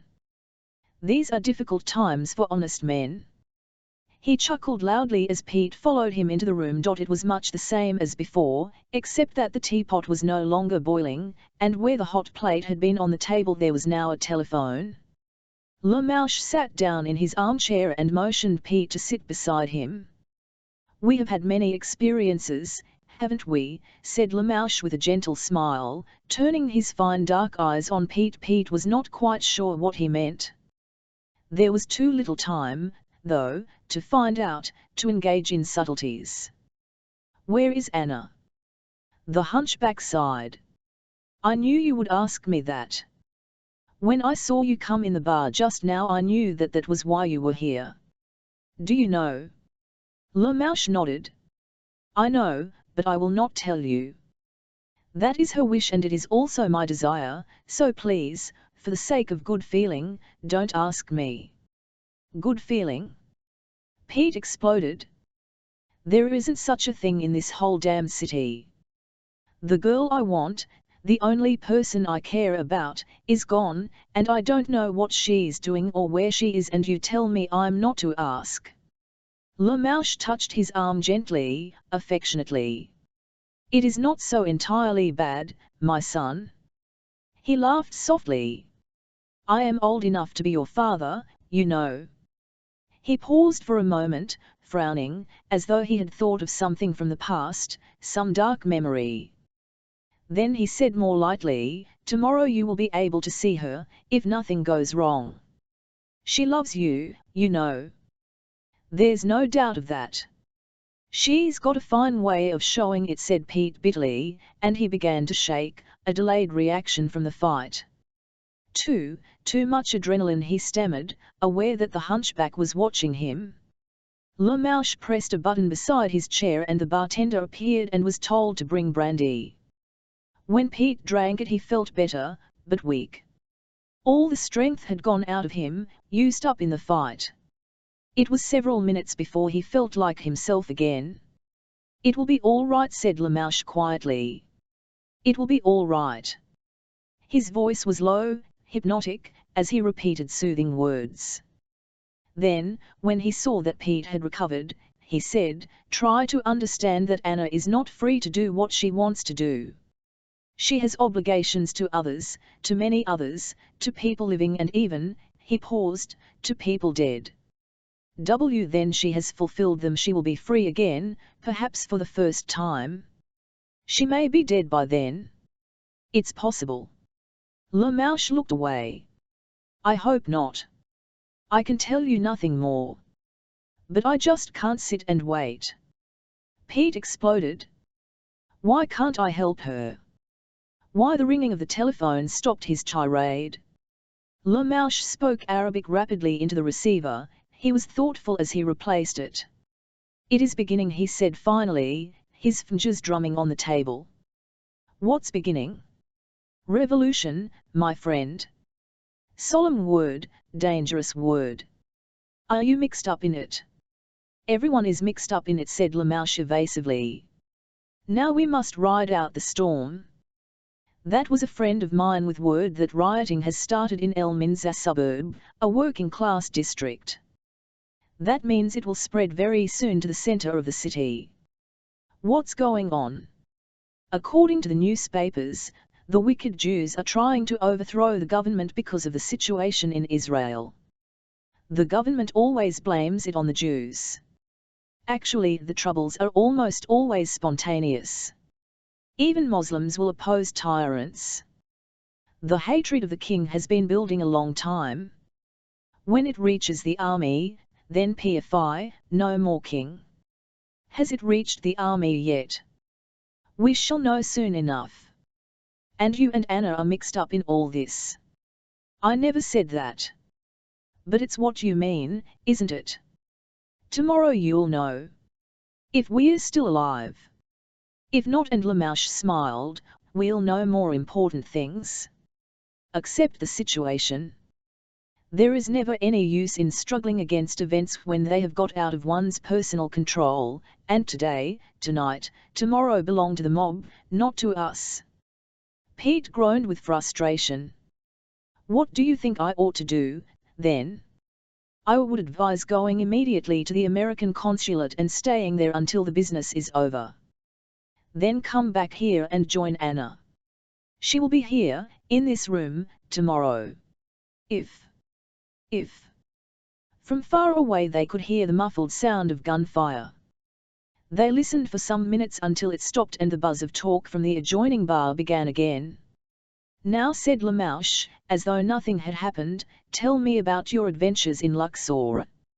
"Not much to tell. I was sent up there by Helen, as you probably know, since you seem to know everything else. I met someone called Sid, with whom I did business, as agreed. I got into trouble with a police inspector named Muhammad Ali and I met Anna. It was pretty eventful." "I should think so. You recall, perhaps, that I advised you against having anything to do with Helen and the others. There wasn't much choice. I didn't have any illusion about them, but I had to make some money, even though they'll cut my throat if it fits their plans, if I let them."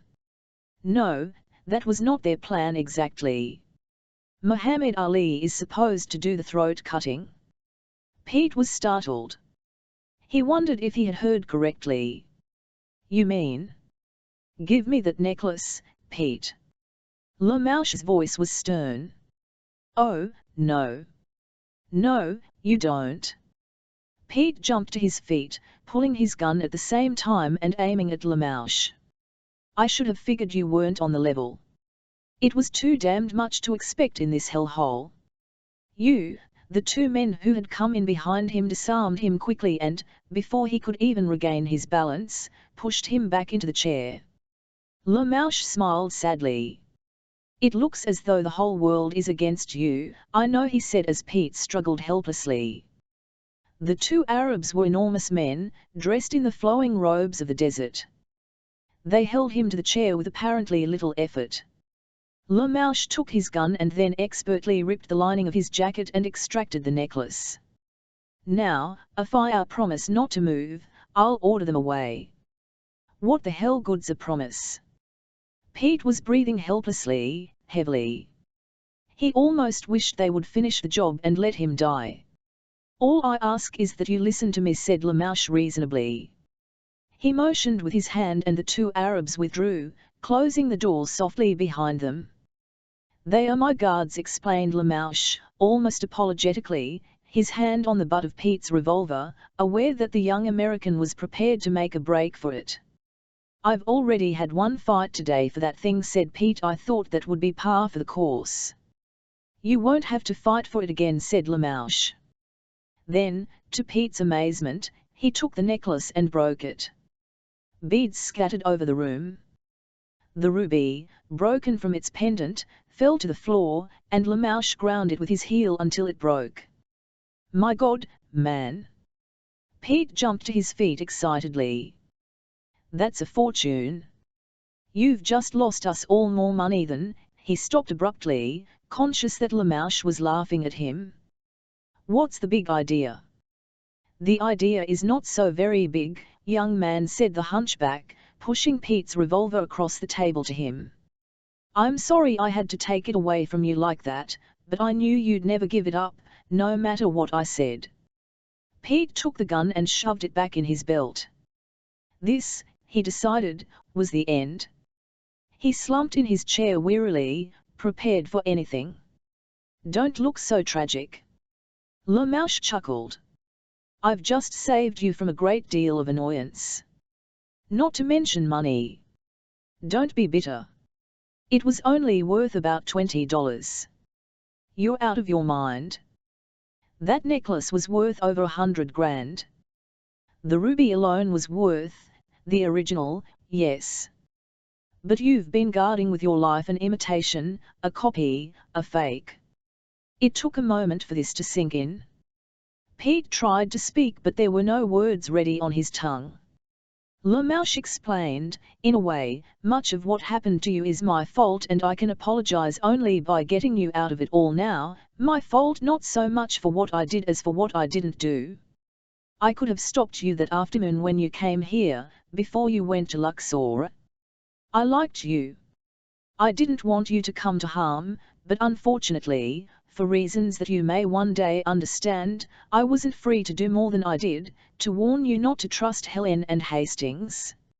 I could, I suppose, have told you why, but I was not in a position to make trouble for myself, and it would have been grave trouble, then." He paused. The distant boom of light artillery invaded the stillness of the room. Both waited until it had passed. Lamouche continued. Now it matters less. Said, whom I have known for many years, stole the necklace of Queen Tai some time ago from a wealthy eccentric living at Aswan. I have no doubt he told you a different story, but it was a case of pure thievery and nothing more. He is one of the more efficient crooks in a country distinguished for crime. For some reason he has taken his time about disposing of the necklace. I am told, by others as well as by him, that he has a very real love of antiquities, almost as great a passion as the one he has for money. In any event, it became widely known in our underworld, which is almost the same thing as the everyday world of Cairo, that he had the necklace and that sooner or later he would smuggle it out of the country. A few months ago, he decided the time was ripe to make his sale.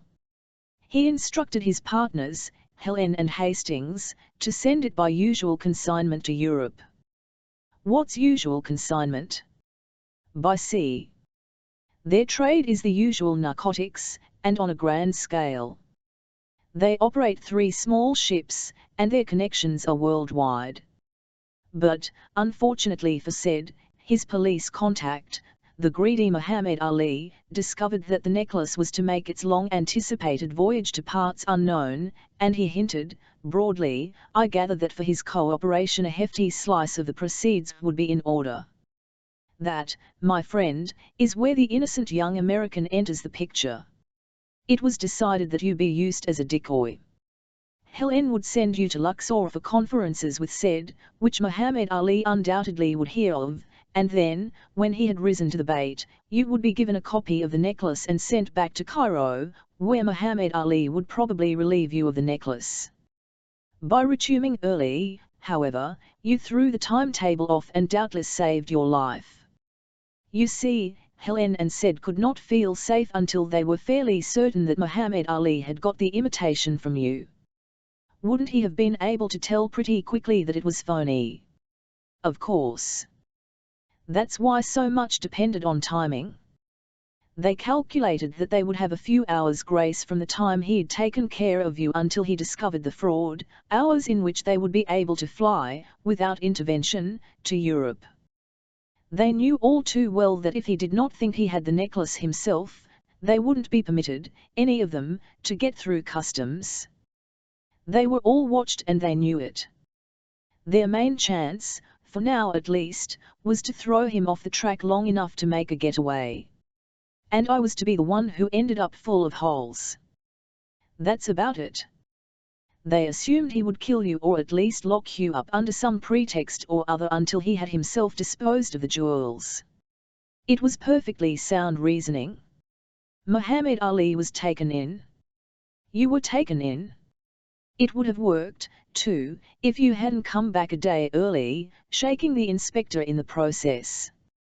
Helen had made plans to leave Cairo on the morning plane. Now, of course, she doesn't dare.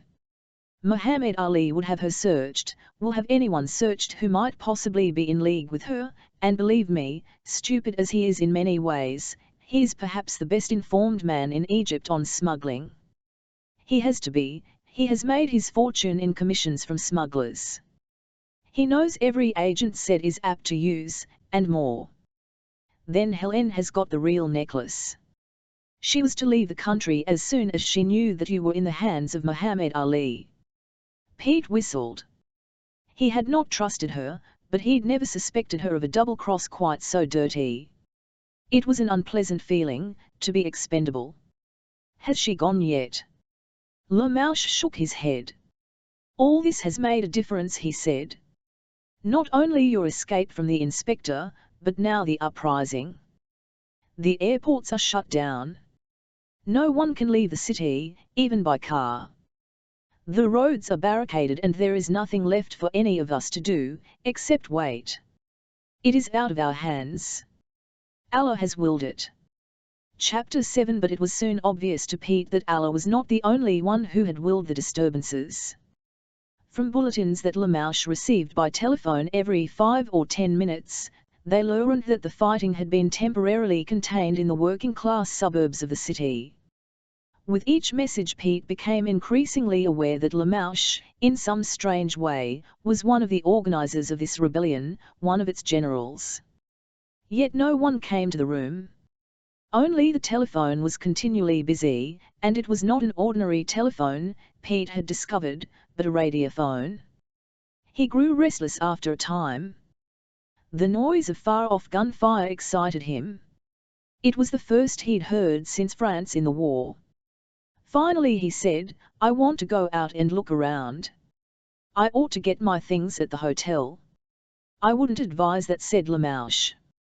"Muhammad Ali is still alive. Do you think he'll bother me when he knows I haven't got the necklace? You are assuming that he is not vindictive, which is always a mistake. Keep away from your hotel. Forget the clothes. Maybe you're right. Maybe I should go to the consulate and see if they know what's happening." "An excellent idea. Stay there until tomorrow, until all this is over. Then come back here and I will, I hope, have Anna for you. If she's alive and if you're still here. And if heaven has not fallen down and broken your hard head." Lamouche smiled. "You must have a small amount of optimism, Peter, to live at all. That may seem foolish advice after what has happened, but—" The radiophone on the table buzzed. Lamouche picked up the receiver and spoke into it. Pete watched as the hunchback visibly paled. He spoke Arabic rapidly, a scowl on his face, his tongue wetting his lips nervously. Then he put the receiver down. "Bad news." Lamouche did not answer for a moment. He stared emptily into space. Then he nodded slowly, fixing his eyes on Pete. "Bad for us but good for you." "What do you mean? Has Anna failed? Where is she?" "Quite safe." Lamouche sighed. It was too much to expect. She had only a slim chance, but even so, had she succeeded? Succeeded in what? Regicide, I believe, is the word. It means king-killing. She was to have murdered Farouk today. Unfortunately, before she could see him, the trouble began in the city and he cancelled all appointments. She was not able to carry out our plan. Good Lord! Pete was stunned.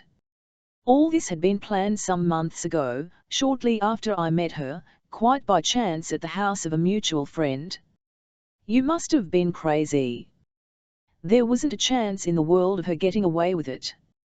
I may not know much about this town, but I did see that guy at a nightclub and he's as well guarded as any mobster back home. Lamouche shrugged. The choice was as much hers as ours.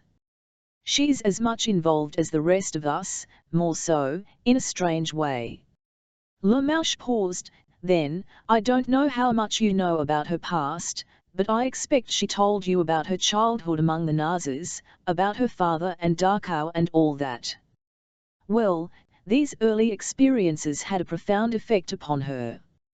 As a result, although ordinarily she is a charming girl, when it comes to rants she is a fanatic, and a little terrifying." Pete shook his head, still bewildered. "I can't believe it. The complications began after she met you. A few months ago, when we decided upon this desperate course, she was bitter and hated the world, not caring if she lived or died. I cared, of course. I didn't want to see her sacrificed, but the choice was finally hers, not mine. Do you think anyone knows what she intended to do? The police, I mean." Lamouche shook his head. "Only she and I knew, until this moment. The rest knew nothing more than that an attempt would be made upon the king's life, an assassination that would coincide with the first rioting in the El Minza quarter of city. Is she all right now? Was that who you talked to?" "She's all right. That was one of our people out at Mina House. Several men were to break into the king's guest house nearby and rescue her if possible. Then he did not arrive for the rendezvous. She went on to Shepherd's, where she will be safe for a little while. Safe? I thought you said, safe from the mob. I don't mean to alarm you, but there is a chance that our people, certain fanatics among them, may try to destroy the hotel. I've got to go there now, said Pete abruptly. In a few minutes, as soon as I get a report.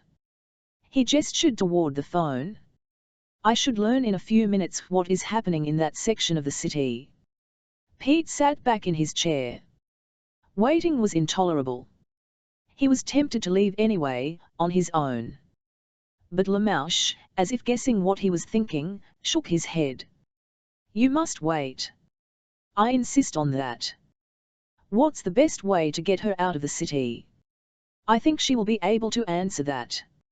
It is quite true that she didn't expect to survive the assassination. Even though we had a group of men ready to rescue her at the cottage, there was not much chance they would get through the guards before the guards had killed her. Even so, because of you, she made plans for an escape, one that I was to tell you about at the proper time. The plans? She must tell you now, since, for all I know, they've been changed. But you can count on us to help you. I'll give you a safe conduct through our lines. You will have to handle the government people yourself, but that shouldn't be too difficult, since they know nothing of Anna. Pete grinned. But they might just happen to be looking for me on account of Muhammad Ali. Lamouche frowned. That is a problem. Well, just as long as I've got her with me, there won't be any trouble getting out of town. These people don't scare me one bit, in the daylight anyway. Which reminds me I have an apology to make. The manager at the hotel in Luxor is one of our men. When he saw that Anna was becoming interested in you, he saw fit to arrange that business in the tombs. Pete was surprised. The manager had been the last person he'd suspected. But what was the big idea? Anna was being watched by the police. It would have wrecked all our plans if the king had discovered she was involved with someone else. The manager acted quickly, ruthlessly, and without consulting any of us here. I was furious when I heard, but actually, he had only done his duty. Anna's interest in you might have ruined the whole affair. The old fellow, Osman, was he involved, too? He was bribed to lead you into the tombs. He was killed that same night, to keep him from talking. Pete whistled. You fellows play rough. Very rough, said Lamouche without a smile. You were lucky and resourceful. Otherwise you would never have survived. The radiophone buzzed and Lamouche answered it. He asked a series of curt questions, nodding as the answers were given him. When he hung up, he turned to Pete. You will have a difficult time getting through. There is a barricade in the streets between here and Shepherd's. He scribbled a few lines in Arabic on a sheet of paper, which he then folded and handed to Pete. This should get you through our people, at least past the officers who can read. Pray that you don't get in the hands of the others. As for the police, the government people, you should have nothing to fear. Say you are an American trying to get to the hotel for safety.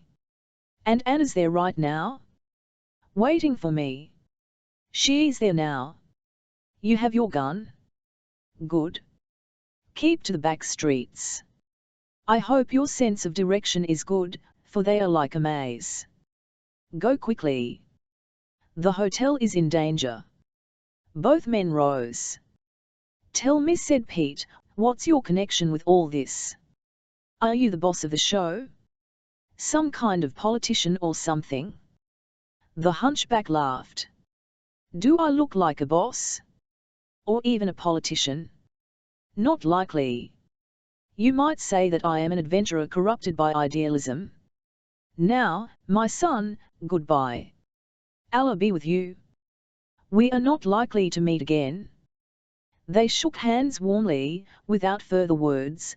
Then Pete left Lamouche alone in the small room with its radiophone and the two eyeholes that surveyed the crowded bar. The back door was guarded by a half-dozen men with carbines. They watched Pete closely but did not interfere when he moved down the Nanau Street to the main boulevard. The boulevard was empty of ordinary traffic. The setting sun was dull gold upon the higher windows, casting dense purple shadows against the buildings with their shuttered doors. Far away in the northwest, he could hear artillery. He stopped under the nearest arcade just as a jeep containing government soldiers clattered by.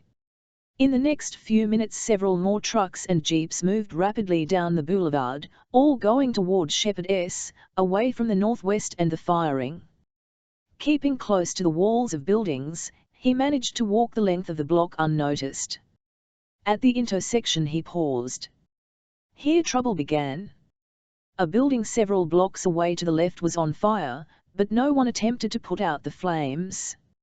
A barricade had been thrown across the boulevard at this point and the police cars avoided it by driving to left and right, keeping at least 2 blocks distant of the mob that guarded the barricade, a haphazard collection of furniture, barrels, the body of a dead ox, a crazy fortification manned by an evil-looking assortment of men, wearing the long striped tunics of the fellahin, the workers.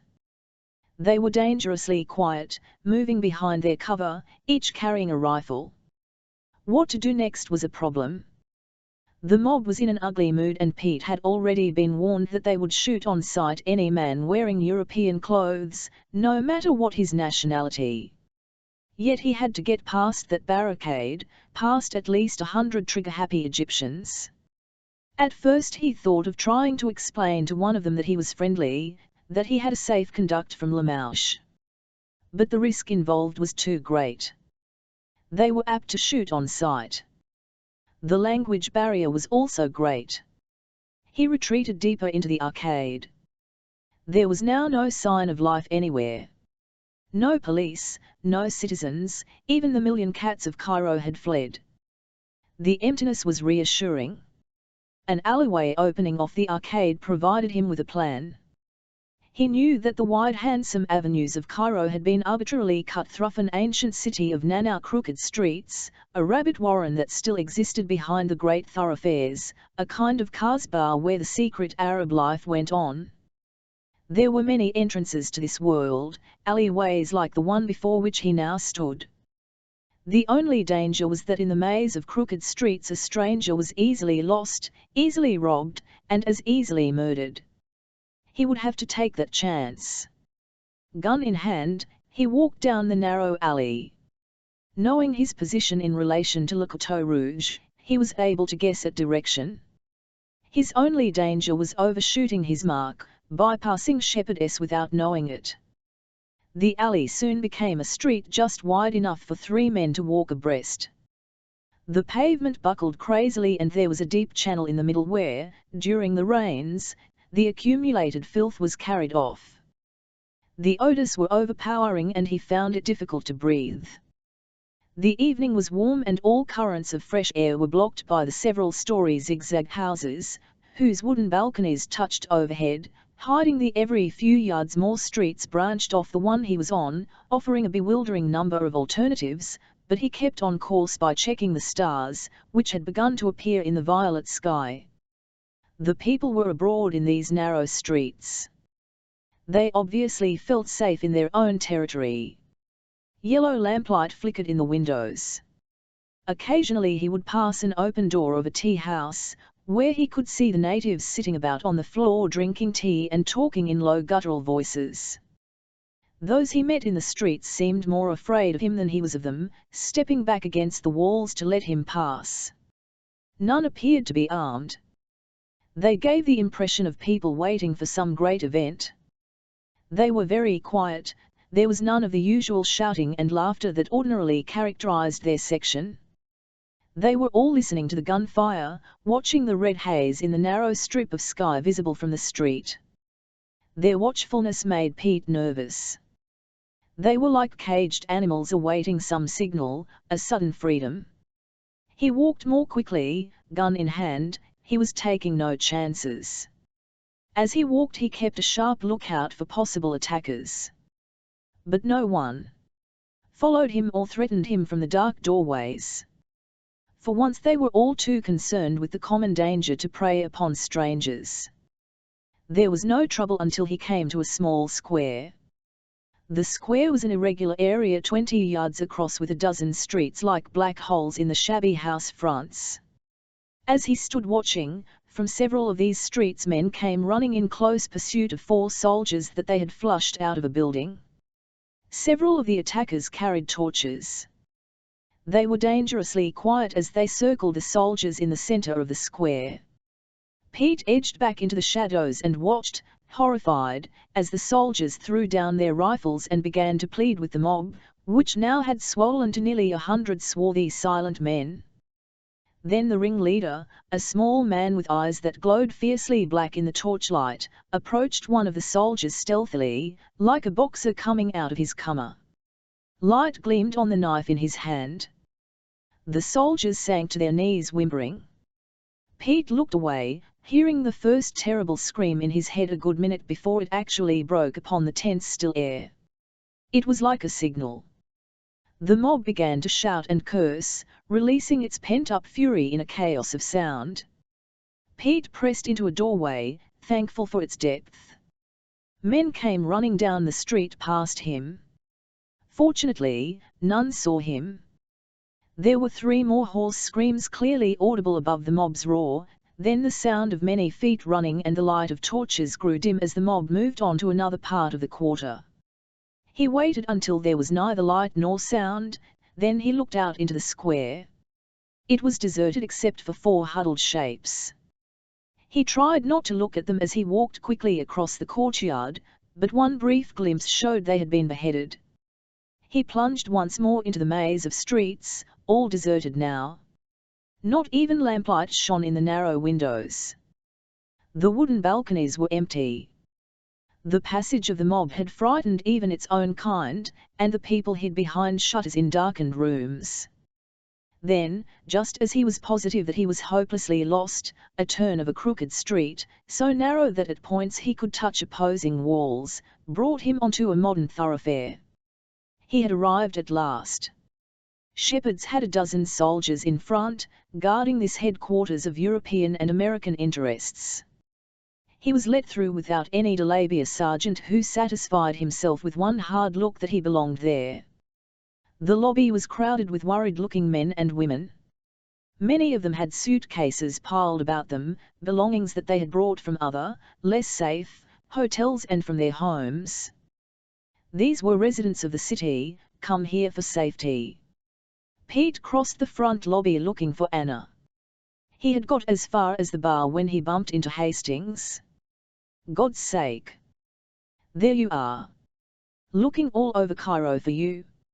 Afraid something happened to you? Get a drink, eh? If we can. Hastings led Pete into the bar and they sat at the one empty table in the room and ordered gin. The room was packed with British and Americans talking in low, tight voices about the situation. Heard some strange rumors about you, boy. Seems there was trouble at your hotel. Manager didn't know what, when we asked. Said something about your leaving, and then said they'd found Muhammad Ali in your room, looking green around the gills. What happened? Hastings gave a good performance of an interested and sympathetic friend. Just about what you'd expect, said Pete, playing along. He came up there to get the necklace. We had a fight and he didn't get it. There was no mistaking the urgency of this. No, he didn't get it. Hastings sighed with relief. But I thought I'd better get out of there and make myself invisible, for a while. Smart boy. Then you still have it? Pete nodded. I'm not letting it go without a fight, he said. I don't think the inspector will bother me for it again. I wouldn't be too sure of that. He's tipped his hand. He's shown us, said especially, that he's after it, in spite of agreements, commissions, and so on. Said we'll get him. Never fear. Said we'll have his head, but meanwhile Muhammad Ali is a clever chap. He can't afford to give up now. He's done for in Egypt. His only hope is to get the article in question away from you and slip over the border. You haven't seen him, have you? Asked Pete. Who? The inspector? Not a sign. Doubt if he'll be around, either. Of course, all this mess changes everything. And Hastings swore irritably for a moment. Just what is it, the mess? What's going on? Hastings shrugged. Don't know any more than what I read in the papers. Papers say Jews. God knows what they mean. Lot of trouble between the Grand Mufti and the Zionists. Maybe the Mufti's getting back at them. Probably all a fake, staged by the government so they can lock up a few malcontents. Good plan, too. Suggest it for other countries. Always a lot of sour apples in every country complaining. Fine. Let them complain. Then one day, boom. Say they started it. Lock 'em up. Do away with the lot. Only way to keep order. But think how it hurts their feelings, said Pete mockingly. Have no sympathy for them. Hitler was a bad egg, but by God, he had the right idea about running things. I expect you're right, said Pete, disguising his contempt. Hastings represented the last word in the Neanderthal mind. Does the government have everything under control? Looks like it, but then riots never happen around here, never around Shepherds. Natives scared to death of it. Seat of the British line and all that. They'd never touch the hotel. That's why people flock here instead of to the consulates and embassies. Maybe all this will give Muhammad Ali something else to think about. Hastings nodded. I'm sure he's under orders. Probably won't see him until the trouble's blown over. So isn't this the best time to get the necklace out of the country? Hastings chuckled grimly. Try and get across the river even. Try to get a taxi. It's impossible. We're all trapped. Have you checked on planes? This was malicious, but Pete played it straight. Planes? No. That is, we know what everyone knows. Government in charge of airports. No flights out. And said? Wasn't he supposed to give us the word today? Wasn't this to be the day we make a break for it? Not sure, said Hastings evasively. No word from him. Don't know how much he knows about conditions here. Blackout on radios. You think the government'll survive? Certainly. Fat boy may be objectionable in ways, but he's tough, he'll hold on. Pete drank his gin, he felt better, less shaky. What do you think I ought to do now? Hang around here, I'd say. Don't want you out in the streets with all that loot. Snipers in the area, or so they say. Is Helen here? Yes. Want to give her a call? Think I might. See you. And Pete left the Englishman in the bar, but instead of going to Helen's room, he searched the now crowded lobbies. Anna was nowhere in sight and he was growing uneasy. In the front lobby he paused among the murmuring, frightened Europeans, all listening to the firing, which had perceptibly increased. A little of the combined terror in the lobby rubbed off on him, terror for Anna, not for himself. Finally he asked the desk clerk if he had seen Anna Mueller, and to his surprise and relief the harassed man nodded. She's here somewhere. But that was all he knew. Pete continued his search. Convinced at last that she was not in any of the lobbies or in the garden, he walked aimlessly down corridors. There was a chance she had gone to the room of some friend. Unintentionally, he found himself at Helen's door. On an impulse, he knocked. Come in. She was seated at her writing table when he entered. She was alone. Pete hesitated for a split second, then he slipped the bolt in the door behind him. This was as good a time as any to finish the business. If she was frightened or startled, she did not show it.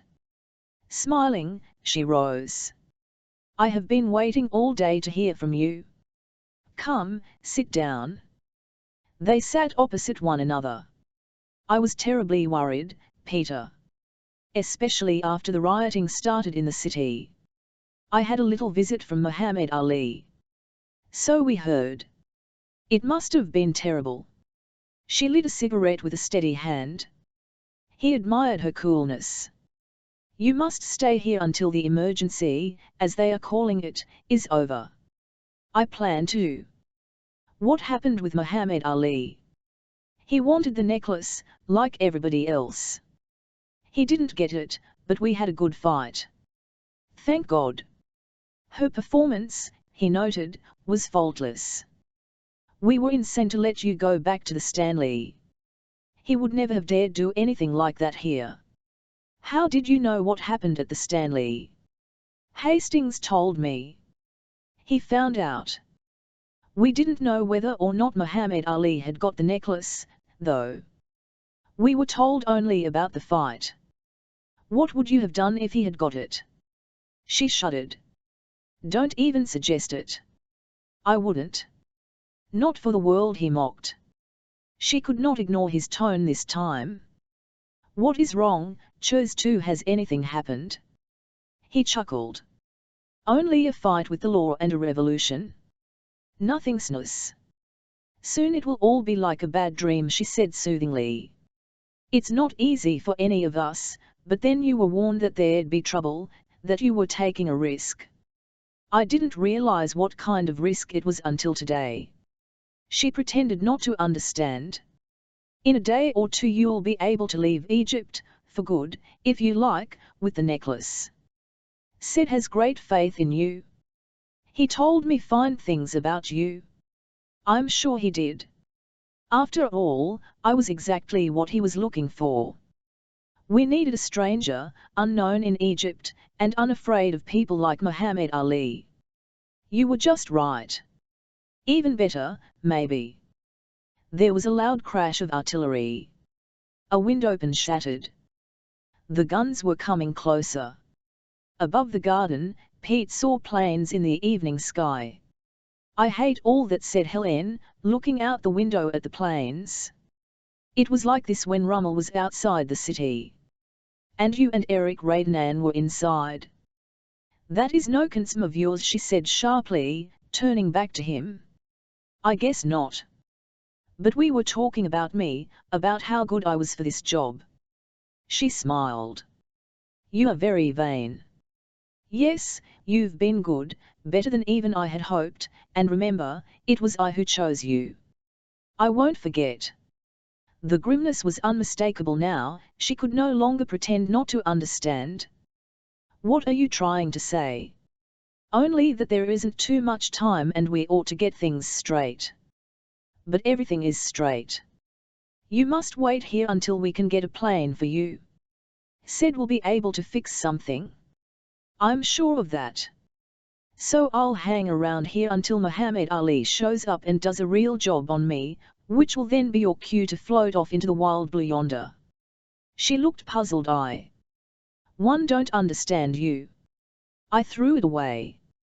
Maybe you understand that. Threw it away? Threw what away? The bit of Woolworth junk you wanted me and Muhammad Ali to believe was the real thing, the real necklace that you planned to skip town with today. She was very white now. You're insane. You couldn't have destroyed it. That was the real necklace. For a moment he was shaken. But he remembered that she was a good actress and he did not waver. They were both on their feet now. He walked toward her. She backed away until the wall stopped her. Her eyes were wide and glowing with strange emotions. No, it wasn't real. I know. I had it looked at by someone who did know, and then, after I was sure it was fake, I knew what the game was, what you all had planned for me. He was standing over her now, and he looked down at her and said quietly, I want the real one. I don't know what you're talking about, she whispered. She tried to move away. He stopped her, aware of that faint jasmine odor he had noticed the first time they met, and the second. He would pay her back for the second. "I've been on to you a long time now," he said. "I was suspicious from the first. It was too phony, sending me up there without knowing me at all, except for your little investigation on the side. It was especially phony when I saw that everybody in the damned country seemed to know what I was up to, particularly the one joker who shouldn't have known anything, the inspector. From the first day he came around to my room and told me he was interested in our caper, I figured that I was being used in some way that wasn't clear. But you knew that he was part of this, that he always got payment whenever we sent anything abroad." She spoke quickly, nervously. "No, I was supposed to be the fall guy. Well, it almost worked. Muhammad Ali almost took care of me today. He may still, though I doubt it. I don't intend to hang around here until he comes, as you'd like me to. The second the roads are free, I'm gone. I've had it. Said will kill you." Her voice was cold and hard. "Let him try. He'll have to find me first. He will. He has friends in every country. You'll never escape. I'll take my chances. I expect he's going to be too busy with local problems to worry about me, though I guess he's going to be pretty mad, especially now. After you're destroying the necklace." Her performance was wearing thin. "Worse than that." Peter grinned at her. "I'm taking it. I want the original," she gasped and tried to break away. He held her against the wall.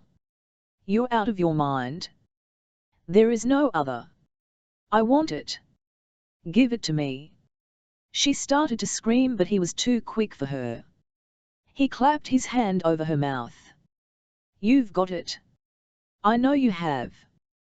Get it for me or 111, her answer was to bite his hand. With a curse he jumped back and she made a break for the door. Before she could unbolt it, though, he caught her again. He held her by her long black hair. She did not scream as he led her back into the room. Her eyes flashed with rage.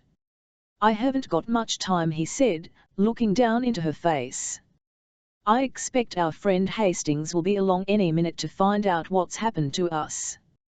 So give me that necklace. There isn't any other. I swear," she gasped as he suddenly twisted her hair. Then, I don't have it. Said's got it, in Luxor." He was triumphant, at last the story was confirmed. "I'm going to count to 10, he said quietly. "If you don't give it to me then, I'll break your neck, like this." And he pulled her head back sharply. "Peter, I don't have it. I swear I don't. 1. I'd give it to you, sure, believe me I would, but 2. Said is bringing it tomorrow from Luxor. He was supposed to come today, but 3. Wait until then. I'll give it to you, sure. Come to the hotel tomorrow and I promise, 4. We can leave together. You were interested in me, weren't you? A little? I was in you, you know that. You could tell. I hate Said. I always have, but I was poor and he promised me, 5.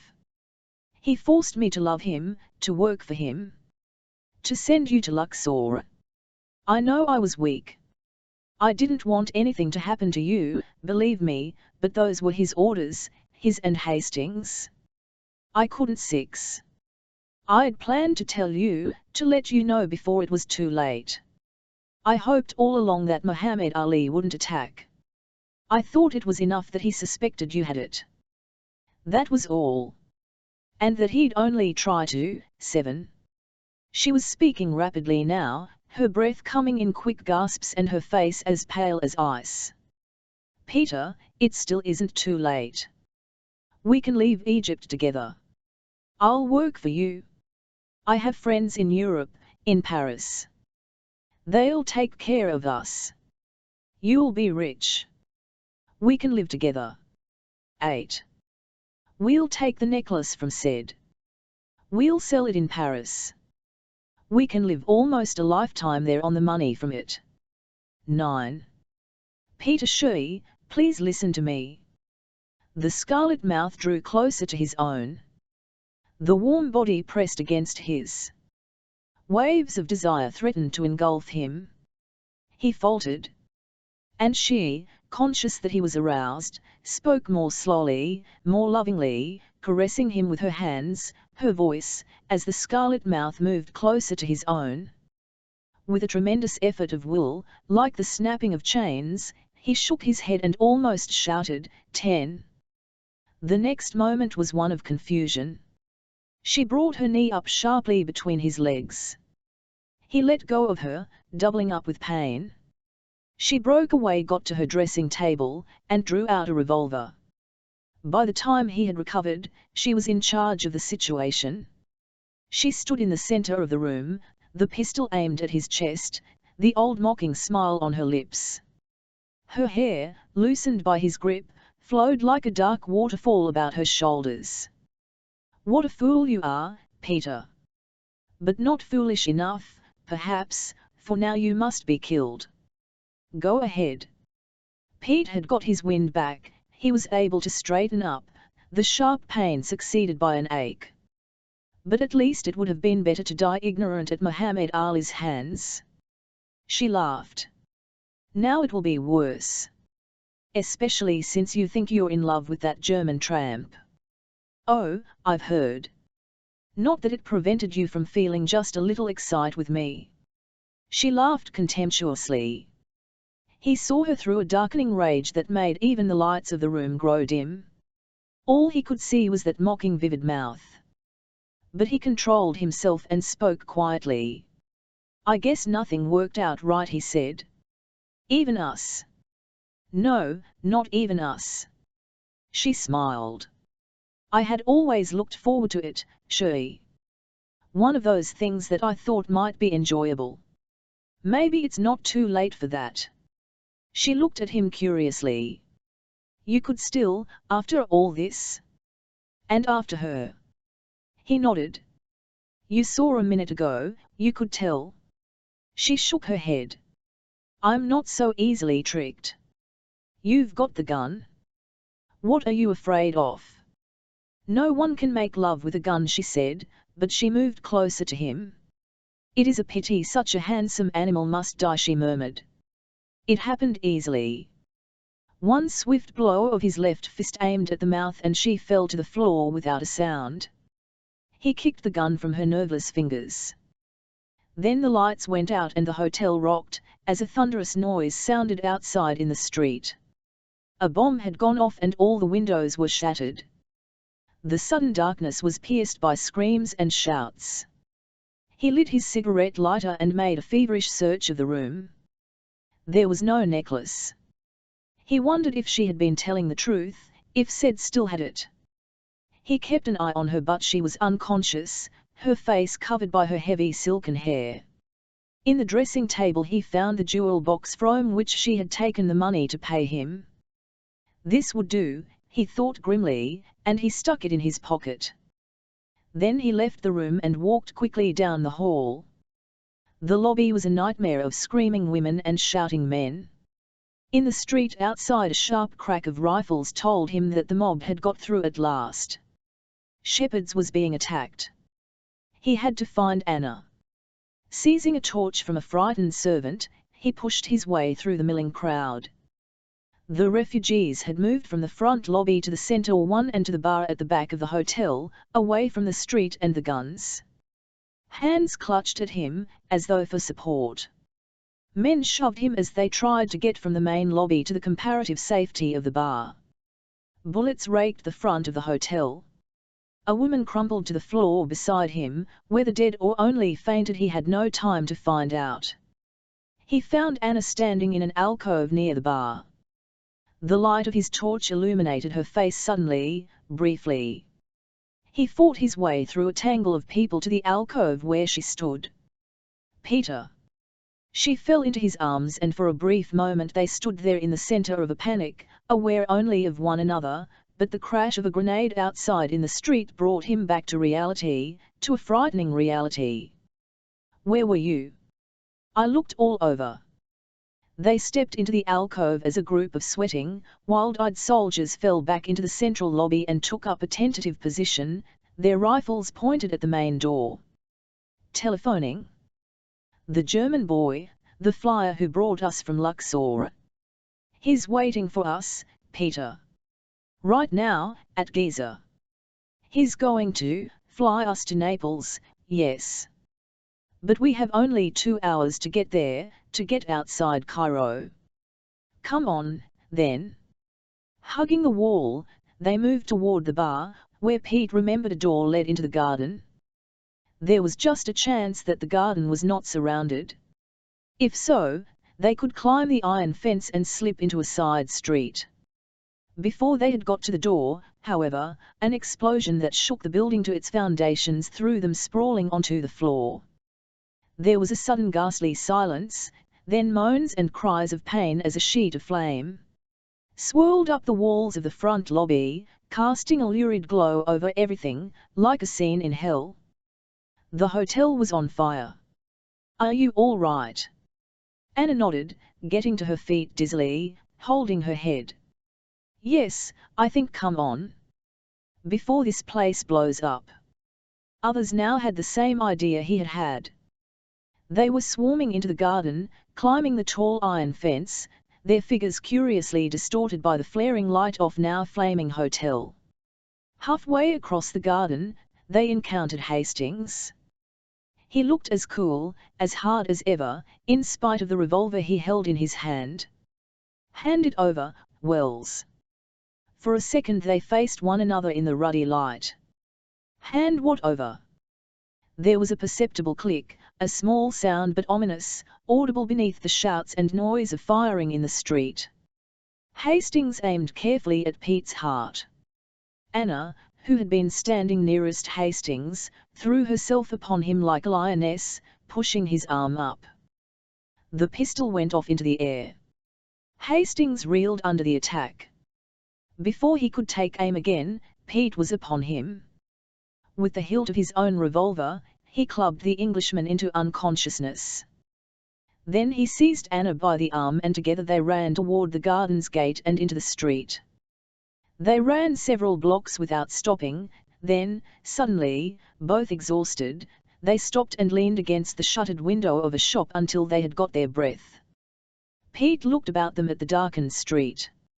No street lamps were on and the starlight was dim. A murky red haze in the sky to the west marked the flaming ruins of Shepherd's Hotel. "Where do you think we are?" Anna shook her head. "I'm not sure. I don't know this quarter. But we must find some way to get across the Nile." "How far is Giza?" "Several miles from Mina House, on the other side." She pushed her tangled hair back from her face, a smear of soot darkened her pale forehead. Pete was aware that his own clothes were torn and smelled of smoke and gunpowder. The jewel box was still in his pocket. "Our only stunt is to get a car. Would you know the way if I drove?" "I think so, yes. But we don't have, we'll find one. I used to be kind of good at that sort of thing." They moved cautiously back toward the firing, circling the hotel, keeping to arcades and dark side streets. They did not see one human being until they had got onto the main boulevard, which crossed the street on which Shepherd's had been. Here they found themselves in the center of the government forces. Jeeps with searchlights patrolled the streets. Convoy trucks rushed soldiers to a barricade, which they could just make out at the end of the wide boulevard, but the firing that had been so noticeable earlier was growing more sporadic, fainter. In front of a shattered storefront, they stopped, a column shielded them from the searchlights raking the streets. 2 dead men were sprawled before the store, as though caught in the act of looting. Across the street a single jeep was parked, and beside it a group of uniformed men were talking excitedly. Farther down the street more jeeps had gathered and there was occasional firing. It sounded to Pete as if snipers were being picked off. "You drive," he whispered. She nodded. In a low tense voice he explained to her what he would try to do. It was dangerous, but if she was frightened she did not show it. They separated then. She moved down the arcade to the opposite corner while he crossed the street a half-block above the point where the jeep was parked. The searchlight was trained on the second floor of a building across the street, leaving enough darkness to cover him. The men by the jeep, 4 of them, were still arguing. He waited until he was sure Anna was within a few yards of the jeep, then he opened fire on the men, aiming just above their heads. His first bullet ricocheted with a whine into the street. The men, startled, fell back against the wall and resumed the fire with their carbines. Pete retreated. They followed, creeping with bellies against the walls of buildings, pausing in occasional doorways to fire. Then he had got them a dozen yards from their jeep. He made a break for it. He ran the remaining few feet of the arcade with the chilling noise of bullets around him, like deadly bees. Then he ducked into the side street that he had noticed from the other side. Praying that it would double around the way he had calculated, he ran with all possible speed down the dark tunnel-like street, stumbling over the uneven pavement. He was closely pursued. They had taken the bait. He was thankful for the darkness of the night and the narrowness of the street. No starlight lessened the gloom, visibility did not extend more than a few yards. He was invisible to his pursuers and they to him except when the red flash of a carbine shattered the darkness behind him. The break in the street came at about the point he had expected, a block and a half below the place where the jeep had been parked. Panting, his shirt clammy with sweat and his lungs burning, he ran into the boulevard just as Anna passed him in the jeep. He shouted to her, a noise more like an animal's than a man's. She stopped and began to back up. With 2 long strides and a jump he was in the seat beside her. She was shifting gears with a screech as the soldiers came out onto the boulevard. One opened fire but his aim was wild and the jeep had turned the corner on 2 wheels before the others had got the range. They traded positions and Pete drove according to her directions. They kept to deserted streets as much as possible, moving toward the river, away from the fighting and the burning hotel. They encountered no police until they came to the bridge that crossed the Nile. As Pete had feared, a dozen men held the bridge, checking all traffic. He made a lightning decision. His only alternatives were both risky, either to stop and bluff his way across or to drive straight through the cordon of men. He stopped. "Who's in charge here?" he shouted in a loud bullying voice. The 2 policemen who were closing in on the jeep fell back, confused, not understanding English but recognizing the tone of authority. "I am in charge, sir," said a voice in English, and out of the shadows stepped Muhammad Ali. He was as startled as Pete. Inadvertently he shied back when he saw the American, his hand leaping to his holster. "I'm taking Miss Mueller to Mina House, where she'll be safe. They've set fire to Shepherd's." Pete knew his bluff was doomed from the start. "I'll be happy to escort her, Mr. Wells," said Muhammad Ali, and he turned to Anna. "Please get down." The moment the inspector turned his glance away from him, Pete shifted into first, his foot pressed hard on the clutch. Before Muhammad Ali had time to notice what he had done, Pete said, "They gave us this jeep at Shepherd's. I have an authorization." Muhammad Ali looked startled. The revolver he had trained on Pete wavered. "Where is your driver, then?" "They weren't able to give us one. Too much going on. I was told to take her across the river." Pete spoke quickly. "I should be very interested in seeing the authorization," said the inspector. He grinned slyly as he released the safety catch on his revolver. "I've got it right here," said Pete, reaching into his coat. Then, in one instant, synchronizing his foot on the clutch with his hand on his pistol, he fired through his coat at the inspector and drove the jeep straight through the line of policemen, who ran, yelling, for cover. Muhammad Ali spun and fell face downward on the bridge. The jeep was halfway across the bridge when the police started firing. Pete shoved Anna to the floor, then, crouched over the wheel, expecting death at any minute, He drove at top speed across the bridge and onto the main highway beyond. A sharp retort told him that one of his rear tires had been shot. But he drove on, the tire flapping against the pavement until only the metal rim was left. Luckily, there was neither fighting nor police on this side of the river. The streets were empty in the grey dawn. The police on the bridge did not follow.